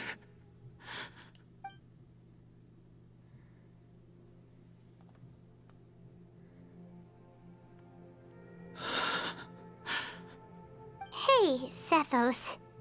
You'll get through this. I know.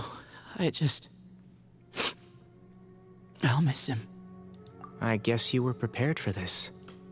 It's been a long time coming, huh? Yeah, he's been on death's door for a very long time now.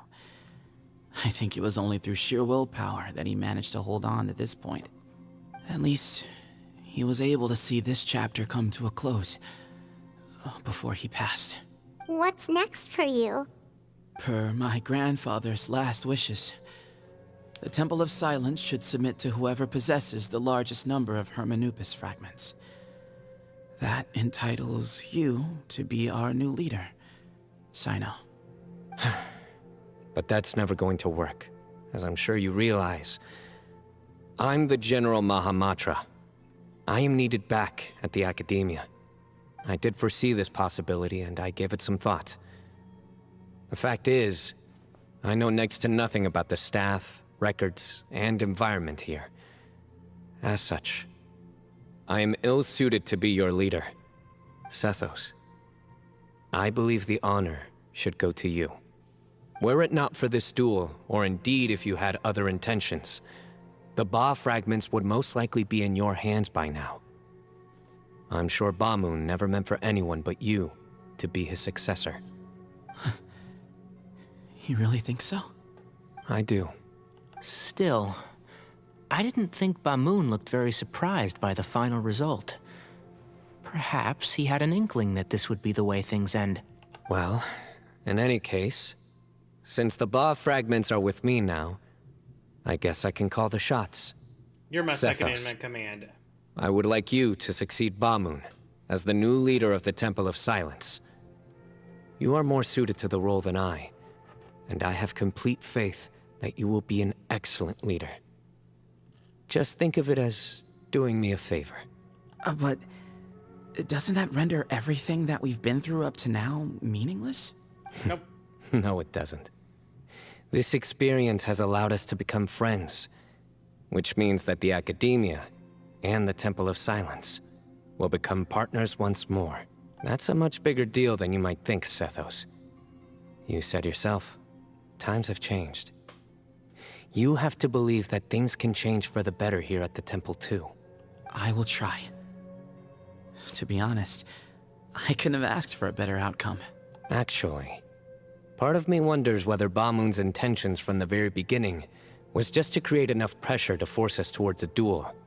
That way, no matter who won, one of us would have to surrender our Ba fragment, and the power of Hermanubis would be concentrated in one single person. Had you won, the Temple of Silence would have doubled its strength. And were I to win, he correctly anticipated that I wouldn't suddenly drop everything to become the leader of the temple, much less integrate the temple into the Academia by force. He knew that the temple's future would depend not just on the guidance of Hermanubis, but the support of the Academia too. So he made it his responsibility to ensure his successor would be free from the burdens of the past. His plan meant that whoever ended up succeeding him, they would have an easier time interacting with the Academia. With one single letter, he lured out the professor. No matter what happened after that, it would result in a net benefit to the temple. And here I thought the General Mahamatra wouldn't care for all these trivial details. You're absolutely right. Grandfather and I considered this from every angle. We had to find a way to mend our relationship with the Academia. In that sense, the right of duels was just a means to an end. Thank you for everything, Sino. As a gesture of our gratitude, to those that you and Lesser Lord Kusanali deem worthy, I will grant the honor of access to the Temple of Silence for their pursuit of knowledge. The Temple of Silence has a wealth of information on King Deshret's civilization, more than any other organization in existence today. In times when you need information that only we can provide, we will be here to support you. But you must be exceedingly careful with your selection of candidates, lest you lead humanity to repeat the same mistakes. By the way, Tighnari, my grandfather was so happy to see you. You are a descendant of the Veluca Shuna, and we are the heirs to the will of Hermanubis. The story goes that King Deshret chose the sage Hermanubis from among the Tighnarians and appointed him as his familiar. He went on to fight many valiant battles with his Tighnarian companions. They always stood by each other, from the founding of the Temple of Silence to the fall of Tuletula. The Tighnarians who left Tuletula joined their human counterparts in the rainforest. A few centuries later, when some of the group returned to the desert, many of the Tighnarians chose to stay and put down roots in the rainforest. In all likelihood, those were your ancestors. How fascinating. My father once mentioned that I was named after the Tighnarians, but I never knew that my forebears had such a history with the Temple of Silence. I like this story. By the way, has anyone seen Cyrus? Yes, Cyrus. You'll probably find him in my grandfather's room. He wouldn't show it in front of me, but I think he still has many fond memories of my grandfather. If it's true that you and your grandfather really planned for everything to turn out this way, then I guess he didn't really resent Cyrus as much as he appeared to. Who knows? Perhaps all of us. You, me, and Cyrus. We're all just pawns in my grandfather's plan to set things straight. He was awful like that. Someone's got to make the decisions when history is at a crossroads. I will make a detailed report on all of this to Lesser Lord Kusanali, and arrange for an official delegation from the Academia to come and meet you in the desert. I'm sure you'll have lots to attend to in the days ahead. But once things return to normal, please come and visit the rainforest again. You should stay for a few days this time, and start to build some relationships. If we're going to work together, both sides have to get to know one another better. I will. All right, well, bye for now, everyone. I'll be seeing you. See you soon. Come hang out with us anytime. Best of luck to you. Did you see, Grandfather? Cyno chose me to succeed you as leader of the Temple of Silence. I will now serve in his stead. It's... Did you see, Grandfather? Cyno chose me to succeed you as leader of the Temple of Silence. I will now serve in his stead. It's still early days, and I can't say that I know him that well yet. But after that battle, I now understand why he came here with a whole group of friends. Companionship means to trust and be trusted. Just like Cyno and his friends, we too will fight side by side and support each other in times of trouble. Grandfather, we did it. We achieved what we set out to do. From this day on, the Temple of Silence has the chance to work with the Academia once more. Real change, real opportunities. They are now within our grasp.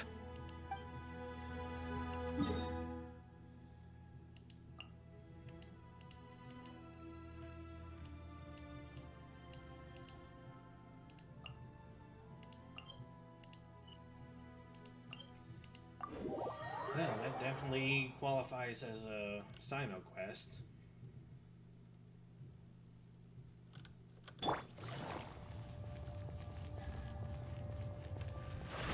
Take it easy. Load it. Makes them one of the most powerful characters in the game too. He could probably beat Corin in a duel.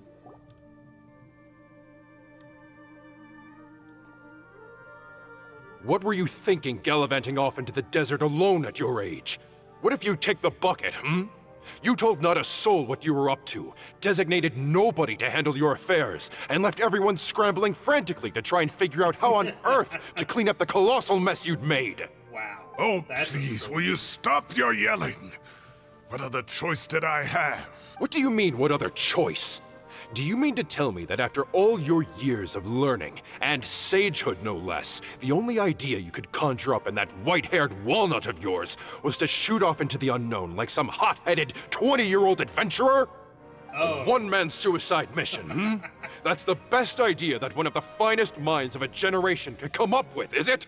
It astounds me that you survived the journey, and you're lucky that Ba Moon didn't finish you off when you arrived.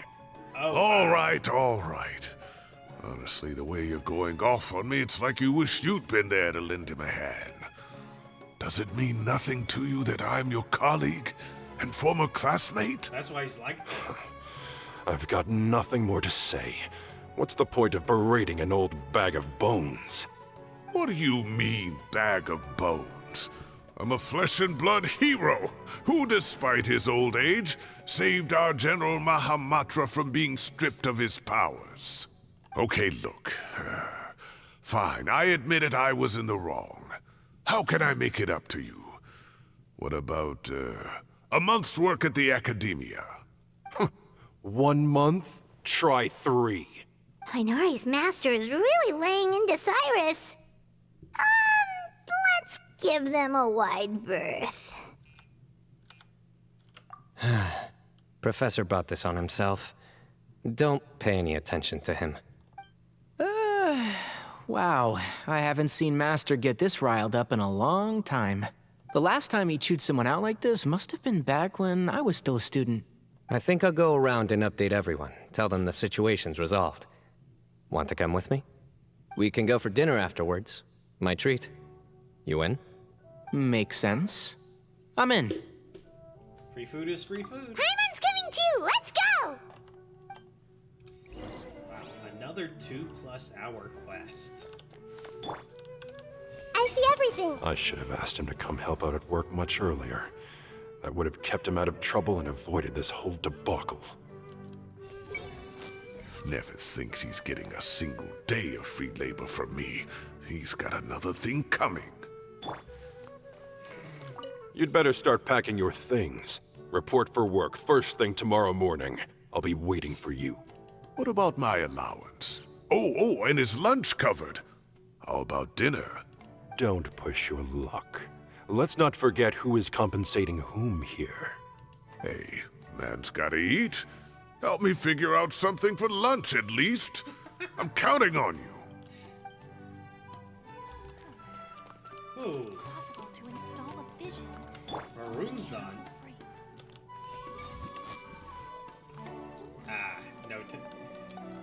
Nothing prepared.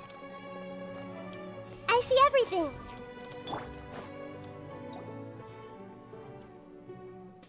Hey, Kale. Kale and Faruzan.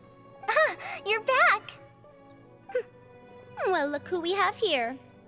Would you mind explaining to me what has been going on this past few days? I heard you all ran off into the desert and got embroiled in a major catastrophe. All taken care of. That does not answer my question. How could you be so careless? That goes for you as well. Yes, and you too.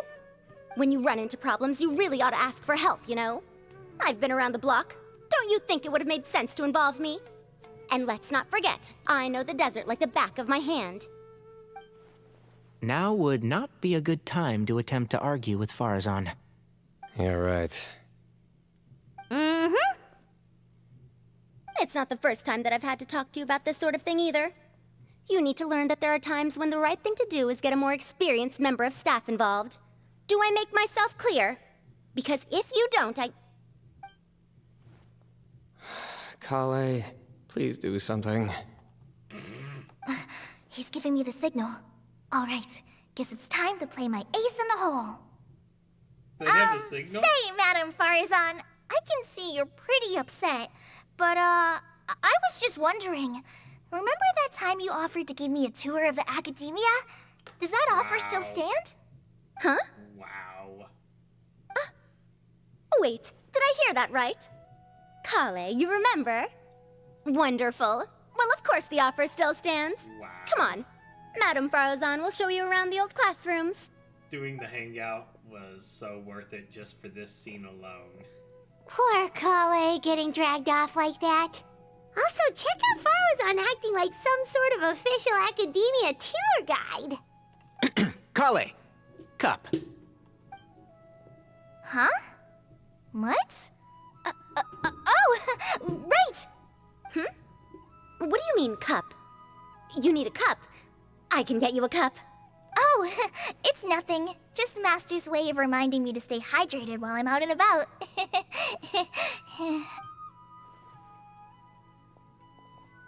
It's code for let's reconvene at the cafe. Tainari and I used it while we were in school, and it's become something of a family tradition now. Oh, that's kind of fun. Yeah. Mm-hmm. 2 people left. Let's bring them along too.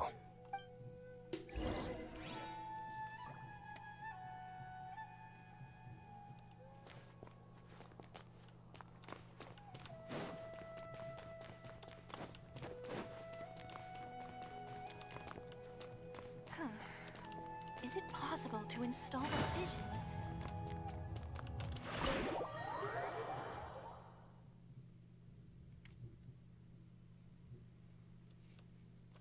Into the shadows.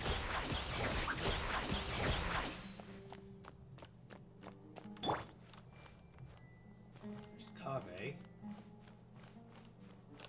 Everyone hold hands. Oh, no text prepared.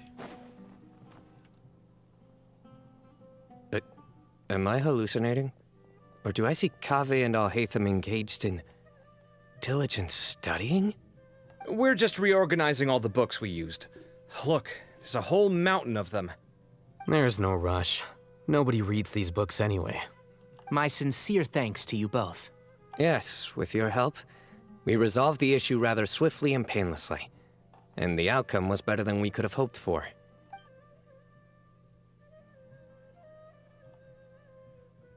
I see. The Temple of Silence resorted to rather unique means of self-preservation. It explains how they managed to remain hidden for so many years. And it sounds like they managed to preserve a whole load of ancient documents as well. I'd love to go check those out if I ever had the chance. That day will come. The Temple of Silence is a hugely important organization, and we'll be sure to maintain good relations with them in the future. Now, as a token of my appreciation, I'd like to treat everyone to coffee. Sounds good. Yeah, sounds great. Although after the last few days, I don't know if I can handle another coffee. But I can just order something else. Sure. Let's go.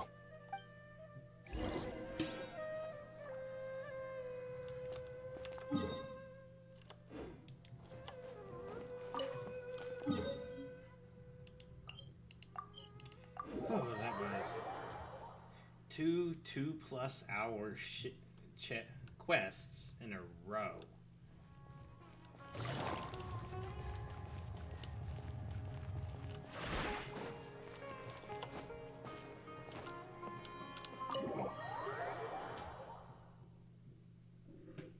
I was not expecting to be playing for that long. And then the Traveler just pounced on their opponent and knocked him right out cold. Then there was Tighnari. He put up an amazing fight too. We ended up winning all 3 bouts. Whoa! Part of me wishes I'd been there to see it, but I'd have been biting my nails off worrying about you guys. A truly edifying account of the events. Bereft of detail, but it has livened up the room all the same.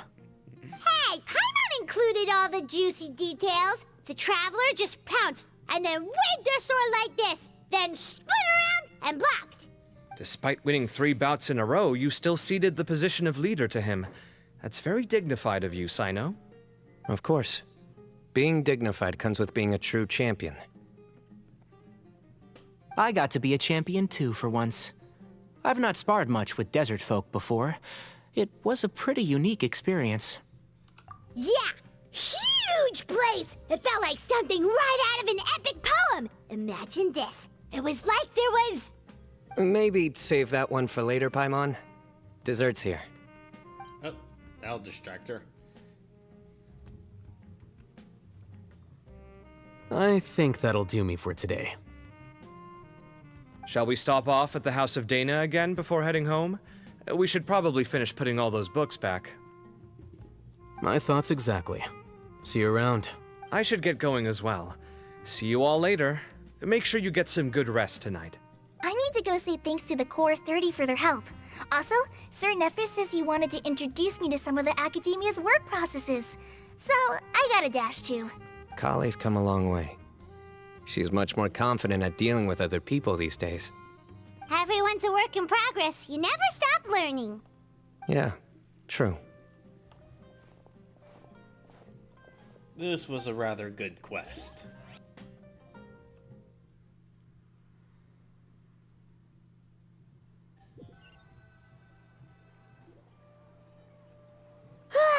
That was good. It feels like everything's finally wrapped up now. Life is all about these moments when you can finally relax and hang out with good friends after a job well done. And also, those desserts Cyno got, they were really good. Paimon definitely needs more of those in the future. Do you three have anything planned for the rest of the day? Really? If not, would you come somewhere with me? Where to? That's a secret for now. Wouldn't want to spoil the surprise. Okay. How is it not I think done I yet? can guess what you're talking about. It'll definitely be a nice surprise. Well, now Paimon's curious. Come on, let's go.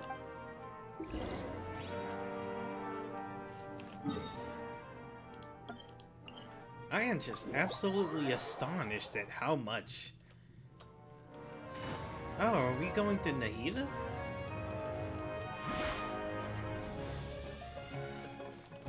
No. We're getting a view. Been a while since I last made my way up here. Wow, look at this place! We're so high up! Need any help? Don't underestimate me. As you wish. It's a nice spot, isn't it? What a great view! We're so high up, we can see for miles! Traveler, Mm-hmm. turn around.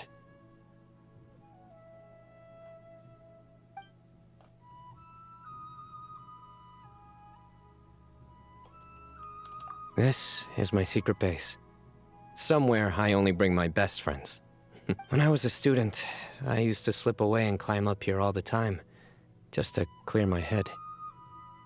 I was quite young then, and hadn't made too many friends yet. Back then, I had a lot of the same questions that Sethos was asking. Who am I? Why do I have this power? And what should I be fighting for? Our gifts help us to find our rightful place in the world. That was my experience. And I'm sure Sethos will figure things out in his own time, too. You two really are like brothers. I feel the same way. You're a tough cookie. Of course. I see no need to be humble when it comes to the facts. I still remember one time when we came up here to chat and do our homework. Sino accidentally dropped a fruit. Luckily, he has fast reflexes, so he caught it just in time. That was the one and only time. Nothing will ever slip through my fingers again. Those were good times. I kind of miss the student life. You know, Paimon really shouldn't be able to imagine Sino doing something like that, but for some strange reason, the mental image is coming through clear as day. Then make it stop. There's somebody there. It's Professor Cyrus. You guys carry on without me. I'll be right back. Okay. Huh? Hey, you're not supposed to jump down! Be careful! It is still not done.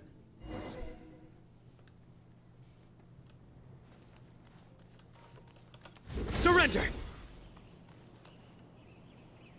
Oh my days. I can't believe how stupid I look in this one. Professor, what are you muttering to yourself about? Sino. Just the man I'm looking for. Guess what I found in some old notebooks? Some old photos? Can you believe it? This notebook was just sitting in a pile of odds and ends in the Sage's office. I must have forgotten to take it with me, and no one's touched it since. It was still right there. I was at the Academia earlier to discuss my workload with Nephis. I swung by the old office to have a look around and just happened to cross it. Oh, time flies. Look how tiny you are in this picture. Still a kid. You look quite young yourself in that one. Ah, it's this one. I remember that. Lisa took it, didn't she? Yep. Looks like her work, all right. Who else could have found just the right angle to make me look so unbelievably hideous? And this one. Looks like we're both dozing off. Oh, cheeky girl. Taking secret photos of us without our knowledge. Is there something you'd like to say to me, Professor? Like what? Like, these are good photos, aren't they? Hey, at moments like this, I hardly know where to begin. I can't pretend I'm a good person. Bamoon had every reason to despise me. And well, so do you if you feel the same way. Don't be ridiculous, you old codger. Is that not what you wanted me to say? Oh, I've dreamt of that place many times after leaving the desert. Sometimes I've dreamed that I was doing research with them again. And other times, I dream of the day they saved my life. Oh, it was one of the happiest times of my life. We all learned so much from one another. You've matured so much over the years, Cyno. Since you're my professor, I should save you some face by not calling you out on all the non-answers you just gave. So, I will do the right thing and keep my mouth shut. Good thinking. Take your own advice next time.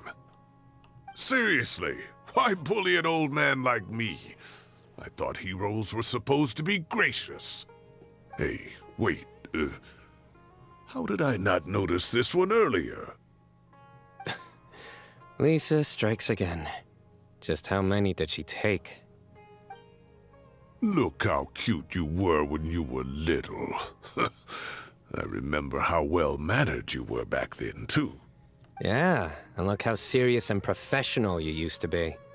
Oh, I can't compete with you anymore. First you get better than me at the deadpan jokes, and now you're besting me at those little quips, too. Don't say that. I still have a lot of respect for you. That's more like it. Hey, what would you say to meeting up with Lisa again sometime? I'd like that. Let's find a time and pay her a visit in Mondstadt.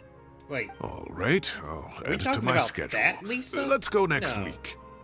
Wait, no. Next week is the tomato growing competition. I have got to beat Zaha Hadid. Or you could find a real hobby, Professor.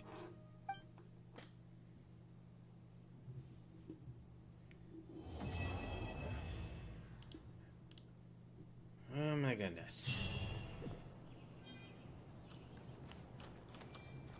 Hey! Joke. How do I make this a joke?